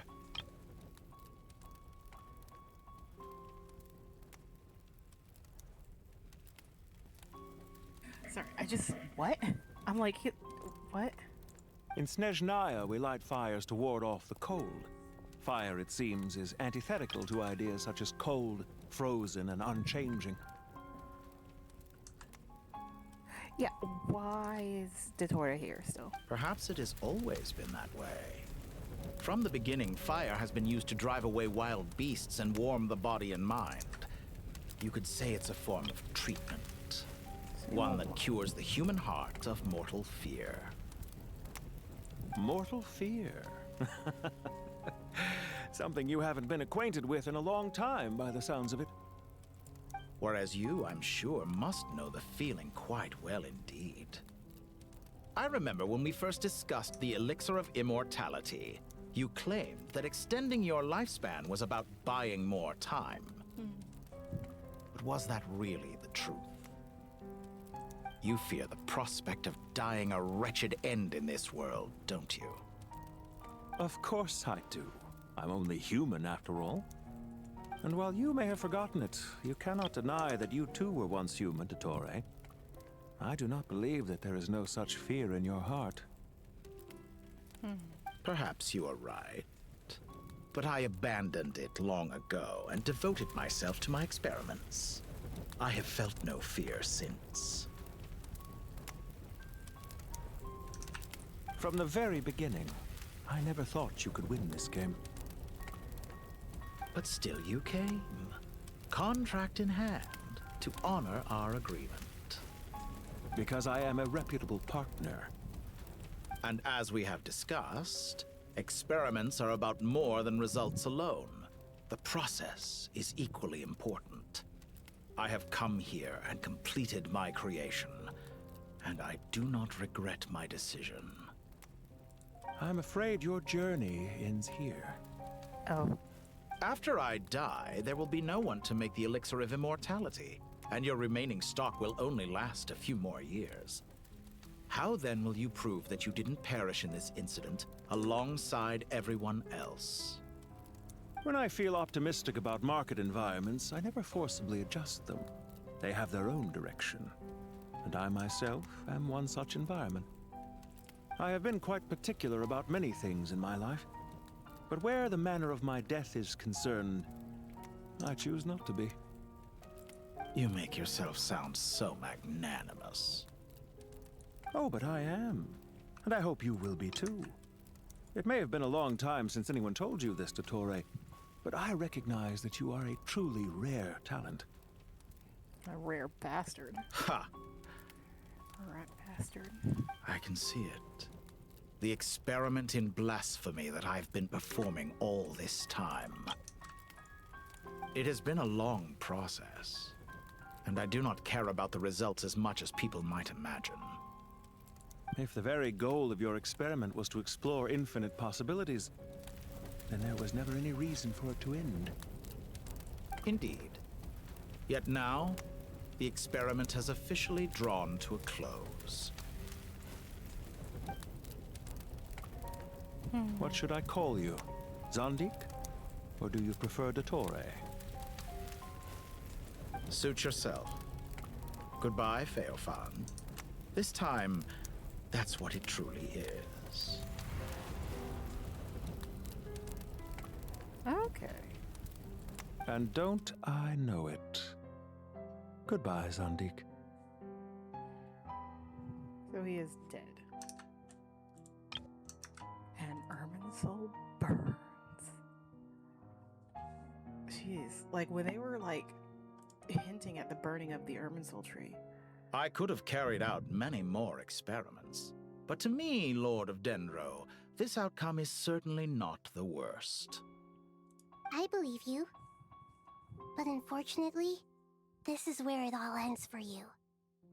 This experiment does not belong to you, nor do any of the results. Experiment. It sounds like you're trying to outdo me in my own field. Wisdom is conveying information in terms that people can clearly understand. You know exactly what I mean. Indeed. I can see no further outcomes. Ha. You have a formidable mind, and you are braver than I thought. Setting fire to the very thing your survival depends on. Your previous threat was empty, but this time, it is real. When necessary, wisdom can be as fierce as an inferno. Some of the flames that incinerate you come from within yourself. Perhaps you are right. You see what lies at the bottom of the human heart, and that is your wisdom. Here is where your journey comes to an end. All that is yet unknown belongs to those of us who will carry on living. It seems I have unwittingly been your arch-enemy all along. But now, it's all over.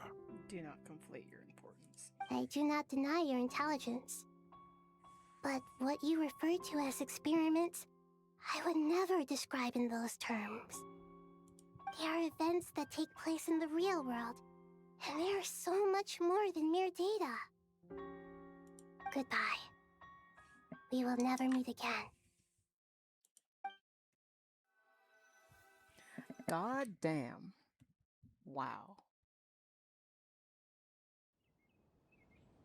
Huh. Of all the reasons that Irminsul burned, that is not it.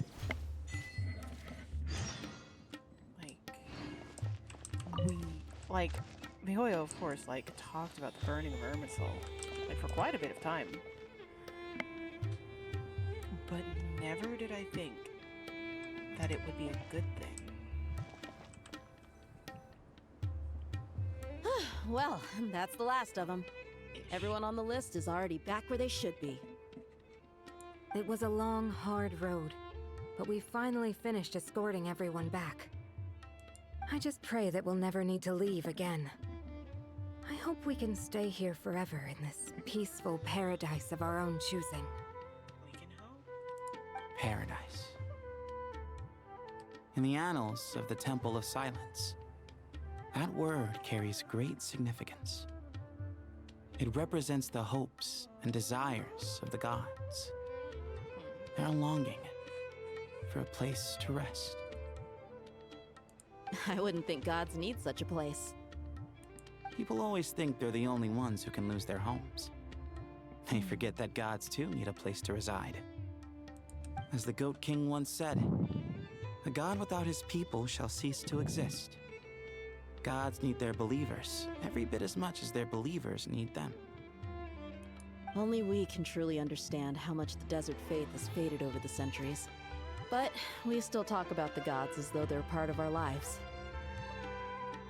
Given the myriad ways in which gods and humans interact, I'd say they really are. How else could Dunyarzad consider the Dendro Archon a friend? Well, that sounds about right to me. Describing them as friends sure makes us feel a whole lot closer. Yeah. If you told me a few years back that I'd have this many friends, I'd have called you a liar. Belief is a choice, just like friendship. We've made our choices through battle. The right ones, wouldn't you say? I think so. I'll be heading back to the Temple of Silence. I heard the Goat King and the Ibis King decided to pay us a visit. How about you? It's back to Aru Village for us. Still plenty of supplies to distribute and people to help. Until next time, old friend. As long as you can find the time, you're always welcome to visit us in Aru Village. Right back at you. Make sure to drop by the Temple of Silence the next time you're free. Word is that 2 of the other 7 pillars, Shezapang and Bennu, might also be dropping by. Since you're dropping by? That makes it sound like they're visiting a neighbor's home. Word is that 2 of the other 7 pillars, Shezapang and Bennu, might also be dropping by. Since you're wearing the symbols of their power, it'd only be fitting if you came to see them for yourselves. Well, the temple was founded by Hermanubis, so I guess to them, that's exactly what it is. Guess that's true. All right. We'll make sure to find time to stop by. Stay safe on your journey home. I will.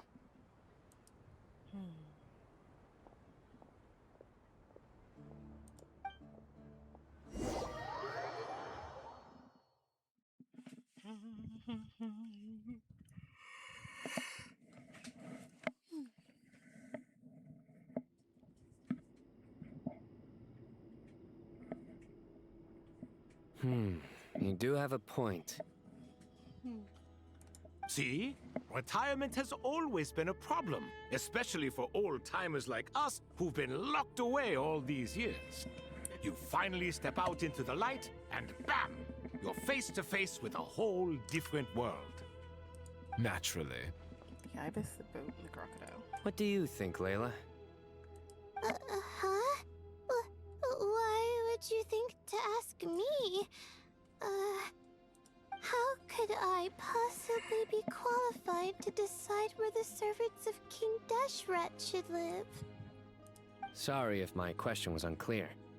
Do you think their statues will stand out too much if we place them here? Hey, I never agreed to this. How could we possibly allow our statues to be left in Hermanubis' home?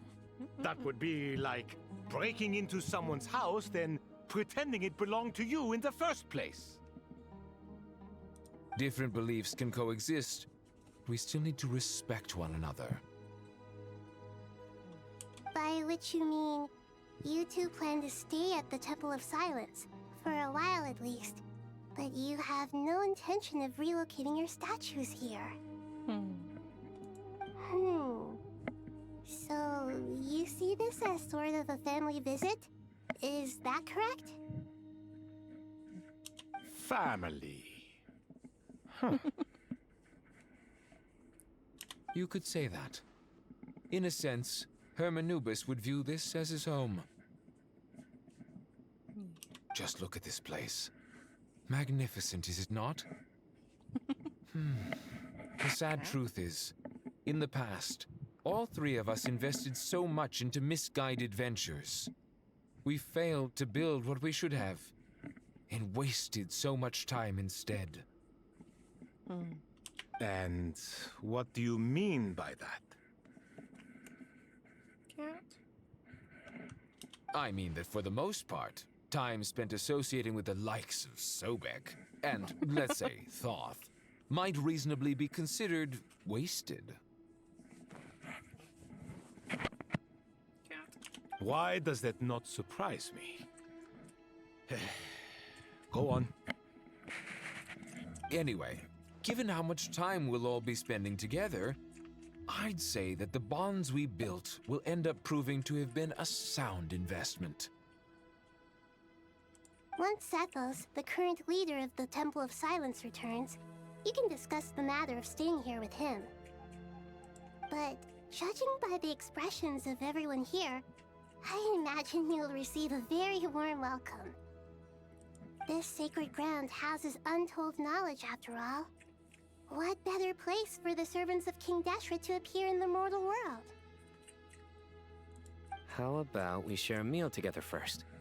I imagine it's been many years since you last tasted fresh food. Oh, that sounds wonderful. After so many hundreds of years, I can only surmise that desert cuisine has become a lot more varied. Are we having a get-together? If you'd like, I can help prepare some food. After all, Lord Thoth, you helped me so much in the desert, and I still haven't properly thanked you. Oh, my, that would be wonderful. I'm touched that you still remember. How the times have changed. To the people of today, it seems the Ibis King has become a kind and passionate god. And you, Mr. Herreshoff? What kind of god do you wish to be? To be honest, I haven't given it much thought. How about you, Dendro Archon? Do you have any hopes for your future? Me? I'm very happy with my current life.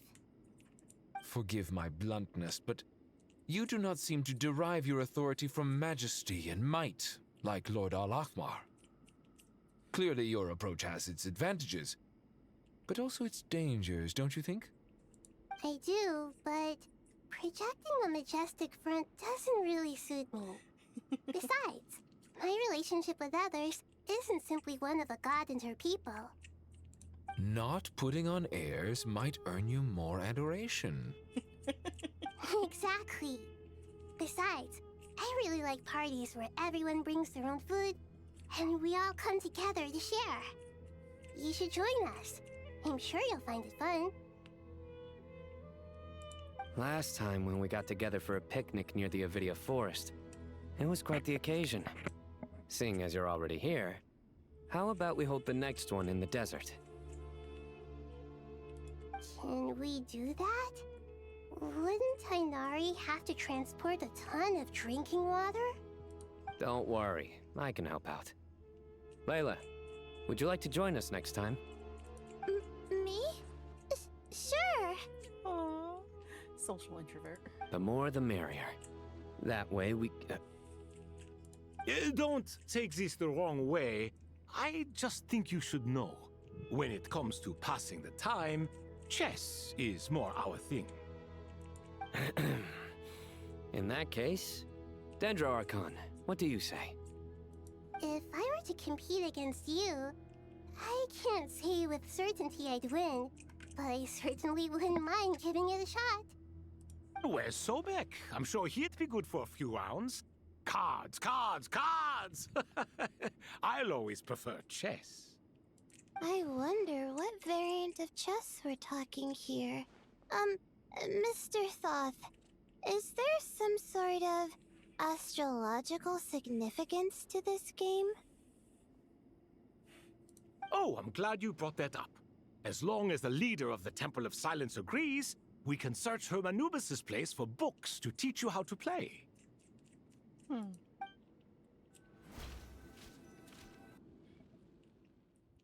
Next on what everyone is doing, we have... Alhaitham and Kaveh. Such devastation visited on Sumeru City. So many houses destroyed or damaged in the fighting. Who could have foreseen this? Look at all of this. It's going to take me forever to tidy up. I suppose living below the academia doesn't always work out to your advantage. I would have thought a little appreciation of my sincerity and effort in helping to clean up this mess might be in order. Helping? Effort?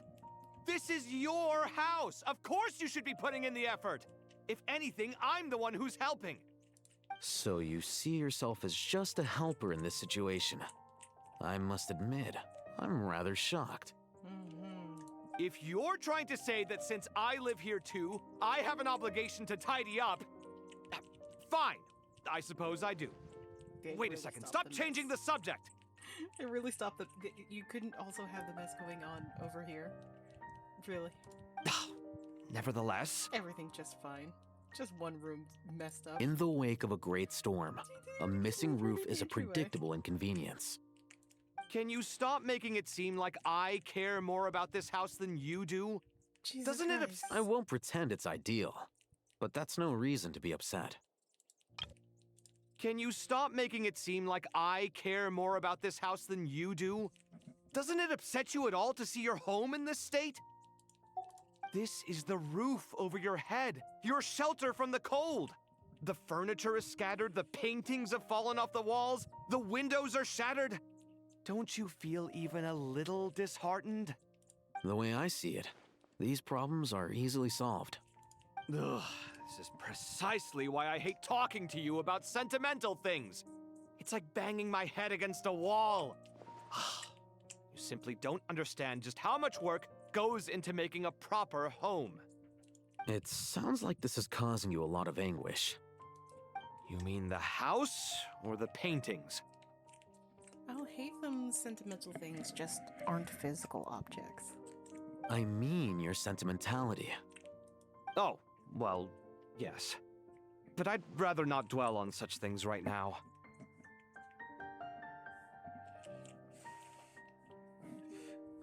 Generally speaking, when anguish becomes the norm, people usually make an attempt to improve their situation.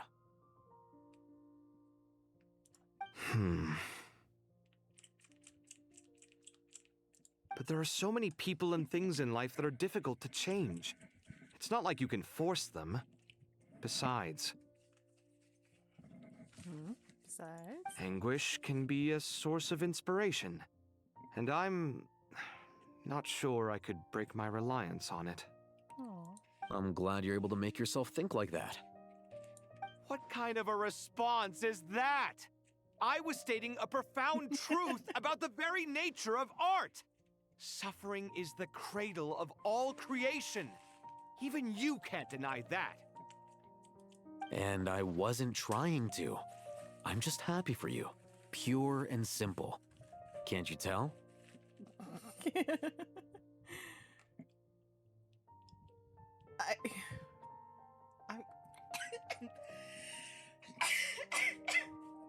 I just love these two. They're happy about what? Happy that you can always find an answer that backs up your views. You... More often than not, life is a process of running into problems and then searching for answers. Yours more than most. Not everyone's so good at justifying things to themselves. It's something that you've been steadily mastering. Huh. What about you, then? What skills have you been mastering lately? Pass me that box. Huh? Okay. You may consider this my progress on the path to mastery. What? Wait a second. Isn't that box mine? Hey, it is. It must have fallen off that shelf. I'll hate them. Those are my paints and inks. Would you like me to put it in your bedroom for you? Huh? I mean, sure, if you don't mind. What kind of progress is this? Does he think he can bribe me? Not that giving me back my own things is much of a bribe. These books on the floor, they're a complete mess. And this one, didn't he say it was an out-of-print collectible?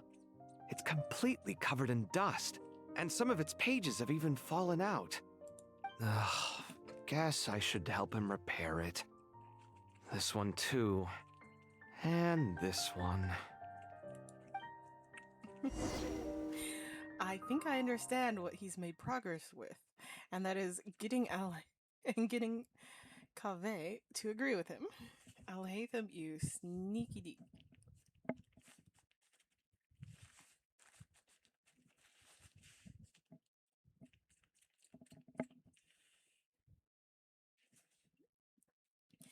And now we're seeing. Oh, nope. And now we are ourselves. Ooh.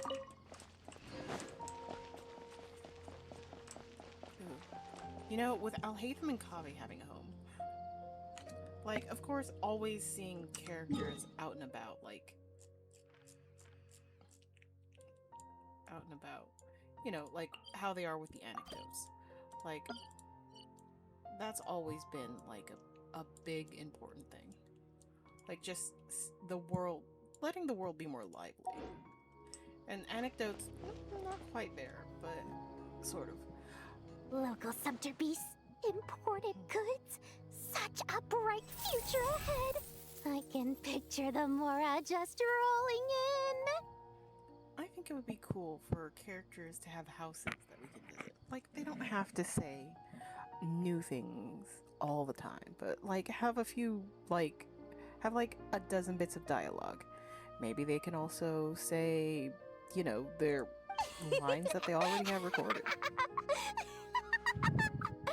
You do realize you sound like a choking cow? It's called being imposing. Can't you feel it? Are you not intimidated? Not in the slightest. Oh, I'm positively shaking in my sandals. What commands do you have for me, oh mighty Lord Sangamabe? You've got a lot of nerve, Nefer. You went and told Candace and the others everything, didn't you? Seriously, do you have any idea how differently they see me now? Surely that's a good thing. I presume they're more disposed to actually like you now, maybe even view you as a friend. You traded my secret for sympathy! Thanks to you, I've lost every last shred of my mercantile majesty. How am I supposed to make anyone think I'm a big, scary investor now? I don't think, well, if it weren't for the plot, I don't think anyone would have ever thought of you as a big, scary investor. And even now, I don't think very many do. Only people who've only ever heard of her. The dark days of Lord Sangamabe are behind you. Why not take this chance to make a few honest friends? Speaking of friends, since when did the notorious Lady Nefer gain such an admiration for holier-than-thou types? A moon chanter here, an angel there? Who'd have thought it? Anybody who knows her. Oh, I misclicked. A coming together of fates, nothing more. No need to throw around accusations of admiration.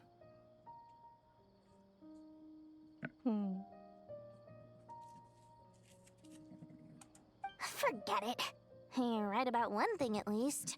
Making friends is never a bad thing for a merchant. So, I really took a loss this time.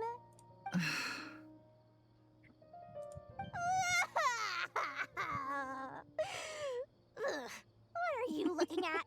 Her tears bring me joy. I'm trying to see if you're really crying or if those are just crocodile tears. A little birdie told me that when Lord Sangamabe makes money, the tears flow from the center of her eyes. But when she loses it, they flow from the corners. Which is it this time? Ugh, you are so annoying. I'm not talking to you anymore. Nefer, thank goodness you're here. I've been looking everywhere for you. Huh? Well. If it isn't the House of Dana's very own librarian. What can I offer you today, Miss Katayun? Oh, no. I'm not here to buy. I'm here to bring Lady Nefer a book, and a fascinating one at that. We agreed to meet at the entrance to the mausoleum of King Deshret. One more thing. I bought this copy with my own money. It's not borrowed. Reasoning knows not time of day, but suspense always follows a blizzard. That's quite the mouthful. Huh? Isn't that the one that... It was all the rage for a while. People throughout the city were clamoring to get their hands on a copy. The names inside were all circled. Everyone thought it was a riddle. Don't bring up that book in my presence. I don't even want to hear its name. That thing was nothing but a scam. Surprisingly enough, I've actually heard of this book, though it doesn't seem of much consequence. So, what truth lies behind it? You're from the Vahumana and you're asking me what the truth is? I'd say the actual truth was about the least important part of the whole episode. I brought you this book because it probably has the most interesting backstory of any in the House of Dana's collection, at least in recent years. As for its quality, well, you can judge that for yourself. Don't tell me it's actually any good. You may not know this, Lord Sangamabe, but Lady Nefer has a fondness for books with... how should I put this? Mixed reviews? Yeah.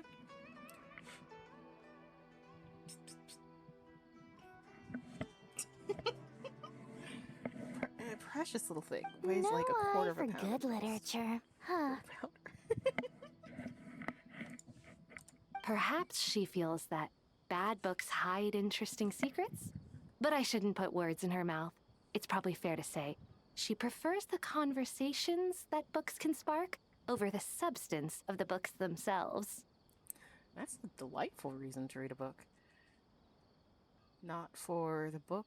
Well, yes. I'll still say, cat. Ew. Sharp claws.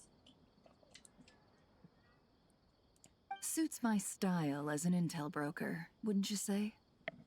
The social game. Very interesting, thank you. I'll return it to you once I'm done reading. And as it happens, I have something for you, too. Incense? I imagine you've already used up the incense I gave you last time. Here's some more. This batch is from Nodcry, so the scent won't be quite the same. Oh? Well, actually, I've been saving the incense you gave me. I couldn't bring myself to waste it without a special occasion. But I'll gladly accept this, too. And I promise I'll use it this time. Katayun, you haven't changed a bit.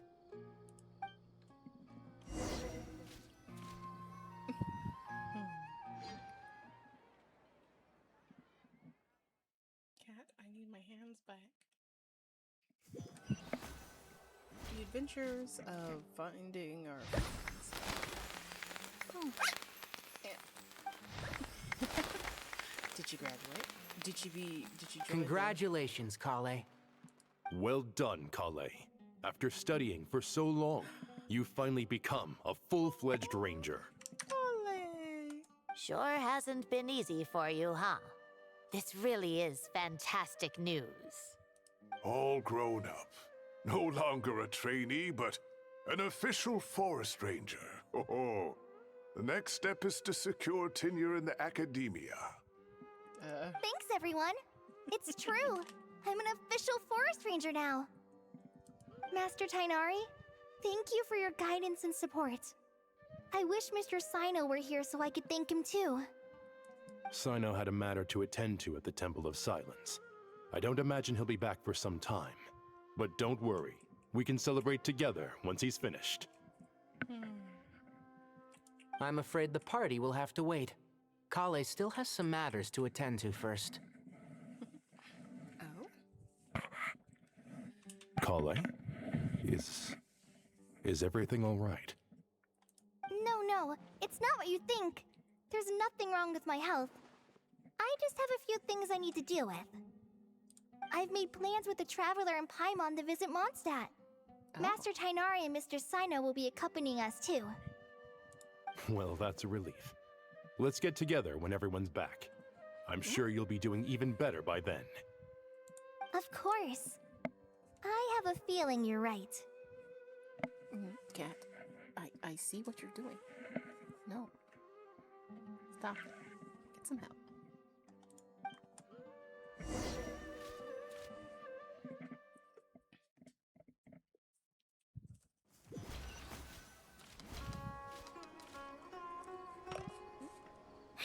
Wait. After all that catching up on sleep and food, Paimon's feeling full of vim and vigor again. A few what later? For someone who spends so much time resting, your recovery routine is surprisingly simple. Takes later. Hey! Paimon's been working her butt off too, you know.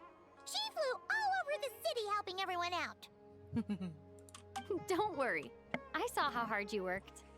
Aw. Some babies. If you're gonna start causing trouble, away you go. Oh, jeez. Alright, we all know you're the most hardworking person in Tavad. As long as you're rested and full, that's what really matters. Paimon's been looking around the place, and it seems like the city's already on the mend. But Paimon's been wondering how Nahida's doing. We should check in on her. You guys are so stupid. Not you guys, the kittens. Not a single thought.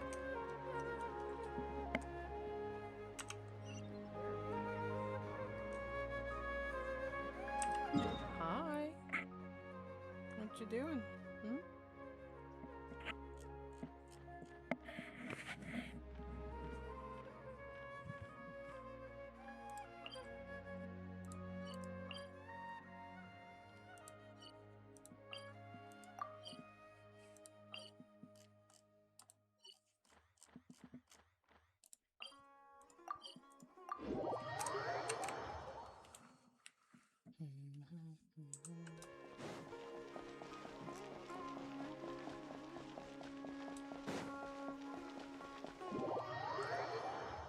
What just happened?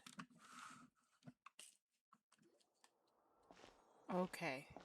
I was so worried. Hey, Nahida! And Hat Guy's here too! Traveler, Paimon! What's going on here? Nothing much. Nahida was just expressing concern for my physical and mental well-being. You were threatened with a past you wanted to forget. Oh, the Traveler told Paimon all about that. We've both been very worried about you. Are you feeling alright? Are you? You make it sound like I'm on the brink of some kind of breakdown. Truth is, I'm doing much better than you might imagine. If we can just get to the bottom of Dottoro's intentions, we can minimize his negative influence. That's the sort of thing I excel at. Just listen to that newfound optimism. It seems like having you enroll in the Bahumana was a truly inspired move. I can really see the positive influence. Observe, a classic Sumeru specialty. Chalking everything up to education and learning. To be honest, even I can sense the change in you. Everything Dottori said to you was a way to manipulate your mind. Fortunately, you're no longer under his sway. Can someone as old as me really continue to grow? Yep. Anybody can learn and grow. Go, cat. Cat's now on the floor. If it helps, just think of yourself as a late bloomer. It's all a matter of phrasing, and it comes down to what standards you measure yourself by. For a puppet, developing at such an age is perfectly normal. But if you choose to call yourself a late bloomer, it sounds more like you consider yourself human. However you see yourself, well done. All right, I see what you mean. Anyway, what's your next step? What else can I do but complete my current courses? Everything else can wait. Anyway, that's enough chit-chat. There are still things in the city I need to help out with. I'll be heading there now.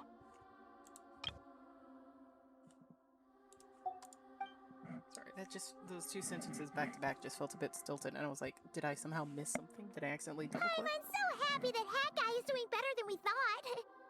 But what about you, Nahida? How are you holding up? Right?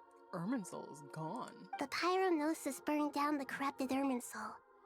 The flames blazed for 7 days and 7 nights before they finally subsided. All that was left were the parts underground. Now, Aru shoulders the responsibilities that once belonged to Irminsul. The situation was contained before it got out of hand, so Tevat's most vital information has largely been preserved. Irminsul has a strong influence over you, doesn't it? How will you cope now that it's gone? Right? That's the big deal. There is no need to worry. Thanks to Nicole's extraordinary talents, my connection to Irminsul has been severed and transposed onto Aru. Oh, transplant. Angels can do things like that? Apparently so. They can. Such abilities are precisely what makes them so powerful. The goddess of flowers, Nabu Malikata, once claimed that she too could perform feats beyond the reach of mere mortals. In my eyes, much of what she went on to achieve reached such transcendent levels. Her and Nicole really are both fascinating and magnificent. So, does that mean your situation is stable now? Hopefully. Correct. Just imagine that Aru has become the new Irminsul, and the essence of my existence has been bound to it. The wisdom of Sumeru has ultimately converged into a single, unified entity. Should we ascribe this all to fate, or is it merely fortune? Bit of both. Fate, fortune, and hard work. Whatever it is, the important thing is that you're okay, Nahida. Most indeed. Dendro Archon, Lesser Lord Kusanali. Oh, thank goodness you're here. Greetings, Traveler in Paimon. Hello. Nephis. Sir Nephis, do you have something urgent to say? Yes, there's something I need to report. We've received a message from Snezhnaya. Oh boy, what is it this time? Nephis hands a letter to Nahida, who reads it. The Fatui Harbinger, the rooster, sends us his sympathies, along with all the usual pleasantries. His stance is that, following the unrest and Nod Cry, Dottore was subjected to internal censure. This madness was the act of a rogue element, one who cannot be seen to represent the Zapoliarni Palace. No less than can be expected. Snezhnaya paid a heavy price working to stop him. They even lost one of their own harbingers. The letter goes on to say that even so, Snezhnaya cannot claim to be blameless. Apparently, they will deal with Dottore's subordinates in accordance with Snezhnayan law, holding all those involved in his crimes accountable. Additionally, they are supplying relief funds and supplies, which are already en route. They hope this will aid in Sumeru's reconstruction. Sounds like he's got an answer for everything. True, but as diplomatic rhetoric goes, it's highly effective. Completely watertight, both in logic and sentiment. This disaster has had a profound impact on Sumeru. There is much that I will keep in my heart. The matter of Dottore can be seen as settled for now. We are sure to cross paths again in the future, and in that light, Snezhnaya would do well to uphold their responsibilities and keep a tight rein over their actions. With Irminsul burned, the flow of fate now carries many more possibilities. I will be watching carefully. Perhaps we can move on to a less serious matter? Dendro Archon, will you eat with us once this matter is dealt with? Everyone wishes to celebrate together. Your presence would be most welcome. Of course! Junior Zod, Sino, and Hypatia all told me the same thing. If there isn't enough room for everyone, we can arrange back-to-back feasts. What a wonderful idea. That just leaves the question of what we should eat. Not more tomatoes, surely. More? Dendro Archon, what do you mean by more tomatoes? Those good friends of yours are always talking about tomatoes. Sometimes when I'm walking through the city, I can even hear them arguing in the fields. Since you see them so often, you must hear about tomatoes even more than I do. Tomatoes. Tomatoes. The word has a certain magic to it. Like the autumn fur of a sumpter beast swirling in the wind, sometimes flying up my nose. Tomatoes. What can we make with tomatoes? Wait, why tomatoes? Take your time, there's no need to rush. The Traveler, Paimon, and I still have somewhere we need to visit. You'll have plenty of time to think it over before I return. Does this mean you're going to Natlan? Meet them there in person. It will require a long journey. I know. But this is necessary. I must go myself. Traveler, Paimon, we'll set off as soon as you're ready. Is that alright? Sounds good to me. Sure. We'll be ready whenever you are. You'll hear no objections from Paimon! We should grab some snacks along the way, though. It'll be just like going on a long holiday. Boy. Wonderful. I'm looking forward to this so much.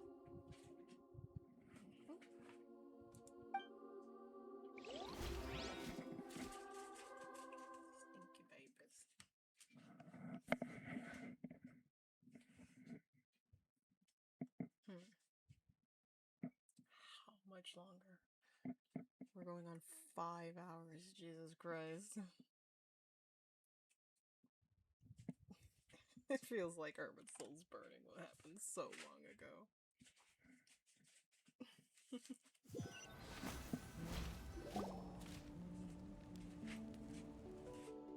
Natlan is such a lively place.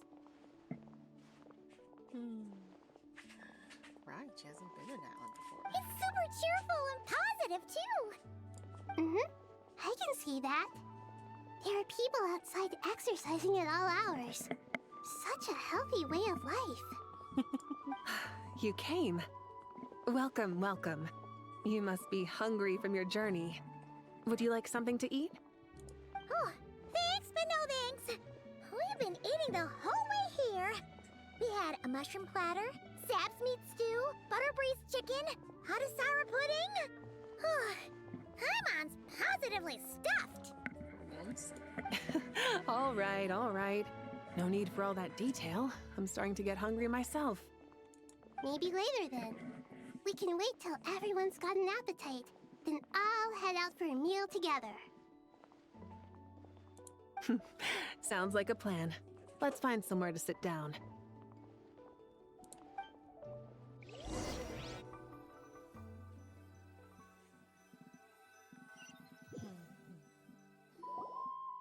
I should tell you, I already have some sense of why you've come.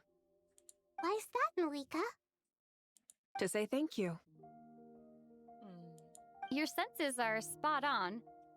But on top of that, we also feel guilty. Because the pyronosis has vanished?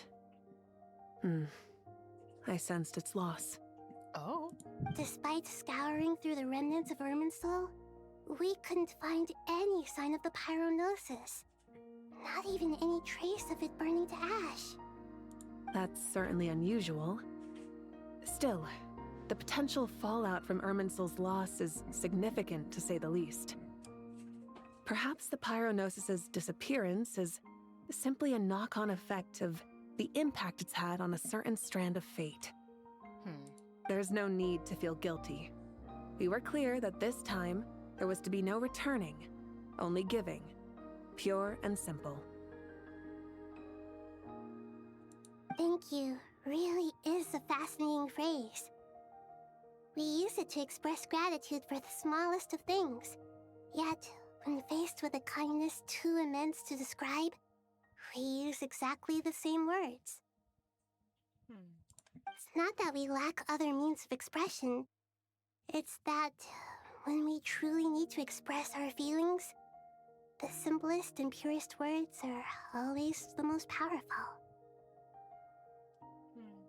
You're right. In that land, we prefer simple expressions too. Companionship, friendship, support. They might not sound fancy, but the sentiment behind them is sincere. That's wonderful to hear. Sincere feelings are often a vehicle for the deepest wisdom of all. Irminsul's destruction doesn't seem to have done you much harm. I'm glad to see you're doing well. There's still a lot of work to do, but before we begin, we felt it was important to come here and speak with you. Partly to express our gratitude, but also because we felt that seeing you, in a sense, is like basking in warm sunlight.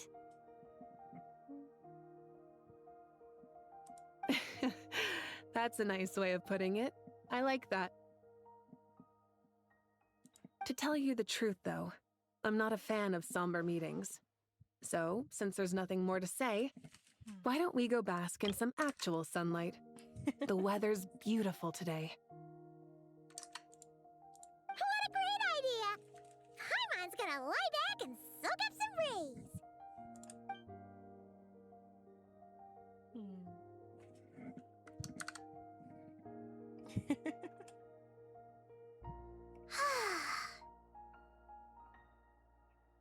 In that case, I think I'll lie down for a bit too before we head to our next stop. And where might that be? Mondstadt. Paimon and I are gonna head back there with Kale and the gang. Long ago, I sensed that the god remains inside Kale had come from the goddess of flowers, but I kept it a secret. Those remains weren't hurting Kale, not as she is now. They simply exist. Besides, I could sense a deep yearning within her. A yearning for an ordinary life. A yearning to hold on to the hard-won happiness she now enjoys. With someone like her, I have a responsibility to keep her secret. She should be ready to face the truth by now. Whenever people meet, there is always the potential to create warmth and kindness. Every child grows up, but even as adults, they are still children in the eyes of certain people. Oh, just like how Paimon sometimes sees Nahida as a little kid. Is that so? Well, anyone who's friends with a kid is probably a kid themselves. Of course! And there's nothing wrong with that! When we get back, we'll actually be hanging out with another of our friends who happens to be a kid. Or more like looking after, in her case. Anyway, we'll always be there to watch out for our friends. Dear Sucrose, when you receive this letter, I'll probably be as busy as always. But busy with wonderful things. That's because I'm no longer a trainee. I'm now an official forest ranger. Impressive, right?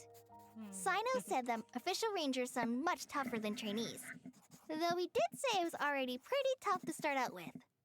You probably heard that something big happened in Sumeru recently. Don't worry, it's all been taken care of.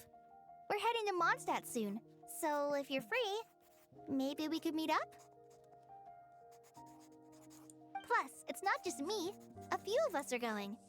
Hey, do you still remember that time we all got together? You know, when we all went to the Windbloom Festival? It'll be just like that.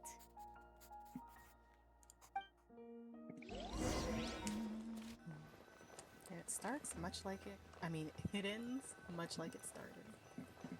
With Kali writing letters to friends. Although before, where there was certainly a franticness to it, this time feels a bit more at peace. 2 days later by the gates of Mondstadt. Tighnari, is that... What? Don't you say it! Is that the great Vayu Vyastra? Behold, the great Vayu Vyastra, General Mahamatra. How times have changed. I wasn't expecting you to beat me to the punchline. You've changed. You've really upped the aggression in your battle against Sino's jokes. Kale, how did you know what I was going to say? For the love of... Traveler! Paimon! You're right on time! I hope we haven't kept you waiting. Kalei!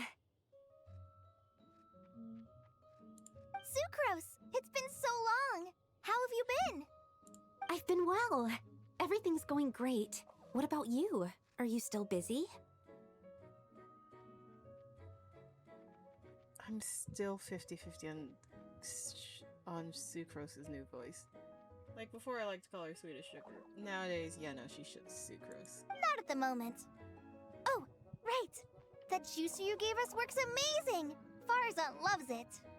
Seriously? That's wonderful. I don't suppose you drew up a detailed test report. Oh, what fruits did you use? How's the texture of the final product? Sucrose, you might want to try asking your questions one at a time. Albedo! Paimon didn't see you there! It's been a while since all of us were together like this. How about we follow the same plan as last time? Good idea, my friend. You never disappoint. So, Research what are your identities this time? Don't remind him. First things first. Allow me to introduce our very own official Forest Ranger Kale. The rest of us are simply her humble travel companions. This sounds like one of those mushy stories that gets people hooked on some corny, heartwarming premise. Oh, is our story not heartwarming?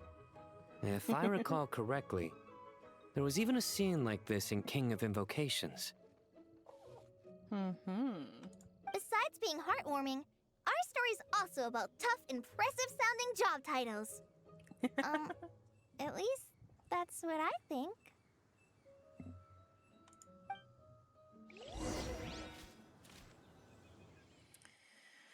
Oh boy, what now? What? Oh, Lord of the Rings. Lord of the Rings had like a ton of endings. Jesus Christ. Oh, you're here already? I'm still giving Dodeko a little trim. I won't be a moment.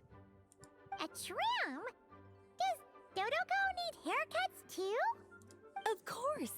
It's important to know how to take loving care of the apples of your eye. All of these trivial matters get left to me.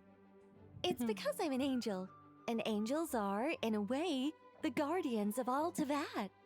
Oh, right! Well, that's definitely an impressive sounding job title. What are you writing? I'm just brainstorming some cool sounding lines. Never change, Sino. Never change. Oh, write them on these card backs. Of course. Clearly, my lines are pretty amazing, wouldn't you say? Miss Nicole? Kale? You seem a little nervous. I was just wondering, who was the person you mentioned who needed their wish fulfilled? Wish? What do you mean? Miss Nicole asked if we could meet up in Mondstadt once everything was over. She said a friend of hers had a wish that needed my help to come true. Well, you never mentioned that before. All we knew was that you'd arranged to meet in Mondstadt. But we thought it had something to do with the god remains. To be fair, everything I told you was true. Anyway, my friend is waiting. Come on, let's pay her a visit. Oh my god. You know?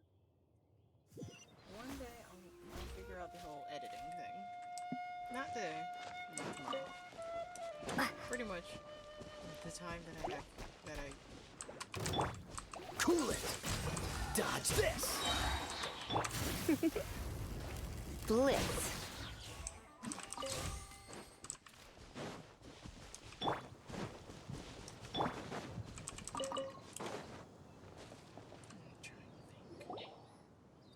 Huh?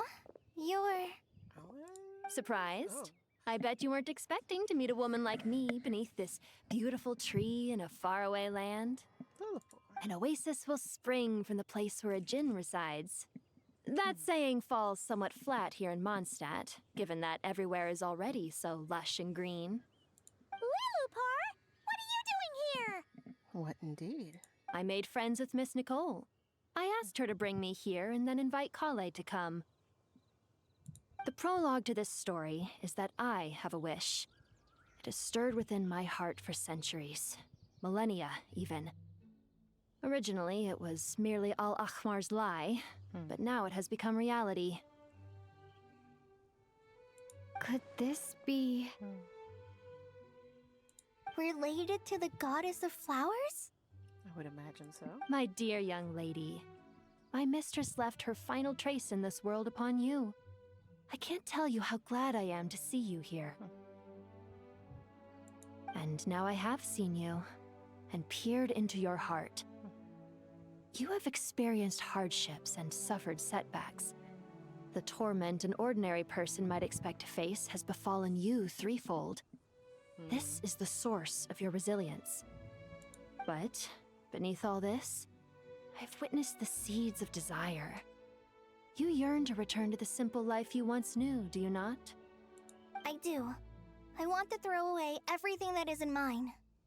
But how do you decide what is yours? The scars that others carve into your flesh? The kindness and love they inscribe? Are these things not yours as well? They are. This is something I've talked about with Miss Nicole. Miss Nicole said I should learn how to adjust my standards. I just want to live as an ordinary human. Anything beyond that isn't mine. Don't you want anything from the remains of the goddess of flowers? She gave me a revelation once. I think that's already more than enough. In the past, you would not have possessed such a rich heart. Your brief life has taught you to hold on to everything good, to home in on kindness. How fascinating. You're nothing like Nabu Malikata, and you're certainly not her. Of course not. I'm not some great and powerful being, Miss Lilopar. Yet I am a djinn. We exist because of the Lord of Flowers. We revere and love her. My wish is to see her one last time, to give everything for her. Kale, can you do this for me? But her remains won't be easy to remove. Are you sure this is what you want? That's beside the point. First, I need to know. Are you willing to do something for the soul of this lonely, wandering woman? I'm willing. But look, you know nothing about me. Even if you have heard the stories about me, all you would know is that I was rightly punished for the many evil deeds I committed. So you do know. Your lips are quivering, your eyes trembling, and still you're willing to do something for me. Life has been cruel to you, and yet you've learned to be kind. My dear young lady, to repay your kindness, I too must play my part. Are you sure about this, Lilupar? I yearn to see my mistress. For this moment, the world can burn to ashes, the universe be engulfed in flame. I care about nothing else. Big words for a bottle of gin. And you, Kale, I can give you a gift. You'll become just another ordinary human. But Miss Lilopar, what will happen to you? My wish will be fulfilled, and I can die happy. Why would you wish for that? A long, unending life might seem desirable for one who has never possessed it, yet it brings torment to one who has. My remains are scattered across the yellow sands, but my soul can find no peace. Since you've promised to grant my wish, give me that release. Allow the dying to die, and let the dead rest in peace. You have my thanks. Kale, there's no pressure on you. What she said, it's all true. A wish is a genuine desire, after all. It's as if you want to use the last of your life to give me a better future. Nothing's so selfless. We'll be using our futures to fulfill each other's wishes. This is a noble act, a beautiful and secret transaction between two women.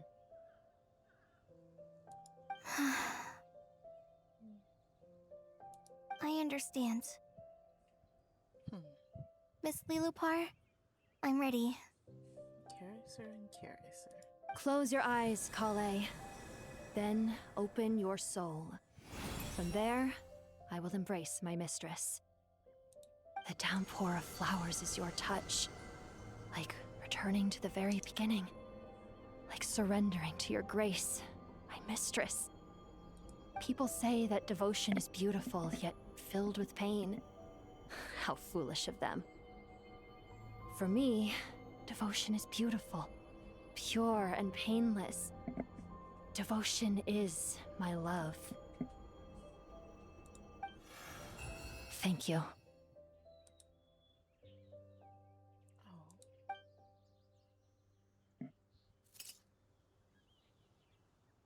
Huh.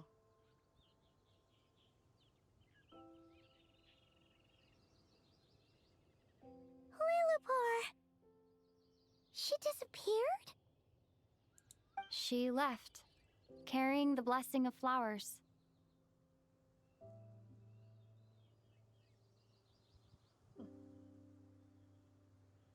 Kale, are you alright?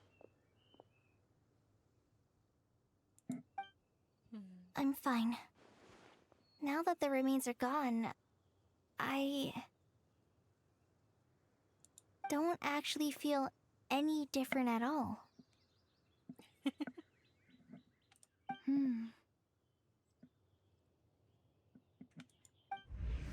Those remains weren't hurting Kale. Not as she is now. They simply exist. Besides, I could sense a deep yearning within her. Kale must have already received what she was yearning for.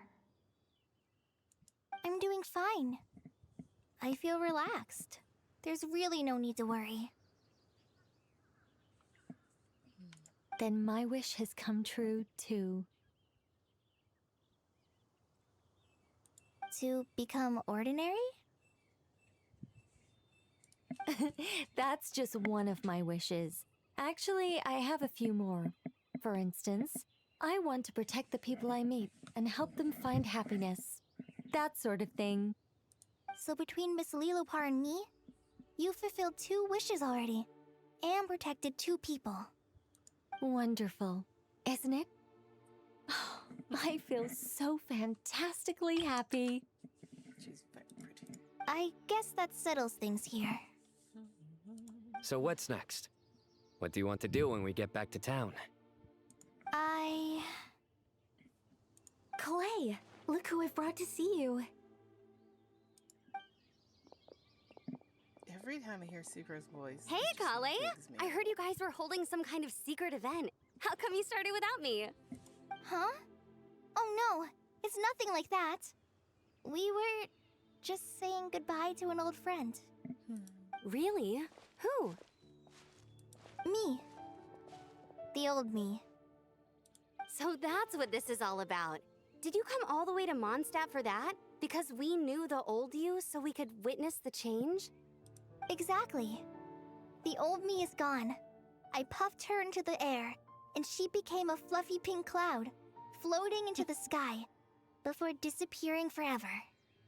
Do you think maybe up in the sky She has friends waiting for her with test tubes, flasks, and bows. Oh, when you put it like that, it doesn't sound so bad after all.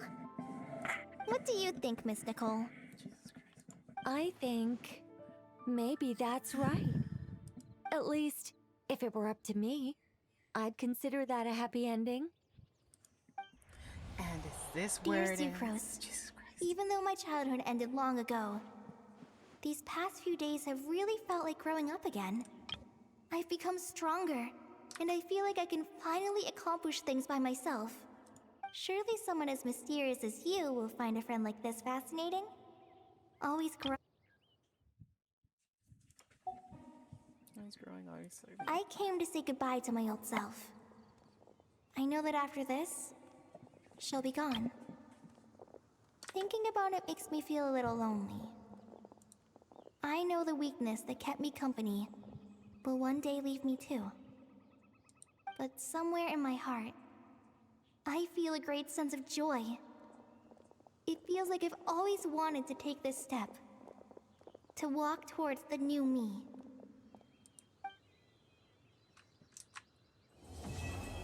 Oh my gosh. We are free.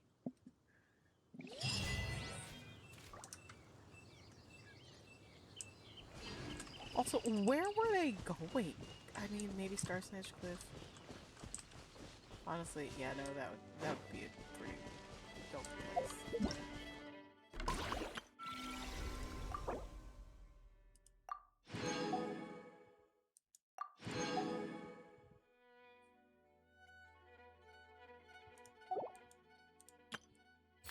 Okay, this is done. This is done. This is done.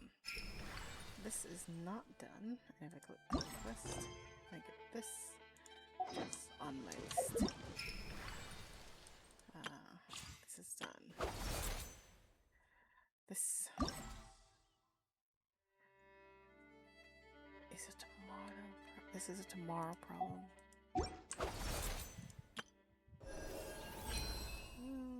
This is almost done. 2 more weeks? Yeah. This is done. This is done. I will admit, I was curious about like this. I was like, is this? I have no idea. One day, mysterious voice. But this isn't timed, so that is perfect because it means that next time we can do this. So next time, Lupus Miles chapter, Lowen story quest. Some believe the title of knight is a reflection of one's merit and glory, while a knight's blade is where their strength and conviction reside. Others have expressed their opinion that glory is but a hollow name and conviction nothing more than idle talk, as they believe that raw power is the only thing that can protect what matters. When a mere mortal captures a glimpse of power capable of rewriting fate itself, should they prostrate themselves in resignation, or stand tall in defiance? The shadows of yore stir once more, and there is no escape from the imminent reckoning. 2 days. A Knight's Legacy. Knight's Merit. Go to Mondstadt. The Knights are busy preparing for an award ceremony in front of the Favonius Cathedral Plaza. We'll worry about that tomorrow.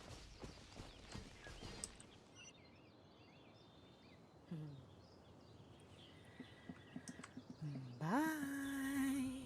Oh, and of course, as always, don't borrow sorrow from tomorrow. Yeah. Everything will be fine. Just take some time.